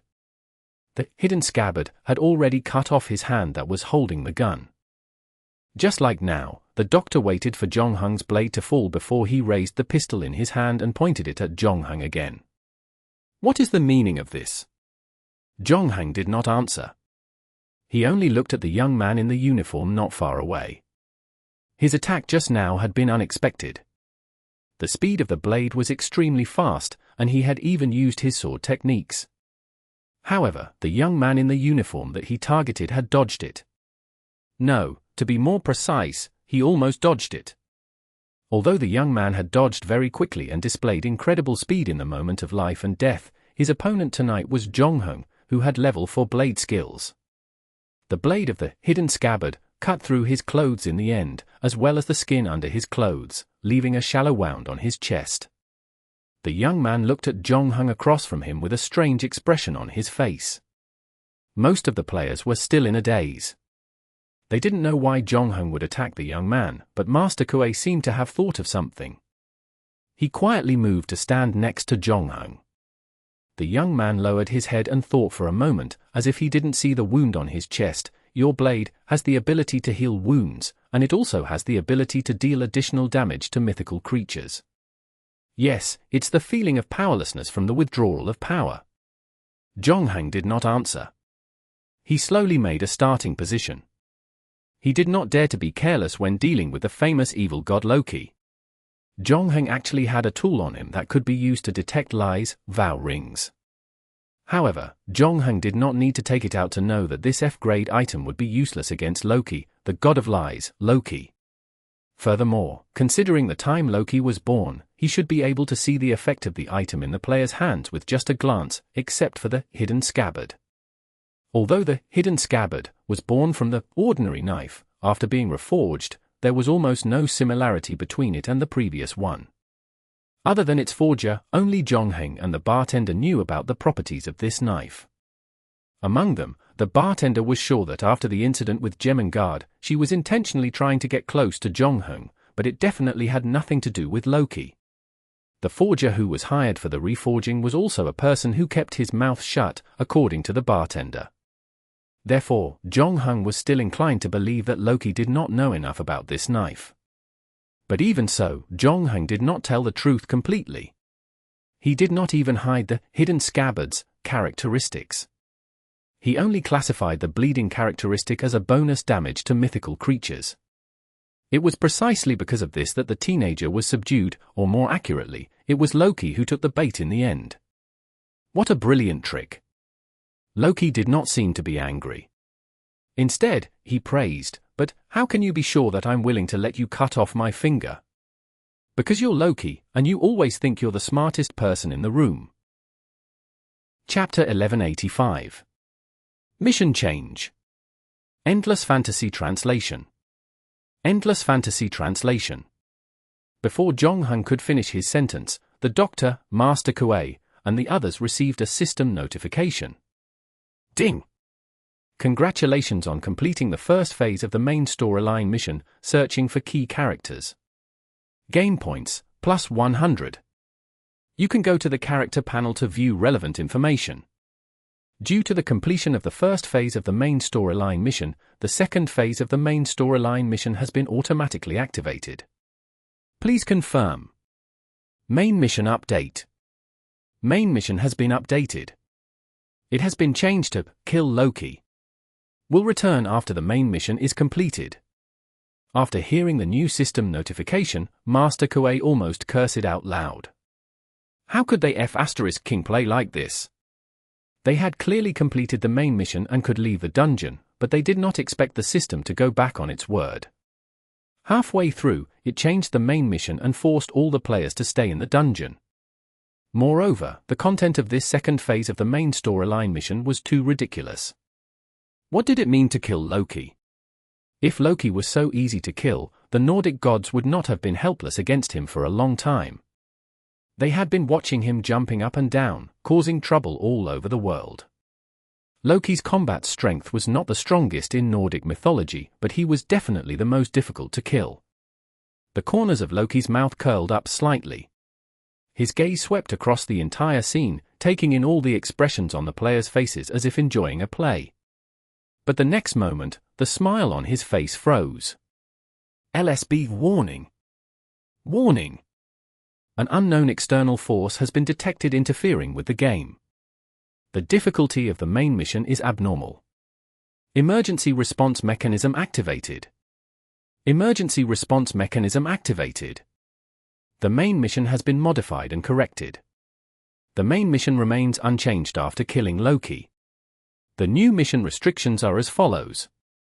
During the mission duration, Loki is not allowed to leave Pripyat. Killing the 5 great avatars of Loki will weaken Loki's strength. Within 12 hours, Loki is not allowed to attack players. Loki can choose a building in the city as his stronghold. After 12 hours, Loki will remain in the stronghold and cannot move again. TSK, are you really going to treat me like the boss? A hint of playfulness flashed across Loki's face. Alright, it's rare that I get the chance to exercise my muscles, so I'll play this game with you guys. After saying that, he turned to look at Jong-hung. He was about to say something to Jong-hung before he left, but unexpectedly, Jong-hung did not give him a chance at all. The next moment, Hidden Scabbard was already slashing at him. Loki snorted, without caring about his posture. He hurriedly rolled on the ground to dodge Jong-hung's attack. The pride that he had worked so hard to bring up earlier was gone. Jong-hung didn't give up on chasing after him after missing his attack. Instead, he stuck close to Rocky like a maggot on a tarsal bone. Hidden Scabbard kept colliding with the cement floor, making clanking sounds. Loki couldn't get up at all and could only roll like a rubber ball. He kept rolling down. This is too much. Loki was so angry that he almost got stabbed several times. Although he didn't know how he managed to stop the bleeding, it was clear that he was still quite afraid of the hidden scabbard in Jong-hung's hands. Obviously, he didn't want to add another wound to his body. He could only keep yelling, "If you don't put away the knife, you'll regret it." Jong-hung ignored Loki's threat. After hearing about the mission restriction, he realized that this was an opportunity. Besides killing the Incarnation, which could weaken Loki's power, Jong-hung also noticed the rule that Loki couldn't fight for 12 hours. This rule was meant to give players time to kill the god. Jong-hung, however, had used it to bypass the process of killing the god. It seemed that he wanted to kill Loki, who couldn't fight back, right here and now. Furthermore, as Jong-hung hacked, he called out, "What are you waiting for? Do it!" The players on the side finally came to their senses. Dr. Mang Liang raised the TT-33 in his hand and aimed at Loki, who was on the ground, and pulled the trigger. The latter was now suppressed by the hidden scabbard, so there was no other choice but to choose the lesser of two evils. He took the bullet in his lower abdomen. Seeing that Master Kuei and Mouse were also about to rush over to join the battle, Loki had no choice but to make up his mind. Gritting his teeth, he reached out his left hand and grabbed Jong Hung's hidden scabbard. As expected, 4 of his fingers were directly cut off by Jong Hung. However, at the cost of this, Loki finally bought some precious time. He reached out his other hand and snapped his fingers. When the hidden scabbard fell down again, Loki had already disappeared from where he stood. Jong Hung pulled out the blade embedded in the wall. Hearing the sound of footsteps coming from above his head, he chased after him. Due to the new rules, Loki could not attack players yet. Therefore, Jong Hung did not have to worry about this being a trap. He ran straight up to the roof and saw Loki standing on the edge of the rooftop. Loki did not seem to realize that he had been cornered. Stopping in his tracks, his face dark as if he had something to say to Jong Hung. Jong Hung, who had caught up to him, took out the pestilence bone bow on his back and put on the Paris arrow. However, this time, Loki had learned his lesson. Before Jong Hung could shoot the Paris arrow, he snapped his fingers and disappeared again. And this time, he had completely disappeared. Jong Hung looked around again, but there was no sign of Loki. Jong Hung was not disappointed. He knew that the god of lies and trickery would not be killed so easily, and the battle just now was not without meaning. Even if he could not kill Loki on the spot with the hidden scabbard's unique bleeding and damage bonus on mythical creatures, it would definitely be enough to make him suffer. If he could kill 5 more of his avatars, it would further weaken Loki, and the final battle would increase the player's chances of winning. Jong Hung put the pestilence bone bow back on his back. Just as he was about to go downstairs, he saw a militia truck driving toward him on the street in the distance. What's going on? At this time, Grandpa Kuei also went up to the rooftop. She was in the second best physical condition among the players, so she followed Jong Hung up. Unfortunately, the battle ended before it even started. Nonetheless, Master Kuei also noticed the 2 trucks. Jong Hung seemed to have thought of something, so he didn't say anything. He just turned around and ran downstairs again. Along the way, he ran into the doctor and Mouse, who had rushed over. In the end, the 2 of them saw Jong Hung running toward the room where Skarbina was on the 3rd floor. Jong Hung directly knocked open the door and saw the vice president lying in a pool of blood in the living room. The vice president was no longer breathing, and even his body had cooled down. It looked like he had been dead for at least a day. Then, Jong Hung noticed the flies surrounding Skarbina's body. "Close the door!" Jong Hung screamed to Master Kuei and the others. Chapter 1186. The Fly. Endless Fantasy Translation. Endless Fantasy Translation. Just as the main storyline mission had changed, the players noticed that there was a countdown at the bottom right corner of the mission panel. It was exactly 12 hours, and 3.5 minutes had already passed. In other words, they had to deal with Loki's 5 avatars in the remaining 11 hours and 56.5 minutes. Only then would they be able to weaken Loki's strength to the maximum. This duration was quite a tight one. Mouse and the others were still thinking about where to start, but they didn't expect Jong Hung to have found Loki's first avatar. They weren't fools either. As soon as Jong Hung reminded them to close the door, they immediately reacted. The Fly, one of the avatars of Loki in Norse mythology. In the story of searching for the golden-haired man, Loki made a bet with the dwarf. In order to win the bet, he transformed into a fly and bit the dwarf, Brock's hand when he pulled the bellows, but unfortunately, still lost the bet. But with Loki's usual cunning, he escaped punishment in the end. Kuei was quick-witted. She closed the door before the first fly could fly out of the room. And this was not the end. He then used a towel to block the gap in the door. The others were not idle either. They followed suit. Someone had checked the windows, blocked the air conditioning vent, making sure to leave all the flies in the room. However, after all the preparation work was done, the two military trucks stopped downstairs at the Pripyat hotel. Jong-hung looked out the window. If everything went as planned, the militia should have come for Skarbina, but he didn't know if they had received the news of the vice president's death. "What should we do?" Mouse asked anxiously. Originally, Sherbina's death had nothing to do with them, but because they had to kill the flies in the room, they couldn't let the militia break in. Furthermore, given the current situation, if they really opened the door, even if they said that Skarbina's death had nothing to do with them, no one would believe them. Jong-heng knew that this was a huge trap that Loki had set for them. If the players clashed with the militia, there might be trouble waiting. However, this kind of thing was an open conspiracy. Even if they knew that it was a trap, in order to get rid of Loki's incarnation, they had to stop the militia at the door at this critical moment. Therefore, Jong-hung said, "Leave the people downstairs to me. You guys stay here and take care of these flies." After saying that, Jong-hung walked to the door. After confirming that there were no flies following him, Master Kuei removed the towel that blocked the door. Then, Jong-hung quickly opened the door and left.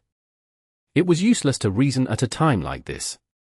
Therefore, Jong-hung skipped this step and found a room with a window facing downstairs. Then, he drew his bow and knocked an arrow. The leader of the team was waiting for his team members to gather.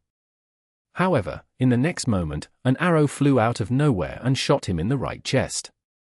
Jong-hung didn't go too far. There was no enmity between them, the main reason being the wounded needed someone to take care of them, but they didn't need a corpse. Jong-hung's goal was to stall the two carriages as much as possible to buy time for the players in the room to get rid of Loki's avatar. Therefore, it was naturally a better choice for him to wound them. Jong-hung's arrow had not only made the leader lose his ability to fight, but two militia members, risking being shot, dragged their leader to the back of the truck to take care of him. This meant the militia squad downstairs had lost 3 members. After Jong-hung's successful attack, he quickly knocked a second arrow. He looked down and locked onto a squad leader from the crowd before he quickly released the bowstring. The scene from before repeated itself. After the squad leader fell to the ground, his men also dragged him to a safe place. At the same time, the militia finally found Jong-hung's location and raised their guns to fight back. However, Jong-hung had already left the room and ran down the fire escape to the first floor. He happened to see a squad of militiamen entering the lobby under the cover of fire. However, their luck wasn't very good. They met Jong-hung head-on. This time, the latter used the continuous arrow technique and shot 3 arrows in one go. Although they all hit the target, their accuracy wasn't as good as before. One of the arrows hit a militiaman's abdomen, and the other hit a militiaman's thigh. However, the rest of the people stopped in their tracks and started to look for cover. Jong-hung ran to the front desk as well. After the residents of Pripyat evacuated, the power in the town was cut off. The hotel lobby, which had been brightly lit before, was now shrouded in darkness, making it easier for Jong-hung to move. Jong-hung fired 2 more arrows in the dark and finally forced the squad that had entered the lobby to retreat. However, at that moment, the headlights of one of the trucks lit up, illuminating the lobby as if it was daytime. Then, 2 more groups of militiamen took over the duties of the previous squad and charged toward the hotel lobby. Jong-hung did not leave immediately. Instead, he continued to lurk behind the reception desk, listening to the approaching footsteps outside. After counting silently for 3 seconds, Jong-hung drew his bow again, leaned out, and shot 2 arrows consecutively. The militiaman who was closest to him was shocked and subconsciously squatted down.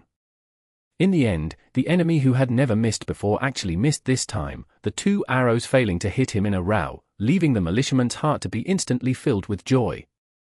However, his joy lasted less than half a second, and the 2 arrows that brushed past his body hit the target accurately, the lights of the truck. The hotel lobby dimmed again. Then, Jong-hung pulled out a knife and jumped out from behind the front desk. He fell into the crowd. The militiamen outside and inside the lobby were afraid of their comrades, so they were unable to fire again. However, the knife in Jong-hung's hand was able to dance freely. In addition, he paid special attention to shooting the headlights of the other car. It only took him half a minute to take down the 2 squads that had entered the lobby. He even took a hostage. Worried that the militia squad might be carrying large-scale explosive weapons like grenades, Zhongheng did not retreat to the front desk. Instead, he retreated into the fire escape. Before he left, he even released the militia that he had captured. Of course, the latter was also wounded, so he could not continue fighting. In the blink of an eye, Zhongheng had taken down 3 squads. However, compared to the total number of people who had come to the hotel, the number of wounded was less than 1/3. The militia outside had the strength to continue their attack, but perhaps they were shocked by Zhongheng's terrifying combat power, and coupled with the fact that the commander had been killed the moment he arrived, that no one dared to enter the lobby, even though they had already seen Zhongheng retreat into the fire escape. Zhongheng, who was focused on stalling for time, was naturally happy to see the stalemate. He did not launch another attack. Taking advantage of the chaotic melee earlier, he took out 2 rifles and successfully returned upstairs. Chapter 1187. Sheathing the Blade. Endless Fantasy Translation. Endless Fantasy Translation. After switching to the rifle, Zhongheng's combat power was strengthened once more. With his levels 3 marksmanship and filter lens, no one would be able to attack from here as long as he guarded the fire escape. The militia then organized 2 more attacks but were both repelled by Zhongheng. Furthermore, there were many new casualties. However, through the window, Zhongheng could also see new military trucks approaching from the distant street. Compared to the first group of people, the second group was probably more well prepared. Other than that, there was also a helicopter flying toward them. It seemed to be preparing to occupy the roof and attack from there. Zhongheng estimated the time. The second group should arrive in 3 minutes. Then he looked at the mission panel. This time, the mission was no longer a minimalist route. Not only was there a countdown, but even the number of Loki's remaining avatars was shown. It was still 5/5, or in other words, the battle with the Doctor had not ended yet. Zhongheng frowned, put away the rifle in his hand, and went to the door of Skarbina's room. He knocked on the door, to the answer of Master Kuei's alert voice. "Who is it?" "It's me," Zhongheng answered. "Wait a moment." About 10 seconds later, the door opened again, and Zhongheng walked in. Skarbina's body was still lying on the floor, and the blood under his body had long solidified. However, this time, there were no more buzzing flies around him. The results of the Doctor and the others were quite remarkable. In a short period of time, they had basically eliminated all the flies that could be seen in the room. However, there was no sign of Loki's incarnation among them. Mouse and Besnova opened the closet in the bedroom and were rummaging through the clothes and towels inside, searching carefully with their flashlights. Before Zhongheng came in, Master Kuei and the Doctor weren't idle either. One was in the bathroom, while the other in the living room. However, they didn't find anything for the time being. They knew that they couldn't stay here for too long. In order to help with the disaster, Skarbina had mobilized many militiamen. Now that the militiamen were constantly on their way, every minute they stayed here would bring them greater dangers. However, the more anxious they were, the more they couldn't find their target. Even though they had sealed off the scene and made it into a situation where they could catch a turtle in a jar, due to the small size of the flies and the fact that the hotel was in a state of a power outage, the lights in the room couldn't be turned on. Thus, they could only rely on their flashlights to light up the place, making it extremely difficult to find them. The Doctor was frustrated. The festering skin on his body had caused his body to lose heat. His body temperature had been maintained at around 39 degrees, and his patience had dropped significantly. What should we do? Why don't we just burn this place to the ground? Zhongheng was non-committal. He recalled Norse mythology and the part where Loki transformed into a fly. In the story, in order to destroy Hindley's forging, Loki had transformed into a fly and attacked Brock, who was responsible for pulling the bellows. First, he bit Brock's palm. Then, Zhongheng walked over to Skarbina's body. Mr. Vice President had been in charge of the Soviet energy construction before his death. He promoted the use of nuclear energy with an iron fist, cleaned up the opposition, and built nuclear power plants all over the Soviet Union. In order to rush the project, he had even neglected the project's safety to a certain extent. After the Chernobyl accident, Skrbina was also the first to rush to the scene to lead the disaster relief work. When he realized the seriousness of the problem, he once again displayed his iron-blooded side, mercilessly urging the various departments to step up the pace of relief work. This was also the reason why there were many controversies about him in latter generations. The corpse of this important figure, however, now lay on the floor, and no one cared about it. The players were busy searching for Loki's incarnation, so they did not care about anything else. Only Jong-hung squatted in front of the vice-chairman's body. The cause of Skrbina's death was clear, and there was no dispute. Anyone who wasn't blind could tell that he had died from a knife wound. A sharp knife more than 40 centimeters long had pierced his back, penetrating his heart, the murder weapon, left on Skrbina's back. At the time of the incident, the vice-chairman was probably drinking water in the living room. He didn't even have time to change out of his suit, and the glass of water slipped out of his hand after he was stabbed. However, because the floor was carpeted, the glass didn't break. It rolled to the side of the coffee table, the vice-chairman following suit and falling to the ground. Jong-hang only took a glance to reconstruct the situation at the scene, including the position of the murderer at the time, the angle and strength of the knife. However, that wasn't his main focus. Jong-hang lifted the vice-chairman's left hand to take a look. He didn't see anything unusual, so he lifted his right hand. This time, he finally found something. Under the back of Skrbina's right hand, he saw a wound, as if it had been corroded by something. This wound was almost negligible compared to the fatal knife wound on his back, but it matched with the part where Loki transformed into a fly and bit the dwarf bullock for the first time according to Norse mythology. Then Jong-hung checked Skrbina's neck.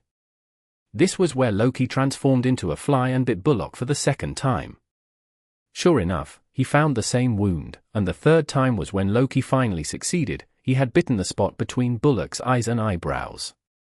Jong-hung turned the vice-chairman's corpse over and looked at the latter's eyes and eyebrows. There, he saw a bloody hole the size of a peanut. The hole was very deep, and he could already see the wall of the eye below.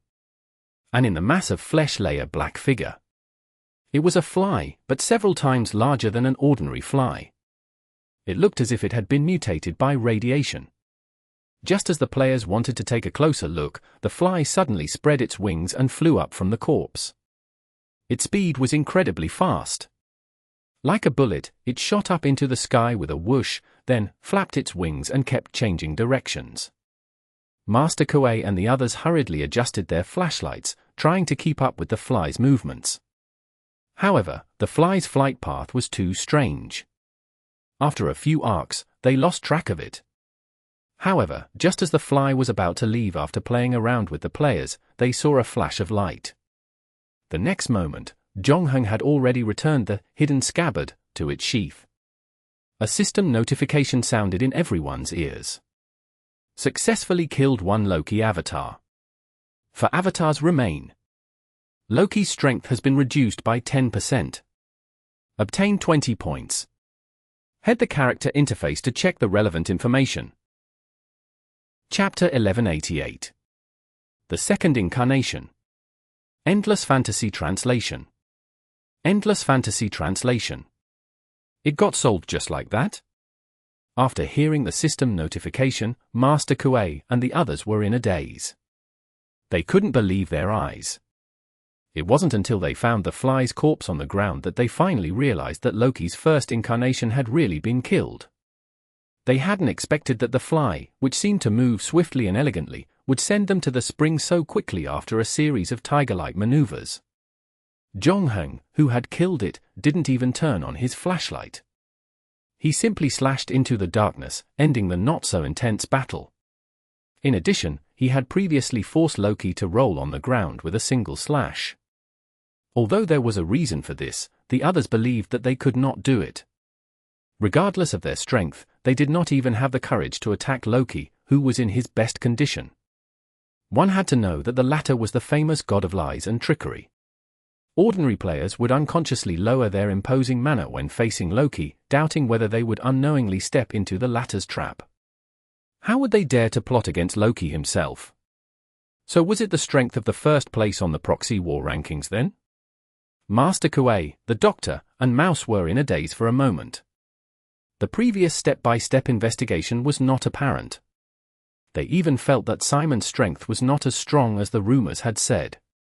Until tonight, however, they finally realized how insurmountable the gap between them and Simon was.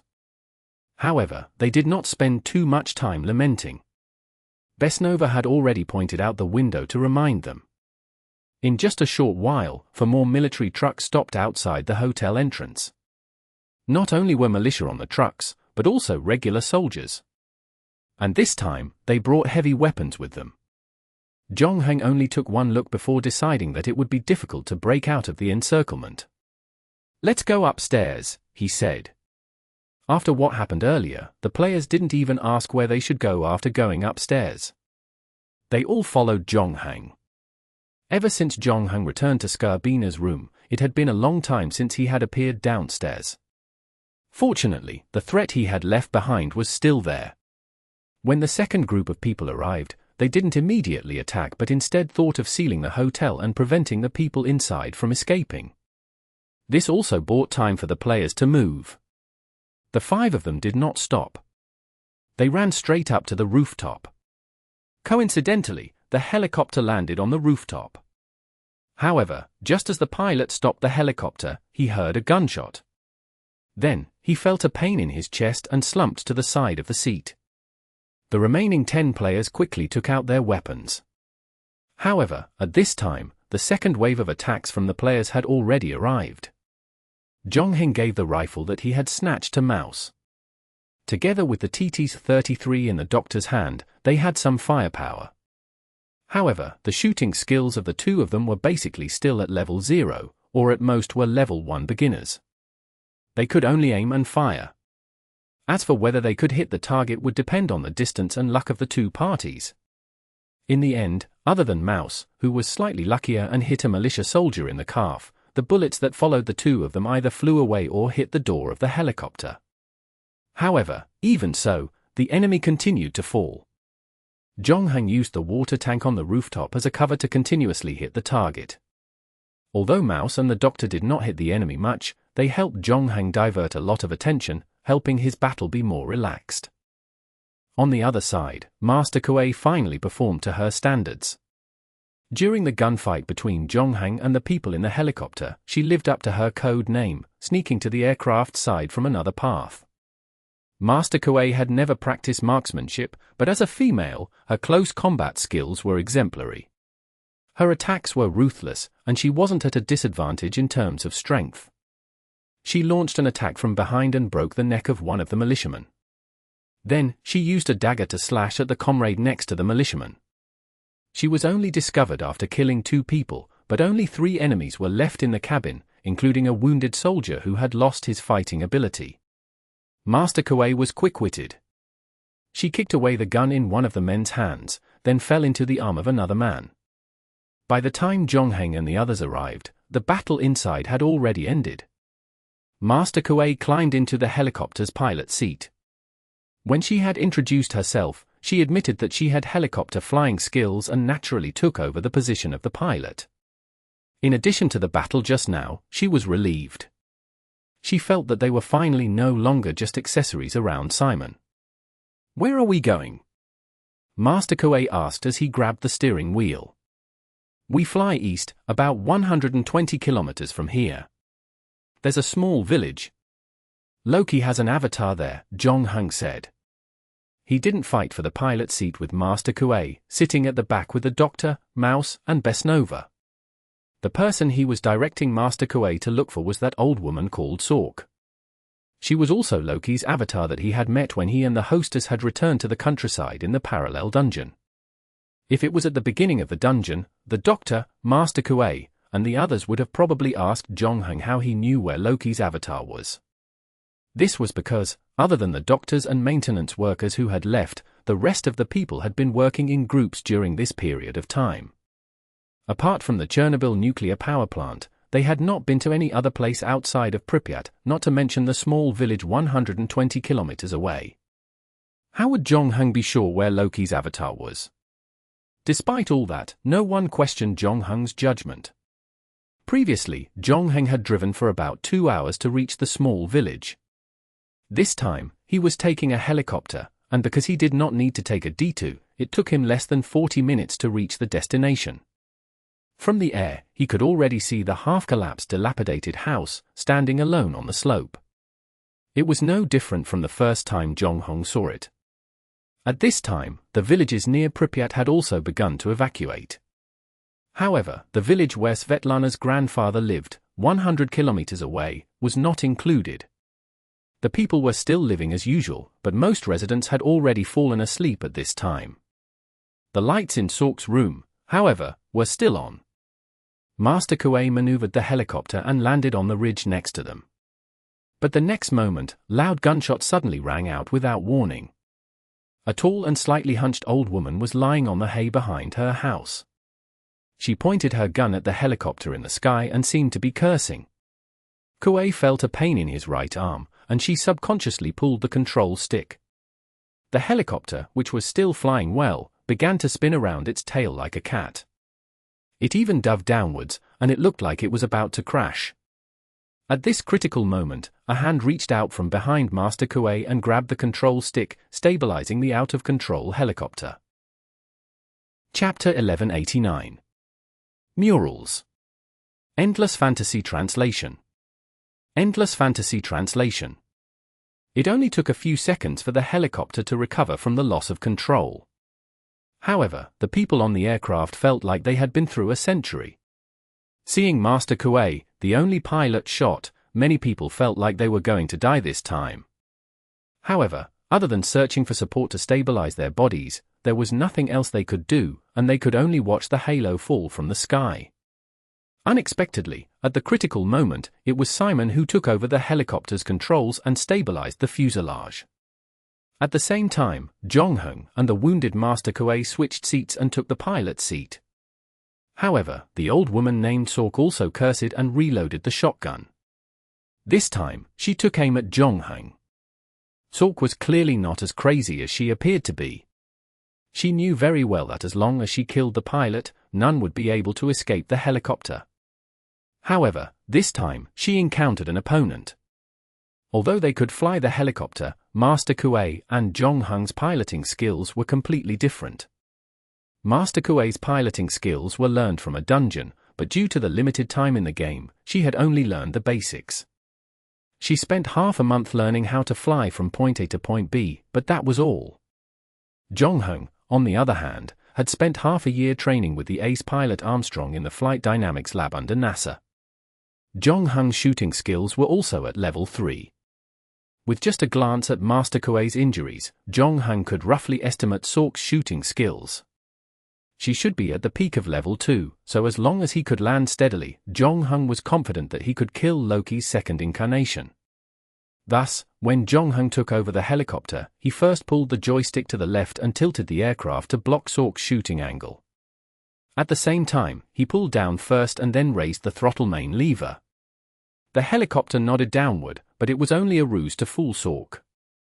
Before the latter could open fire, the aircraft continued to pull up. Sork's second bullet grazed the landing gear of the helicopter and ricocheted away. Jong-hung didn't risk descending, continuing his climb to a relatively safe height before flying to the other side of the field.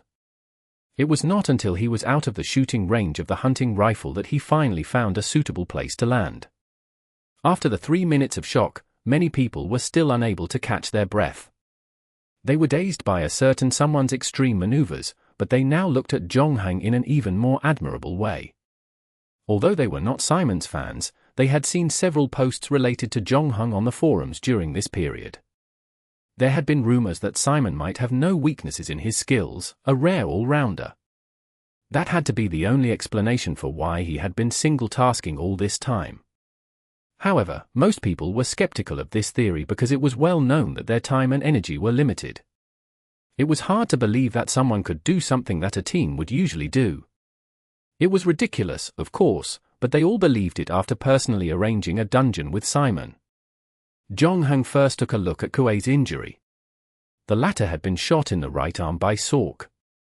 Her condition wasn't looking too good. The place where she had been shot was a bloody mess. There was a lot of blood, but fortunately, the position was not fatal. It was a blessing in disguise. The doctor was already helping her bandage up. So Jong-heng said to Mouse, "Your legs are in no condition to move. Stay here and protect them. Leave Loki's avatar to me." Mouse was very self-aware, so he didn't try to be brave. Instead, he nodded. "Okay, we will guard this place well and try not to drag you down, God." Jong-heng looked around to make sure that there was no danger. Then, he took out his filter lens and put it on. He bent down with the rifle in hand and hid his body in the wheat field, moving toward Sork's place. It took him about 15 minutes to reach Sork's house again. The lights were still on, but after the haystack, Sork was nowhere to be seen. Jong-heng was not in a hurry. It had only been an hour since the mission's second phase began, and there was still plenty of time. He took a detour and sneaked in from the south side. When he was close, he first smashed the window with a stone. Then, he pressed his body against the wall on the other side. However, there was still no movement in the house. Jong-heng heard the sound of the stone hitting the ground and rolling around before crashing into another wall. He stopped. Almost simultaneously, he broke through the door and rushed into the room. Because there was still a kerosene lamp burning in the room, he didn't need the filter lens to see everything inside. Unlike ordinary residencies, the large room was empty. There was nothing but a wooden table. Jong-heng couldn't even find a bed inside. It was really no different from a cave. Other than that, a mural was on the wall. It was drawn with charcoal, depicting the 5 avatars of Loki. One was a corpse and a fly. Seeing that the body was very similar to Skarbina's, Jong-heng's heart skipped a beat. He looked at the other paintings. One of them was an old woman running in the forest, and a black shadow with a gun was chasing him. If he wasn't mistaken, the old woman was Sork herself, and the black shadow was Jong-heng. There was another painting on the wall that Jong-heng had seen before. It was of a horse drinking water by a stream, and there was a larder parked on the other side of the river. Jong-heng quickly scanned through the other murals and memorized the contents. These murals were obviously similar to the hints in the game, pointing the way for the players to find Loki's avatar. Of course, Jong-heng didn't wholly believe the contents of the murals.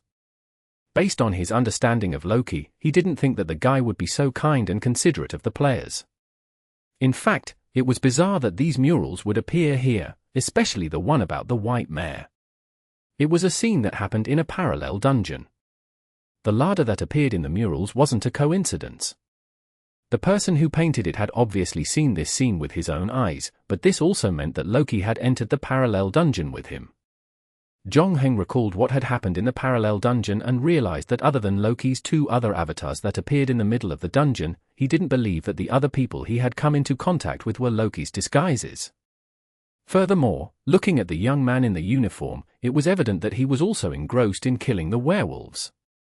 He did not expect Jong-heng to suddenly attack him. Could the mural on the wall have been painted by someone else? Chapter 1190. Room 302. Endless Fantasy Translation. Endless Fantasy Translation. Loki looked a little disheveled. Although his severed fingers had grown back, they still looked a little different from the original one on his other hand. His skin color and size were similar to that of a newborn. The blood flow on the spot where Jong-heng had cut his chest had also stopped long ago. The hidden scabbards, non-healing attribute seemed to have no effect on him. However, if one looked closely, one would see that his wound had not completely healed, but it had become so small blood could no longer flow out. There was also a small wound on his severed finger. As for the gunshot wound on his abdomen, it had already recovered. Loki looked like a middle-aged man who had just been retrenched by the company.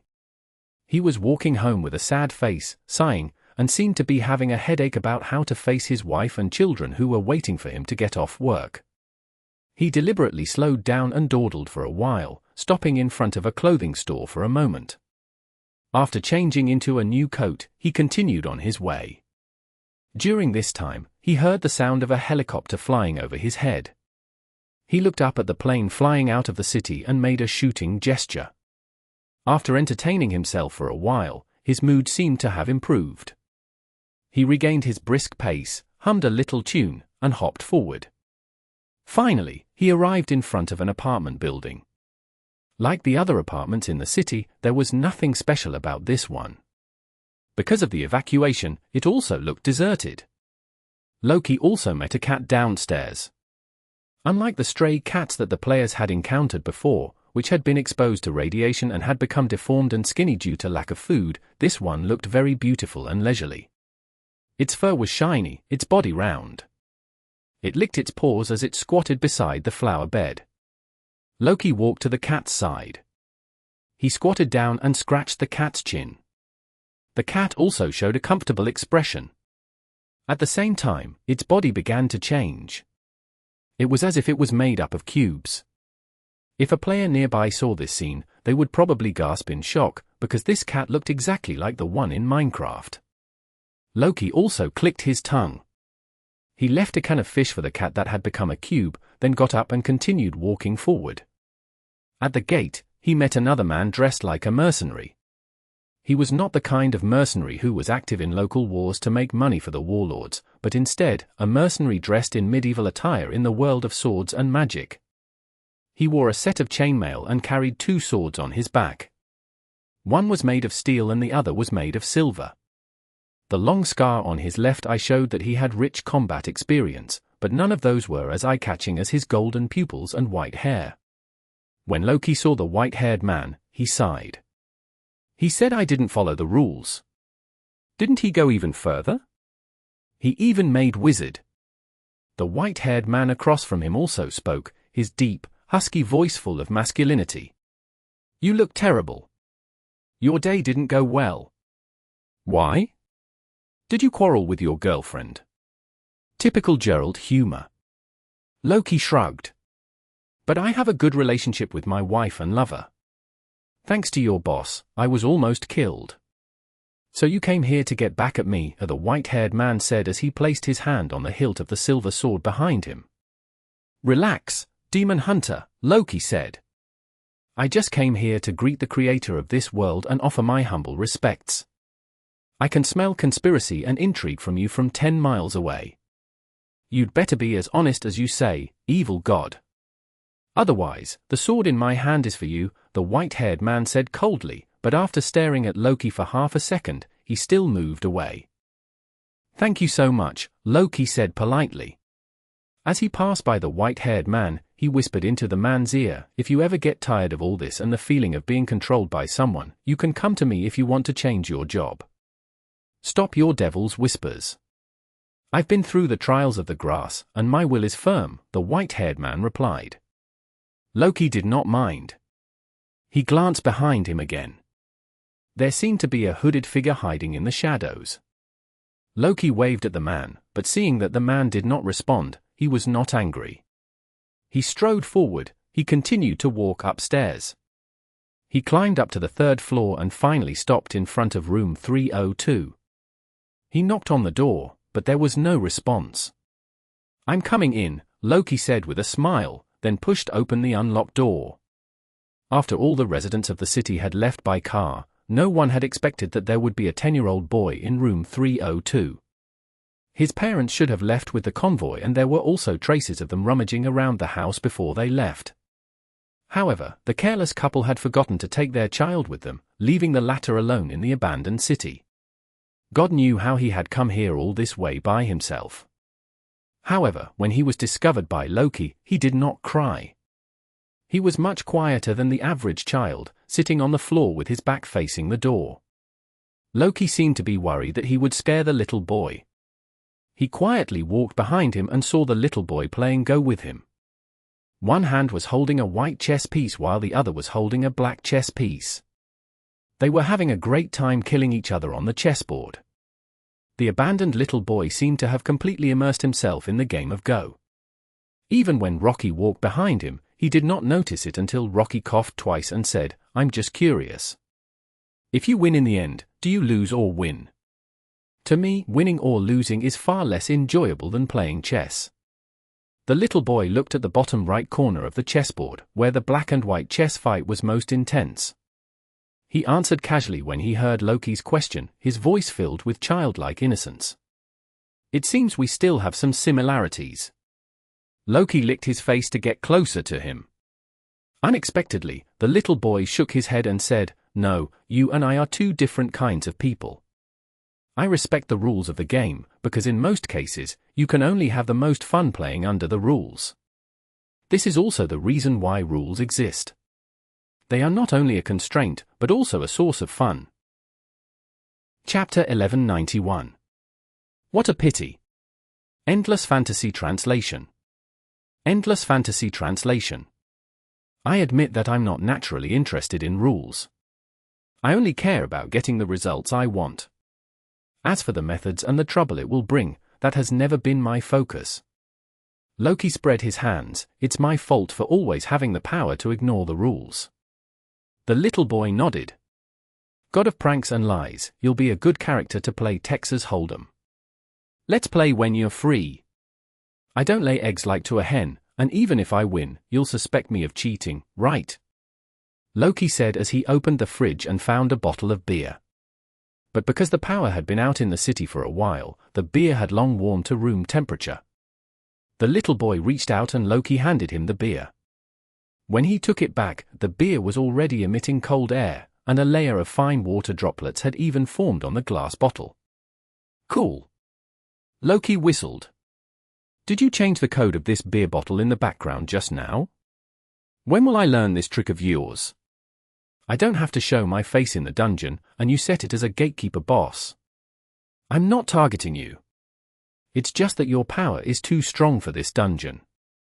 You need to make numerical adjustments.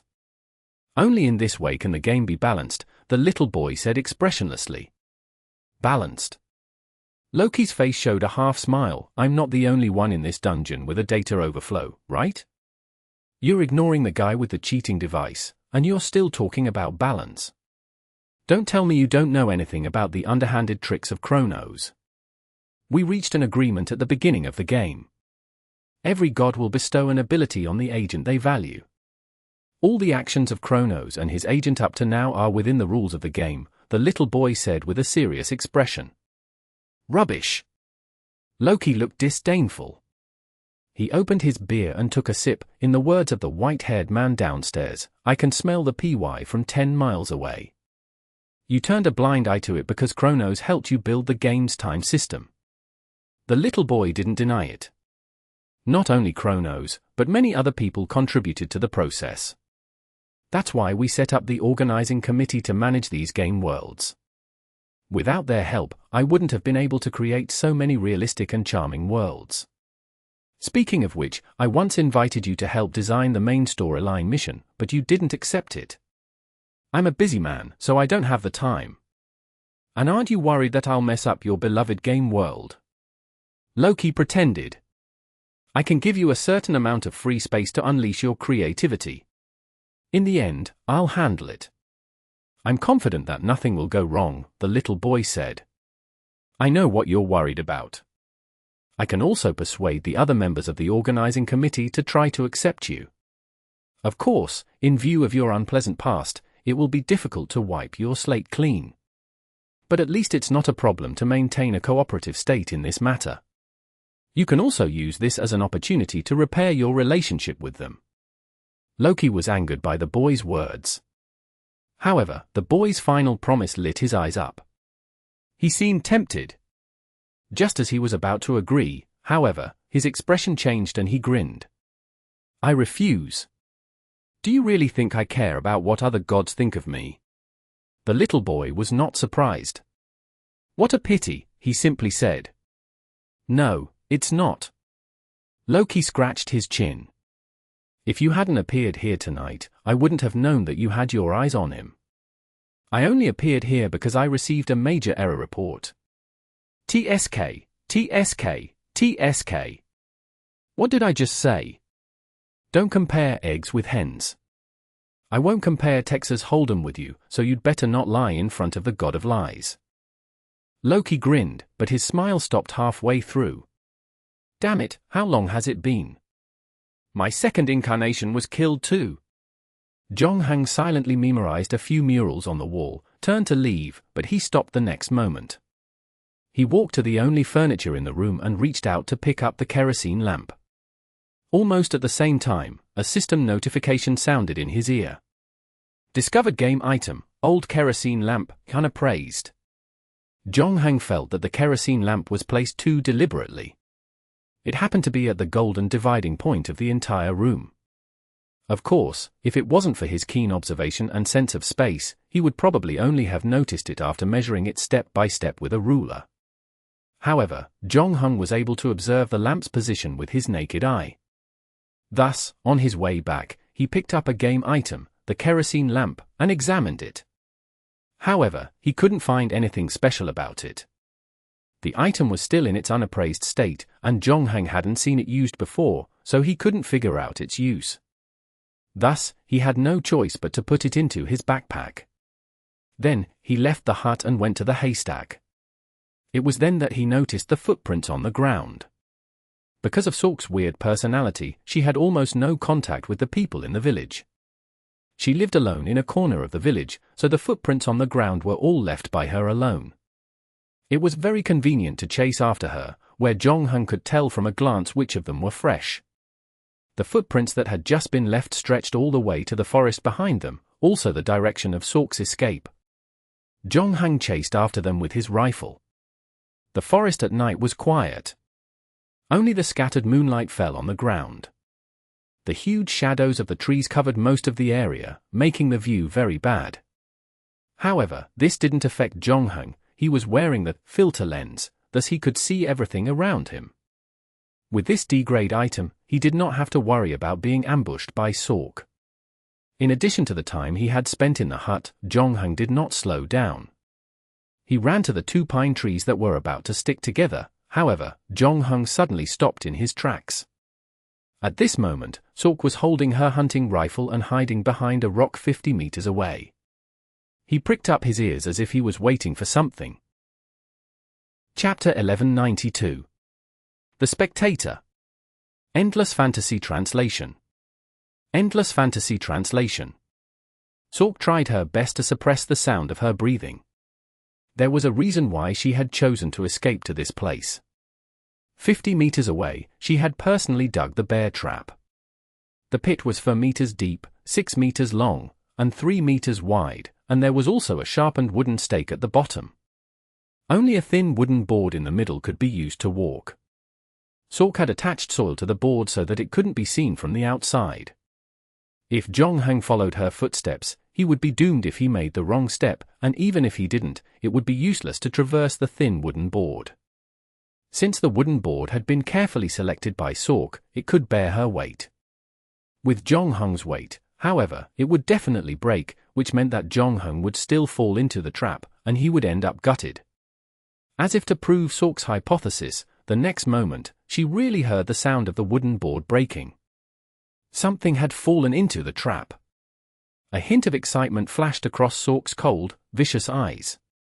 However, she wasn't in a hurry. Instead, she stuck her head out from behind the rock and quickly looked outside to ensure that she didn't see Zhonghang anywhere nearby. At that moment, her heart calmed.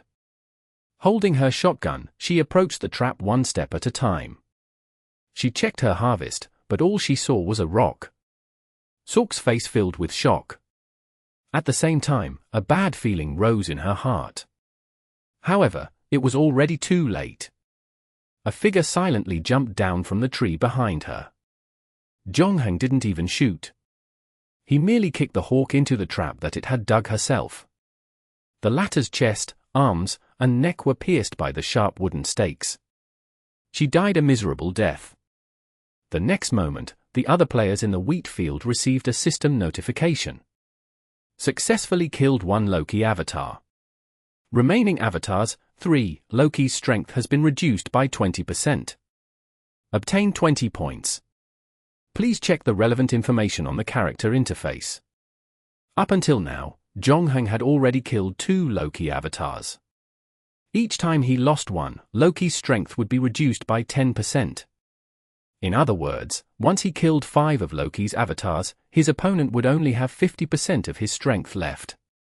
Of course, Loki at 50% of his strength was still not easy to deal with, but it was at least much better than facing Loki in his full form. Thus, Jong-Hung remained dissatisfied even after he'd killed Sork. He simply packed up and returned to the helicopter, moving toward the location of Loki's next incarnation. The murals in Sork's room also pointed him in the right direction. However, before that, Jong-Hung had to find a safe place to send the wounded Kuei. Let's go to the medical center. The bullet in her body needs to be removed immediately, the doctor suggested. The people in the town evacuated in a hurry, so there should be beds, medicine, operating theater, and medical equipment. I can work on her there. Okay. Jong-Hung flew the chopper to the hospital. Coincidentally, the third avatar he was looking for happened to be there. Loki wore an ugly expression on his face. After all, anyone who suddenly lost 20% of their strength would be very unhappy.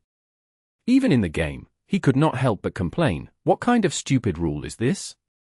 I can only watch as my avatars get wiped out one by one.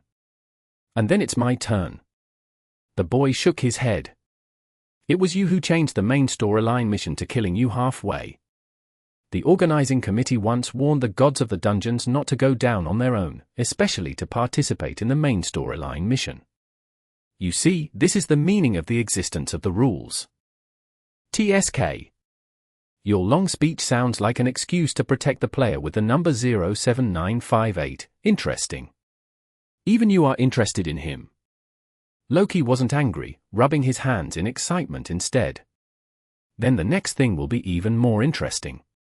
What exactly do you want to do?" Little boy frowned and said warily. He finally put down the chess piece in his hand and looked at the god of lies and trickery. "Don't worry, I'm just here to have some fun.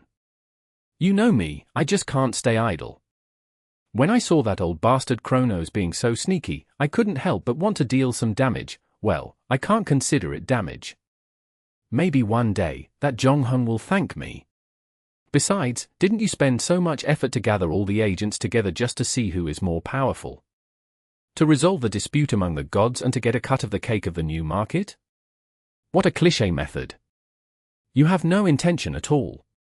So I'll do you a favor and help you share some of the workload. It's a very simple thing, to begin with, and there's no need to make it so complicated. It's divided into 1 round, 2 rounds, 3 rounds, and so on." Loki looked as if he was saying, "I just want to criticize this complicated and lengthy bureaucratic system." However, he said with conviction instead, "There's no need to serve desserts anymore. Just bring the main dishes to the table and get the carnival started." The little boy's face darkened. He finally stood up from the ground. Standing at only 1.4 meters tall, his shadow filled the entire room when he stood up. And under the intense pressure, even Loki looked 3 centimeters shorter. That indifferent smile, however, still remained on the latter's face. A figure wearing a hood and a sleeve sword on his arm quietly moved behind him from the kitchen, and in the direction of the bedroom, the real Kratos also walked out with his Leviathan axe on his back. Loki whistled. "The welcoming effect is not bad." The little boy said calmly, "It is said that Odin once tied you up with your son's intestines and let poisonous snakes continuously spit venom on your face. And I can keep you in my game world forever without these things. I don't doubt that. You're the most powerful new god at the moment, and there's no doubt that you can do whatever you want to me, but I also believe that you won't," Loki said with a smile. "Don't forget that I'm also the boss guarding this dungeon. Without me, the players won't have any monsters to fight. You can't send your muscular man and assassin to replace me, right? Although it's not impossible, it's like dipping lychee in sesame oil. It stinks, okay?" Other than that, Loki paused, smiled even more happily, and spread his hands. "It's useless even if you force me to stay. What should have happened will still happen. By the way, even you know about the game organizing committee by the gods. Don't tell me you think I'm still working alone. Although my ally isn't in the best mental state, he's a very hard-working and good person. He's basically done all the preparatory work. As for me, I've only helped him a little during this period of time. I mainly use my smart brain to formulate and perfect his plan. However, the next part isn't something that I can control. I'm just a spectator that brought his own stool and melon seeds. Chapter 1193. The Vortex. Endless Fantasy Translation. Endless Fantasy Translation. Jong-Hung parked the helicopter beside the Pripyat River. Next to it was the outlet of the nuclear power plant. The cooling water would first flow through the steam turbine's preheat exchanger, taking away a portion of the heat before being discharged into the Pripyat River. Because the water there was relatively warm and rich in microorganisms, it attracted a lot of fish. Previously, when the players escaped from the nuclear power plant, they saw a few anglers fishing here. Of course, due to their slow reaction, they failed to leave in time, resulting in them absorbing a lot of radiation. They were bedridden in the hospital now, and they weren't in the best condition. If given another chance, they probably would not choose to stand here and continue watching the expensive show. Jong-Hung used the portable radiation meter to measure the radiation value in the water. It was about 3.4 to 3.5 Roentgen. This was a very high dose, almost approaching the limit of the portable radiation meter. Fortunately, the players did not have to worry about the consequences of the radiation. After the main mission update especially, Jong-Hung had decided to kill Loki within 12 hours, so what he had to do was to keep his body in peak condition in that duration. After going through the parallel dungeon, he had a good grasp of the radiation level and knew that he could go into the water. Thus, he did not hesitate to take off his clothes. This was where the Loki salmon avatar was depicted in the murals. In Norse mythology, Loki's avatar was Loki himself after he instigated Hodel, the blind god of darkness, to kill Balder with mistletoe. Not only did he not restrain himself, but he even went to the banquet to provoke the gods. In the end, he was chased by the Asgardian gods and had no choice but to turn into a salmon and jump into the river, trying to cheat his way out. However, his trick was eventually seen through by the gods. The Asgardian gods' method of dealing with him was simple. They placed a large net upstream and pulled it all the way down, clearing out all the rocks in the river. In the end, Loki had nowhere to run. He could only jump out and be caught by Thor. However, myths were myths, after all. The Asgardian gods had the ability to make that huge fishing net, and at the same time, they could cover the entire lake. However, in reality, Jong-Hung had no place to look for such a large net. Even if he found it, he would not be able to use it. Furthermore, Loki's Incarnation wasn't the only fish in the Pripyat River. There was a reason why this place was regarded as a holy fishing ground by anglers. Fortunately, although the Pripyat River was filled with fish, there weren't any salmon. It would have been too illegal otherwise. However, it wasn't easy to find a salmon in such a large body of water. What was even more difficult was finding a way to catch it. There was no need to think about fishing rods. No matter how one looked at it, the salmon Loki transformed into wouldn't be stupid enough to bite the bait on the hook. Using a fishing net was simply unrealistic.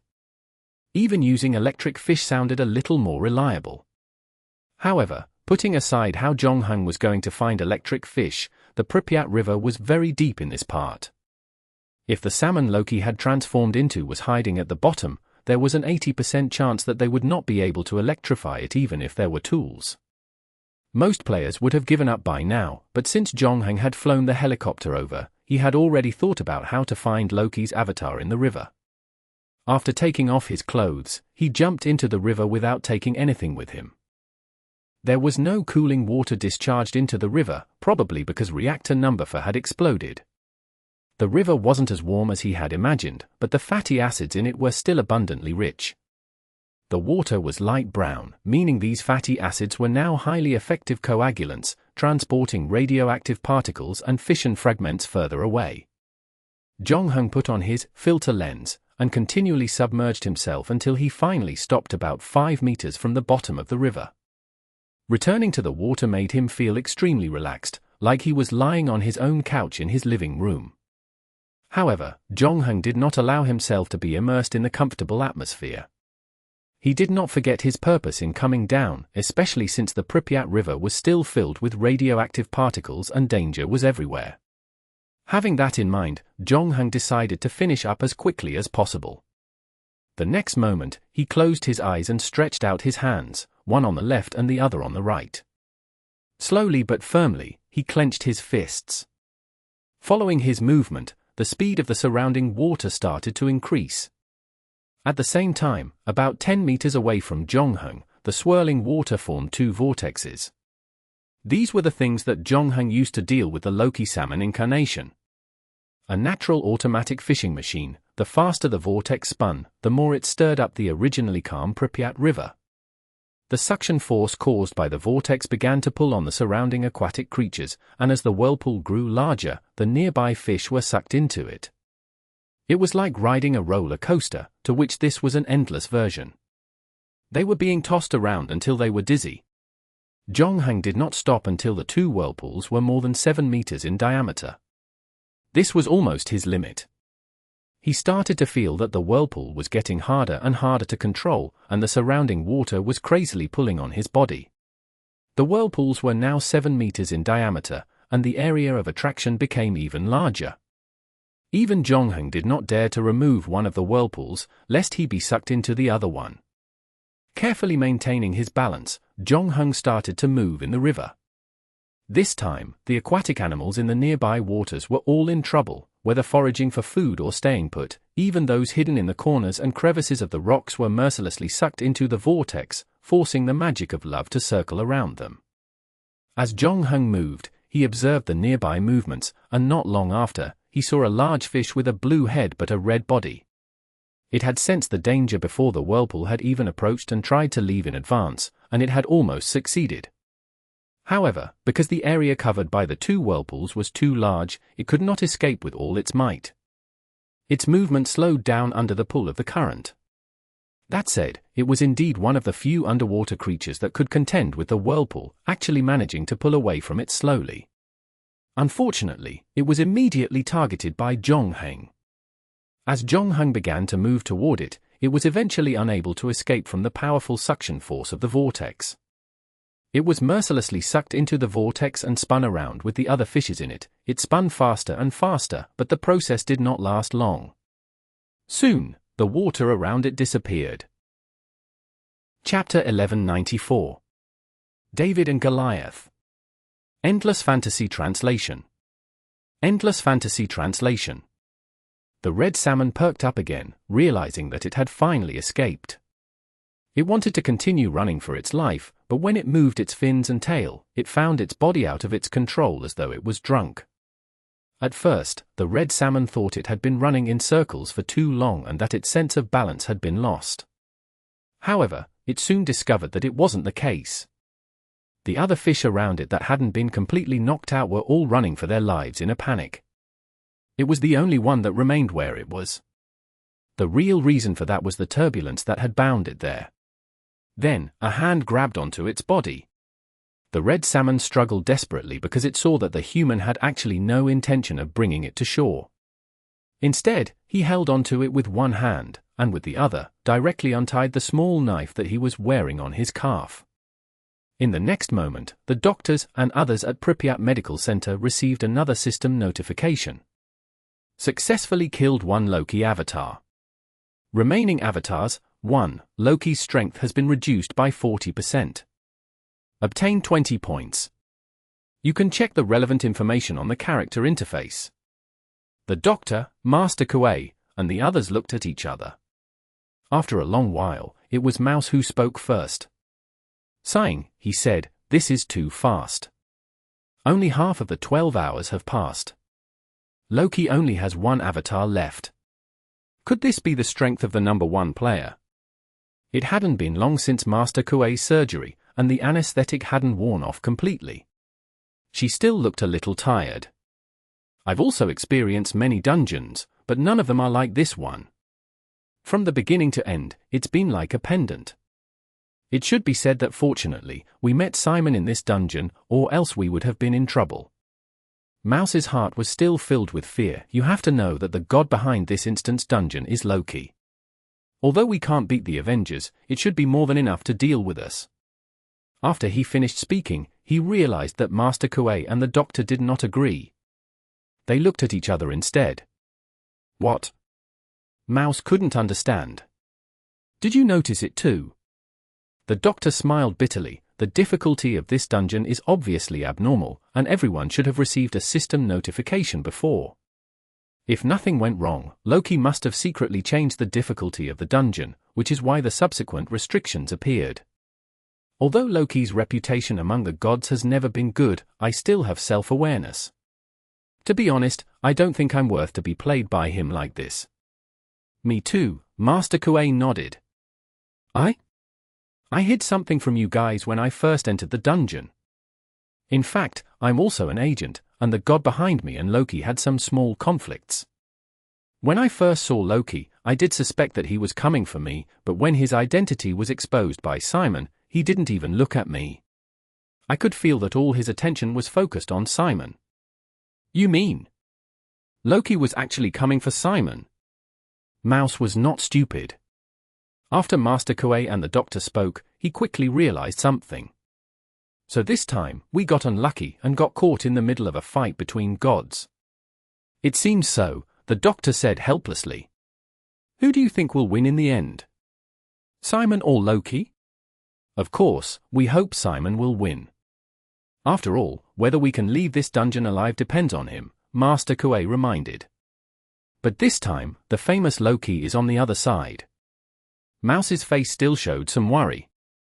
Although Simon had been praised as the #1 expert by many people, he was still a player, and Loki was a god. He also happened to be the infamous god of lies and trickery that was full of legendary colors. "So we can't just sit and watch the show. We have to find a way to help Simon," said Kuei.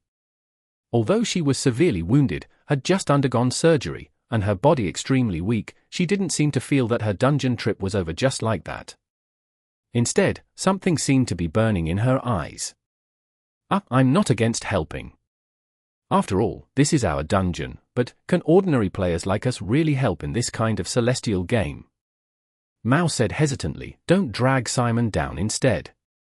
You should all have heard the story of David killing Goliath with a stone. So, those who slay dragons don't necessarily have to be heroes. But David was the king of Israel. He should be considered a hero," Mouse muttered softly. "It's fine as long as you understand what I'm talking about. Don't dwell on such details." Master Kuei waved her uninjured hand and grunted impatiently. The Doctor did not doubt Master Kuei's determination, and he simply frowned. "From a doctor's point of view, I still have to say that your current physical condition is unable to withstand an intense battle." "No, that might not be appropriate. To be more precise, as long as you exercise a little, the wound might split open. I told you before, right? I'm a surrogate, and every surrogate has a supernatural ability," Master Kuei said. "I just haven't used my ability yet. Besides, the god behind me and Loki have a small score to settle." After killing the red salmon, Zhongheng returned to the riverbank. He put on his clothes and looked at the time. He had successfully killed 4 targets by now. With only 1 left, he would be able to finish off all of Loki's incarnations. When the final battle came, Loki would only have half his strength left. However, Zhongheng would run into a bit of trouble with the last target, the White Mare, Loki's last incarnation and the only one whose location was uncertain. The mural on the wall about the White Mare described the scene where it first encountered Zhongheng in the parallel dungeon. After killing Sork, Zhongheng flew there in a helicopter. Unfortunately, he didn't get anything.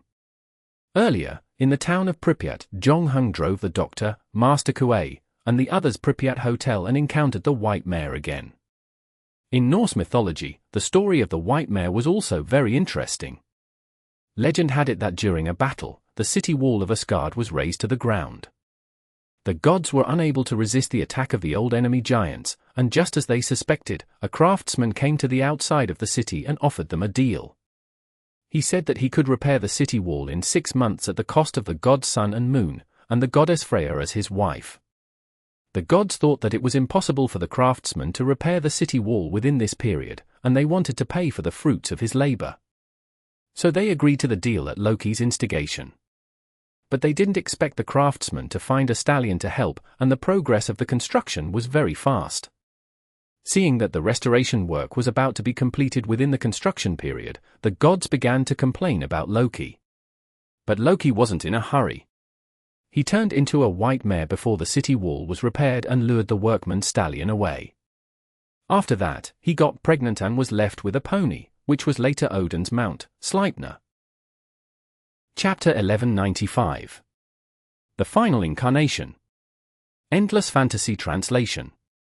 Endless Fantasy Translation. In the game dungeon, Loki's white mare appeared and left very suddenly. Even with Jonghung's perception, he had no idea where Loki had come from or where he had run off to.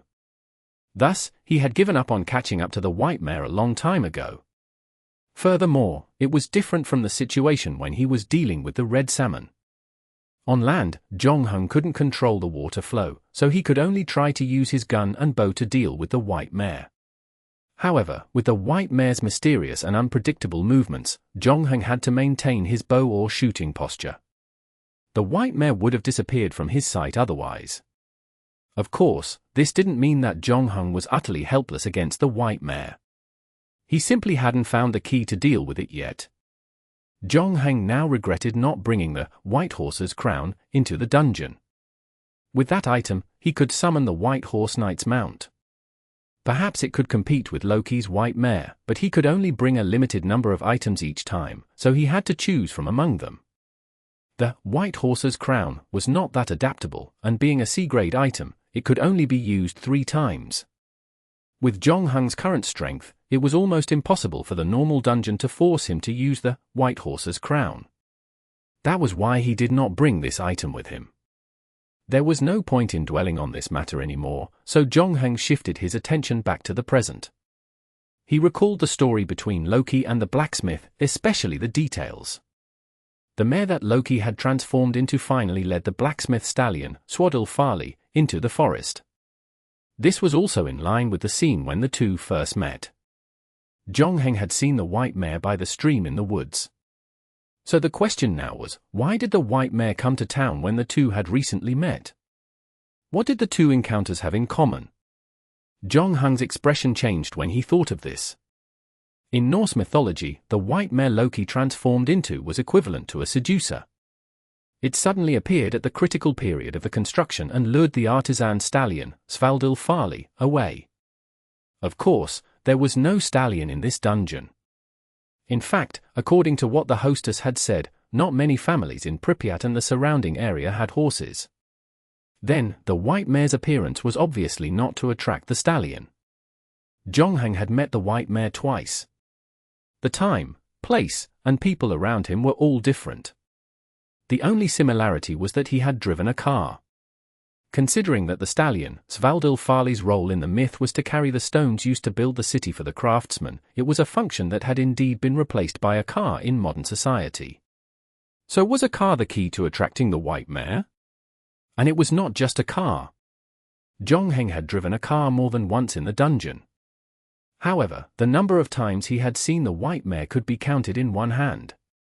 This meant that there should be some additional conditions. Taking Svaldil Farley as a reference, the biggest characteristic of this stallion was not only its speed but also its strength. This was because it could drag a boat full of stones yet walk like a bird, never getting tired. Previously, when the hostess returned to the countryside, Jonghung's larder was filled with gifts she had bought for her grandparents, brother, and sister-in-law. After all, she had earned quite a lot of money from Jonghung, and of course, she wanted her family to have a better life. Not long ago, when they went to the hotel, there were 5 people in the car who were quite heavy, but since Jonghung had driven fiercely before he met the white mare, the speed trigger condition should be fulfilled. Was it acceleration by weight? Jonghung thought about it and decided to find a car to try again. This time, he decided to find an SUV, a Lada Niva. Produced by Volga, the Soviet Union's largest car manufacturer, its first generation was released in 1977. It featured a full-time 4-wheel drive system and was considered quite powerful for its time, capable of handling extreme weather and road conditions. Upon its release, it sold like hotcakes, not to mention export to China. It was a vehicle that bore the proud symbol of socialist industrial might. Of course, with the collapse of the Soviet Union, the fate of the Volga car factory took a turn for the worse, almost to the point of bankruptcy. However, the Lada Niva was still very popular at the moment. A car was hard to come by. Zhongheng had to walk around half the city before he found one outside the gate of the Youth Palace. The car's original owner should have left in a hurry with the convoy a few days ago, abandoning the vehicle in this abandoned city forever. Zhongheng did not have the keys, but that did not pose a problem. Car locks in this era were easy to jack, after all.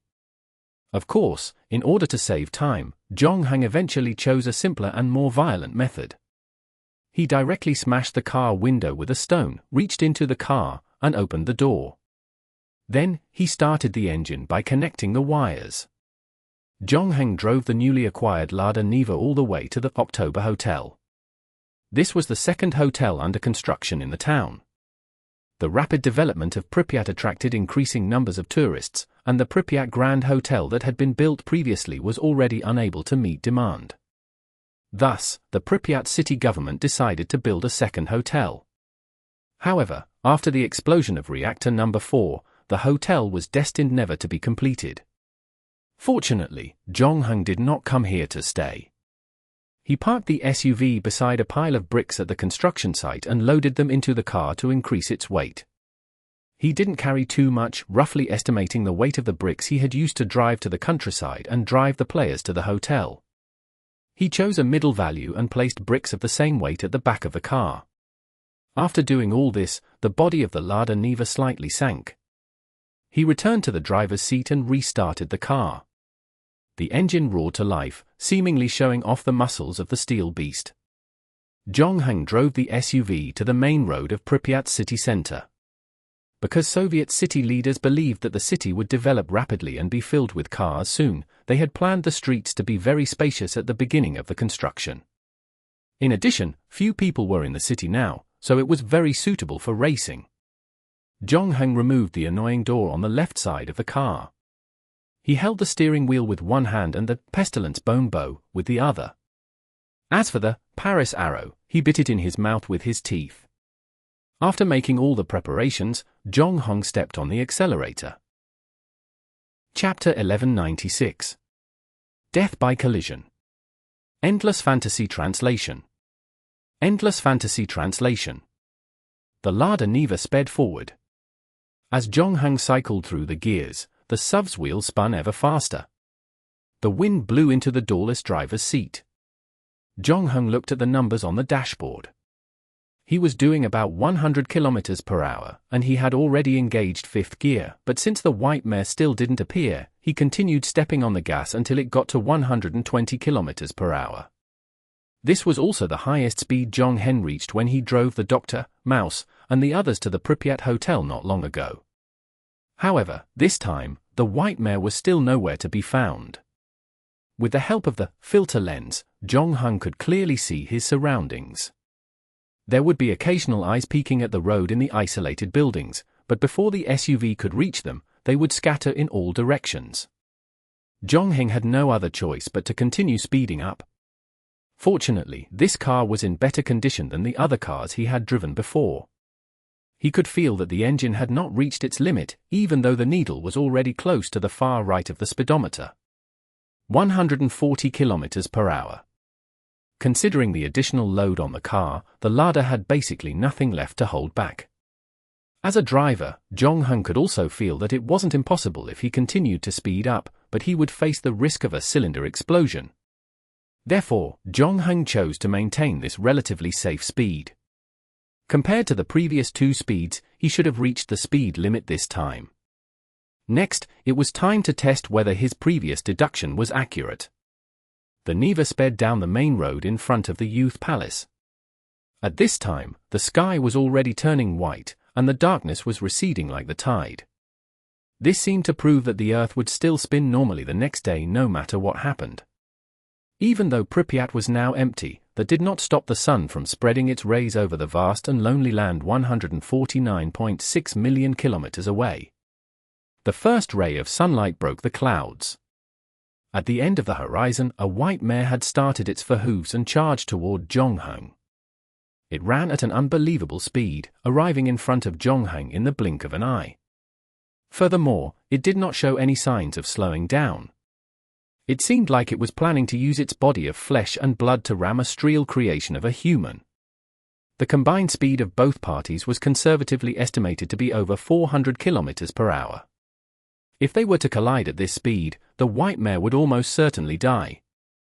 As for the probability of Zhongheng surviving, it was probably not that optimistic. Thus, this was a deadly collision worthy of its name. At this time, Zhongheng was no longer in a hurry to slow down. Even if he could kill the white mare right now, he would not avoid this collision. He had also considered using drift to prevent it like last time, but a telephone pole and a bus parked on the roadside on the left and right sides of the white mare. Zhongheng did some quick calculations and realized that it would be very difficult for him to completely avoid the white mare. Therefore, he realized that it was not a coincidence that the white mare chose this time to charge at him. Even though the charge was a suicide mission, the white mare was only an incarnation of Loki. To kill him at the cost of sacrificing an incarnation, Loki would have no reason to refuse this deal. Many thoughts flashed through Zhongheng's mind at that moment. The next moment, he slipped the Neva into a drift. With a series of dazzling maneuvers, Zhongheng accurately controlled the front of the car to avoid the white mare's impact and at the same time, avoiding the telephone pole on the right side. Unfortunately, this was also the limit of his technology. Due to the lack of space, the car's rear end was eventually grazed, causing the high-speed vehicle to lose control. First, it crashed into a trash can and a curb, and then it rolled 6 times in a row, rolling far away. It fell to the ground, and the bricks stacked by the backseat were also thrown out. This time, the white mare did not leave immediately. Instead, she put away her hooves and stood in place quietly. She looked at the off-road vehicle that was overturned not far away as if wanting to know the driver's fate inside. For this reason, she even took 2 more steps forward, looking forward to seeing the driver seriously injured, bleeding non-stop, and even dying on the spot. However, when she really walked in front of the wrecked SUV, she was surprised to find that there was no one in the driver's seat. At almost the same time, an arrow that looked quite old flew out from the other side of the street. This arrow completely defied the laws of physics, drawing a strange arc in the air and accurately hitting the white mare's ear. The white mare raised its front hooves, let out a mournful cry, and turned around, trying to escape. However, after being shot, it seemed to have lost its ability to appear and disappear like before. It only ran 2 steps like an ordinary horse, and its body was still swaying. Golden blood flowed down its left ear and dripped on the ground. Unfortunately, it only managed to run a few steps before it was hit by another arrow. The second arrow hit its hind legs, turning it into a cripple. The horse had also become slower. Thus, following the trajectory of the arrow, it finally saw where the enemy was. At this moment, Zhongheng was standing on the utility pole that the SUV had crashed into. Like a king looking down from the city wall, a pair of shadow wings spread out from his back, the wings that saved Zhongheng from that tragic accident. After realizing that the Neva was out of control, Zhongheng decided to abandon the car immediately. He used the shadow wings to cancel out the terrifying impact speed and arrived at where he was standing. However, Zhongheng did not stand there for long. Seeing that the white horse had lost its movement speed, he flapped his wings again and dived down from the sky. At the same time, he pulled out the hidden scabbard from his waist and cut it down. The sharp blade cut into the back of the white mare's neck without hesitation, like a hot knife stabbing into butter. When both of Zhongheng's feet landed on the ground, the white mare staggered past him. From the look in its eyes, it seemed that it was still glad that it had escaped this disaster. Even though the white mare did not know how it had miraculously survived that slash, there were indeed no wounds on its body. It continued to run forward, but the humans behind it did not chase after it this time. The horse did not understand why Zhongheng was so merciful until it ran another 7 or 8 steps when its head fell off its neck just like that. Chapter 1197. Meeting Loki again. Endless Fantasy Translation. Endless Fantasy Translation. Successfully killed 1 Loki avatar. Remaining avatars, 0. Loki's strength has been reduced by 50%. Obtain 20 points. Head to the character interface to view relevant information. Congratulations, all 5 avatars have been killed. Loki's strength has been further reduced by 10%. Additional 200 points have been obtained. Head to the character interface to view relevant information. After Jonghung beheaded the White Mare, he received 2 more system notifications. The first was expected. Loki's strength had been reduced by half. The second was a hidden reward. After he killed the last avatar, the 200 points would be secondary. At the same time, Loki's strength had been reduced by another 10%, so, in other words, Loki only had 40% of his strength left. He had become unprecedentedly weak.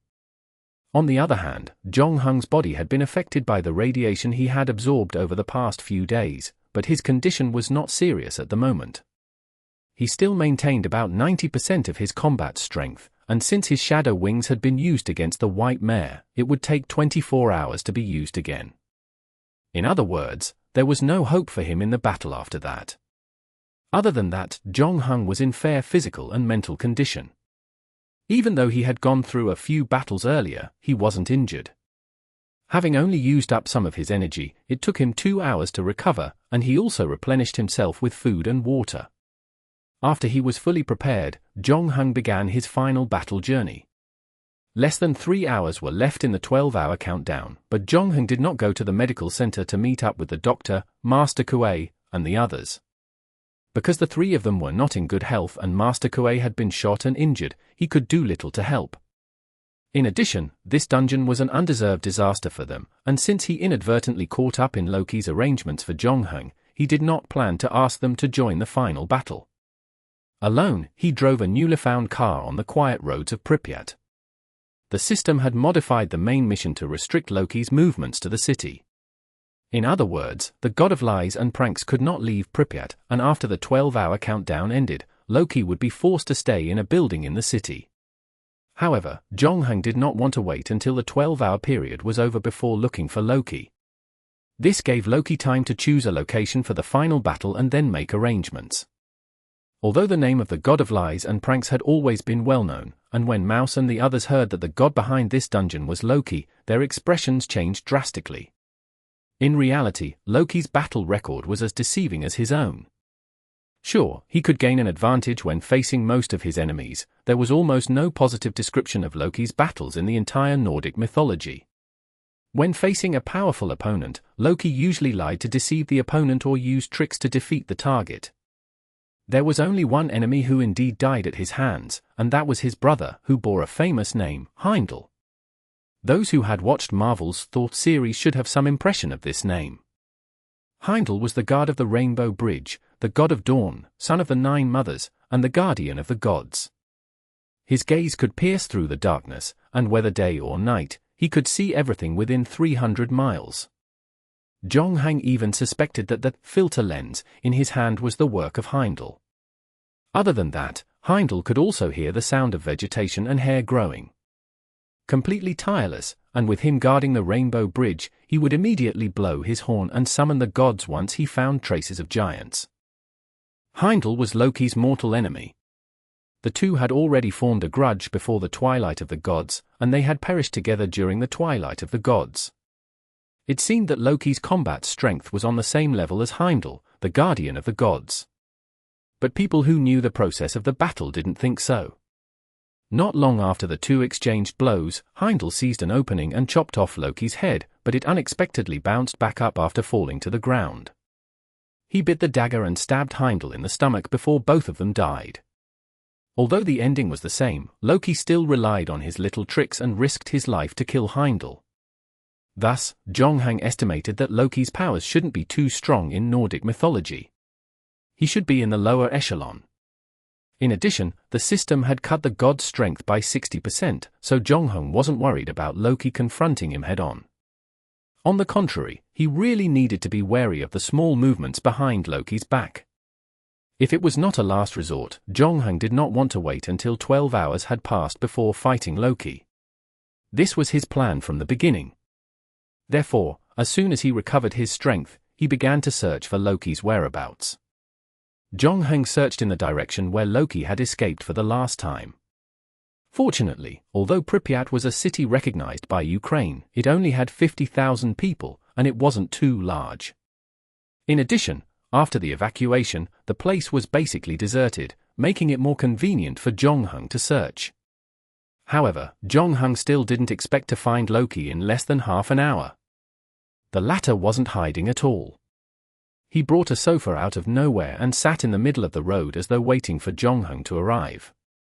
Jonghung did not stand on ceremony. He stepped on the accelerator and sent the sofa flying.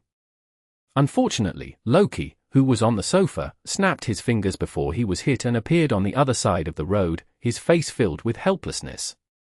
Jonghung also stepped on the brake, but he did not turn off the engine. Instead, he shifted into park, pushed open the car door, and got out. Congratulations, player! After a not-so-hard battle, you have cleared all the minions and the 5 mini-bosses of this dungeon. You have come before the great god of lies and pranks, Loki.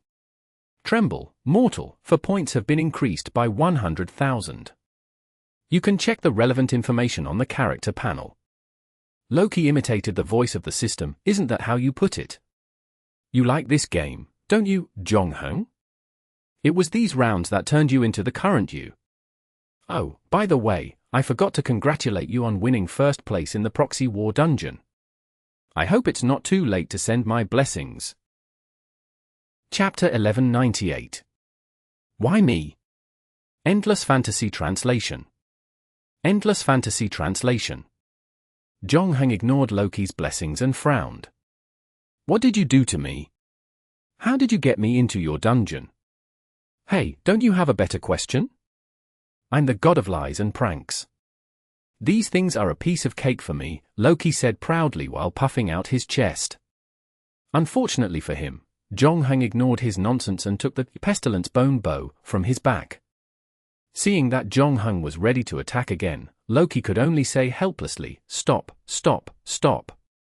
Even if we're going to attack later, we should at least listen to what the other party has to say first. I'm sitting here waiting for you at the risk of radiation poisoning and getting hit by a car. You're the god of lies and pranks. Is there even a need to listen to a word you say?" Jonghung raised his eyebrows. I'm the god of lies and pranks, but I'm not always lying. Loki spread his hands. You've also read the Nordic myths, so you should know that I've done some good things in there. Although the Asgardian gods hate me, many have received my favor. It's only because I'm the son of a giant that they've never really treated me as one of their own. This is really a sad story. It's heartbreaking, really. So you dragged me into your pocket dimension to tell me about the discrimination the Asgardian gods have shown you and the unfair treatment you've suffered? Jonghung asked calmly. I suggest you look for that yellow-haired man on Twitter. He has spent his whole life fighting for the cause of eliminating racial discrimination and has achieved remarkable results. He might be interested in this matter of yours. No, I'm listing these old stories and digging my own wounds for you to see. I just want to tell you that we are actually the same kind of people, Loki said emotionally. The same kind of people who have no one to rely on and are treated as outliers. I don't know who to believe. I don't have a tragic story like yours. My family is very good to me, and I have many friends. Thank you. You only say that because you know nothing about what's going to happen. Loki licked his lips. I know that you don't believe me because of my past reputation. It's okay, you don't have to. You just have to ask yourself. I dare to bet that somewhere in the depths of your heart, you must have also wondered why Kronos could be so good to you. Not only did he choose you to be his agent, but he was also willing to use most of his divine power to make that little cheating device for you. Are you his illegitimate son, or his old lover? Or are you really willing to believe his nonsense about guardian angels? Get to the point. Jonghung was unmoved. The point is that Kronos has designs on you, and there are people around you who have designs on you. No matter which side they belong to, they all want something from you. Forgive me for being blunt, but it looks like your situation isn't too good. Brother, when I was in Asgard, everyone didn't like me either, but I've always been the one to plot against others, and very few people have been able to plot against me. So, compared to you, it looks like I was in a better situation. What's your plan, then? What? Loki blinked with innocence. You just said that everyone who approaches me has a plan for me. Then you must have a plan for approaching me, Jong-hung said. Of course. Loki didn't try to deny it. Instead, he admitted it openly. He whistled happily. I'm also one of the people who sneakily approached you. It's just that my purpose is different from others. There's an instinct in my body, and it's this instinct that has led me here. Your instinct is to wreak havoc everywhere. Loki pretended not to hear him and continued, First, I must apologize to you. Your previous guess was right. I did tamper with your body and pulled you into my game, but rest assured that this won't happen again, because even if it's me, it's not without a price. Besides, some guy who hates me seems to have patched up this loophole. And the reason why I chose this way to meet you is to avoid Kronos and prevent that old schemer from playing any time tricks. I want to have a simple face-to-face chat with you, that's all. If you want, I'll also prepare coffee, beer, tea, and some cookies I just baked myself. They're very cute. I've got kittens, puppies, and pandas. If you want, you can have a few. As he spoke, Loki pulled out a plate of biscuits from a bag by the side of the road. Jong-hung didn't reach for it, and asked instead, What do you call this? Do you call this a simple face-to-face conversation? You chose an active ID on the forum that's interested in me. You disguised yourself as the player behind the ID to get close to me. You lowered my guard and stayed by my side. If you really want to talk, you could have revealed your identity when we first entered the dungeon, instead of waiting until our identities were exposed. Not to mention, during this period of time, you even secretly stuffed the graphite from the core of reactor number 4 into the bodies of others. Just before we left for the Pripyat hotel last night, you stuffed a piece of graphite into your travel bag for food, but I threw it away. Loki gave his most innocent look. There's nothing I can do. The main mission of the dungeon is like this. I need to let you absorb as much radiation as possible while you're not carrying it, and you have to find me before your condition deteriorates. This is the rule of the dungeon. Even I can't violate it and reveal my identity to you in advance. Speaking of which, you really are vigilant. I'm already so close to you, and this dungeon is a one-on-one mode, yet you're still on guard against me. I didn't even get the chance to find you, Loki commended. Is that so? But I see that you've quite happily changed the main storyline mission of the dungeon. Jong-hung mercilessly exposed Loki's lie. Who said that? Didn't I just roll over? I didn't expect that guy to come personally. Loki sighed, and I really never meant you any harm. I just took this rare opportunity to make a keener observation of you. Then what about the incident that happened in the abandoned subway line? Your agent led us to the territory of Jemengard. You want that python to kill me, right? Jong-hung asked. I admit that the idea is tempting, but the real reason is that I want to see if you can wake my son up. Why me? Jong-hung's expression changed. Because no one is more suitable to represent the end of the world than you, Loki smiled. Chapter 1199. The New Apocalypse. Endless Fantasy Translation. Endless Fantasy Translation. I represent the apocalypse. Jong-hung frowned. I'm just a mortal. Why would I have anything to do with the apocalypse? And speaking of the apocalypse, the twilight of the gods should be related to you. The twilight of the gods is only the apocalypse of the Nordic gods, Loki said. I have to admit. From more than 2,000 years ago, that war was quite grand and magnificent.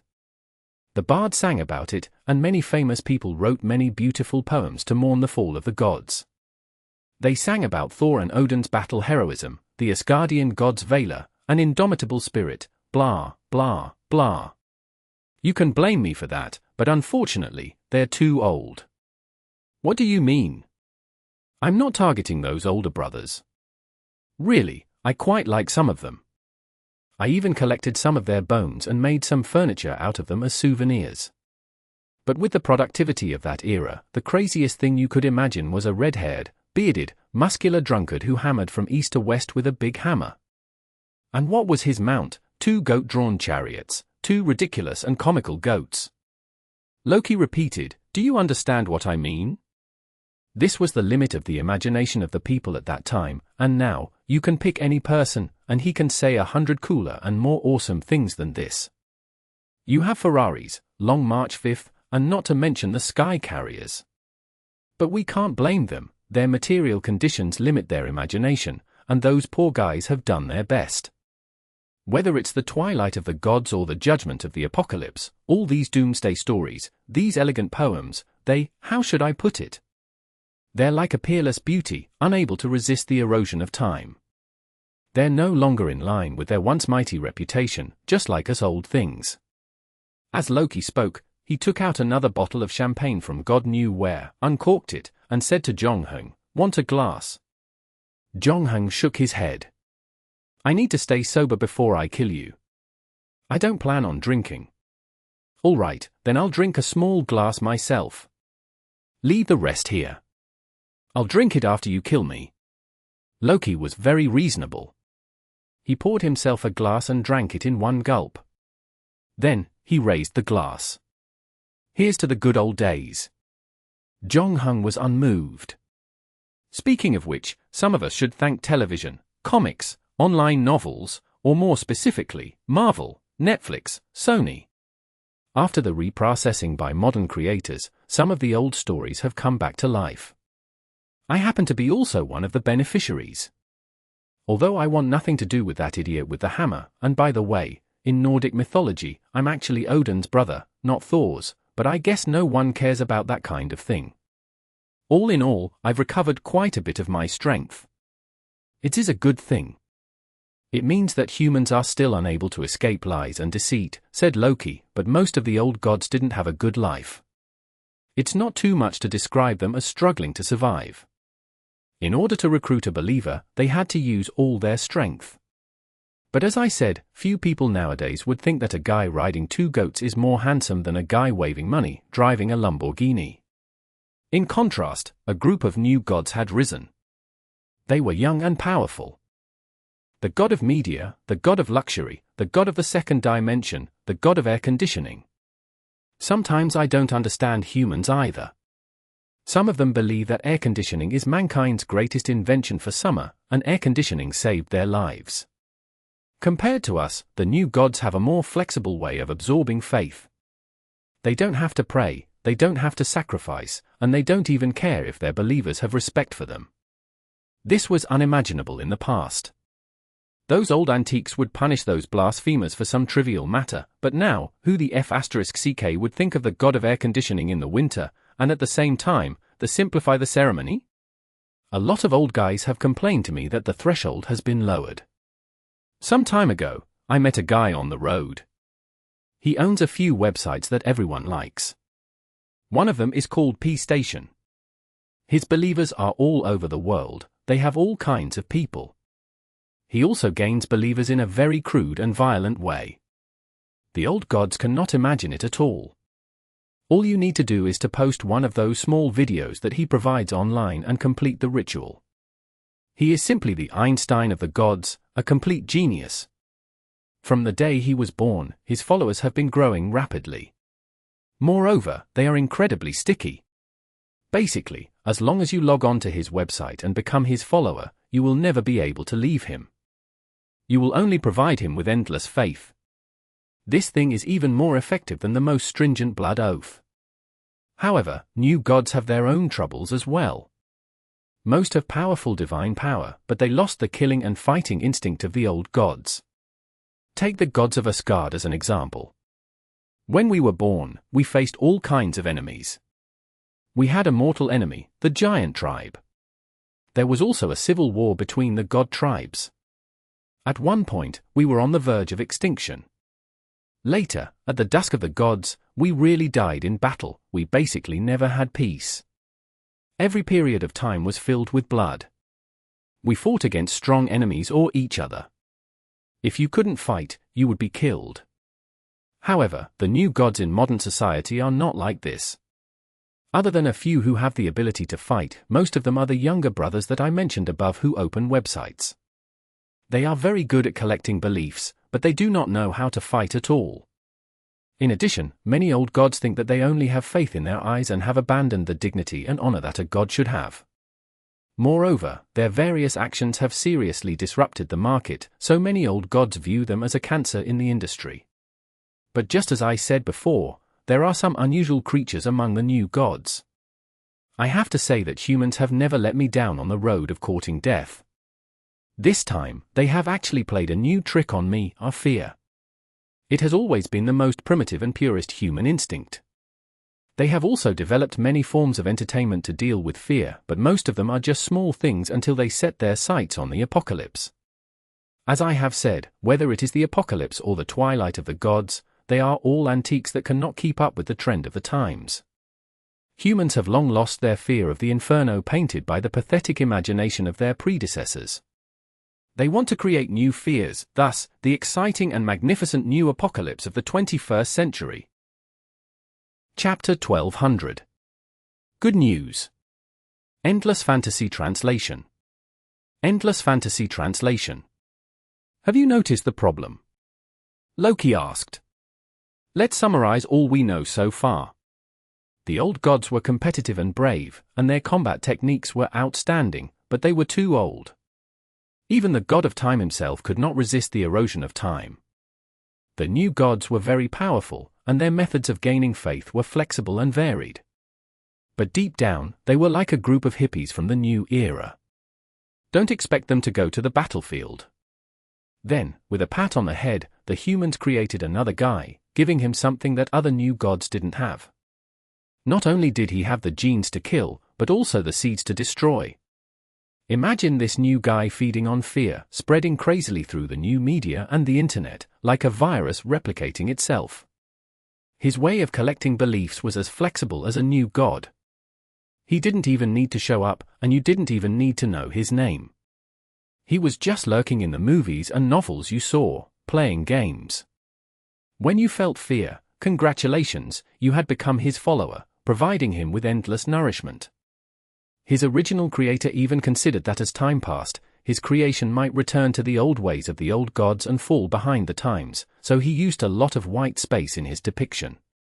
Such things are like creating an engine, but you didn't set a speed limit, so what you need to do next is to step on the accelerator hard and let the speed continue to increase. Soon you will experience the feeling of being as fast as lightning. If someone was willing to step on the brakes at this time, they might be able to avoid the tragedy of the car being destroyed. Unfortunately, after a period of time, when people noticed the excellent performance of the car, no one wanted it to stop. Instead, everyone wanted to sit on it and step on the accelerator. This is the tragedy of the internet era. When a hot topic appears, people will spontaneously chase after it and hype it up. However, these people do not actually know the consequences of their actions. The thing they worship and feed is an unprecedented monster. This is different from the ancient gods and the new gods. Moreover, the most terrible thing is that its original creator gave it the attribute of destruction. Of course, in most people's minds, they were just having fun with this. It's like an unconscious collective carnival, but unfortunately, the guy at the center of the carnival doesn't think so. He's still faithfully fulfilling his mission to bring an unprecedented apocalypse to this world that many have been looking forward to. With every increase in its power, we will be one step closer to this predetermined ending.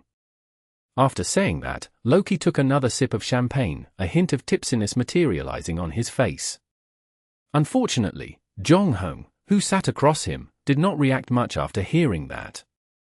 He only said lightly, "Good story. If you don't go to Chijin to start serialization, it will be the loss to all the readers." You think I'm lying to you? I don't know, and I don't care. At this stage, my mission is to kill you and complete the main mission of this dungeon. We'll talk about the rest later, Jong-hong said as he pulled out Paris arrow from the quiver behind him and narked it on the bowstring. At least on the surface, Rocky could not tell that Zhongheng's emotions had changed because of what he had just said. TSK, TSK. I almost forgot. You don't have much feeling left, do you? Loki did not panic when Zhongheng pointed his bow at him. Instead, he rubbed his chin with interest. Don't you want to know what will happen when you lose all your feelings? I actually have some good news for you. Zhongheng did not answer Loki's question. Instead, he said, even if there is a new apocalypse, you don't have to worry because you won't be around then. I'm glad that your sense of humor is still intact. Loki's eyes flashed.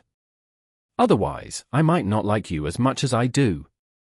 Before he could finish, Zhongheng released the bowstring, and Paris arrow shot toward Loki. Zhongheng aimed at Rocky's heart, but the arrow drew an arc halfway through, turning toward Loki's neck. In the end, the god of lies and pranks just stood there calmly, not moving at all. It wasn't until Paris arrow flew in front of him and was about to pierce his neck that he smiled and suddenly stretched out his hand, catching the flying arrow aiming at him. Paris arrow, grade D. It's used to hit the target's weakness after leaving the bowstring. It's a very useful small item. Many people are confused by its grade, but if used well, it's not inferior to a top-tier C-grade item. However, it also has a weakness.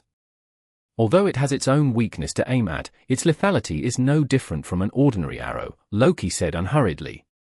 Also, do you like what I just did? This is something I learned from the Avengers. Zhongheng didn't answer because he had already taken out a new arrow from his quiver. This time, he shot out 4 arrows in one shot, each one with an interval so short it was as if they were connected. At the same time, there was a slight change in the angle. It enveloped Loki's body, giving him no room to escape. Good archery, Loki praised. This time, he didn't dare to use his hands to receive it. He snapped his fingers and disappeared from the spot. When he reappeared, he was already standing behind Zhongheng. However, before he could say a few more dirty words, his expression suddenly changed. It was because Zhongheng had already turned around, as though he had been waiting there in advance, pointing his bow and arrow at him. Then, arrows rained down. Did he predict the direction of his teleportation? Loki was also amazed by Zhongheng's sense of smell on the battlefield. This time, he was almost hit by the arrow before he could snap his fingers. Fortunately, at the last moment, he snapped his fingers and moved his body to dodge the arrow.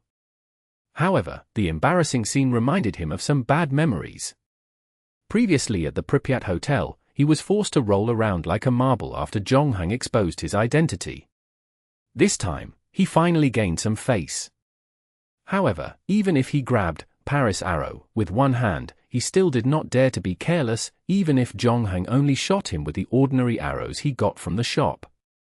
But Loki recognized the bow in Zhongheng's hand, the pestilence bone bow, belonging to the White Horse Knight, one of the 4 horsemen of the apocalypse. This B-grade bone bow was also a reminder of the fate of the White Horse Knight. If he didn't want to go in the direction of Pestilence's fate, he needed to keep his spirits up at all times.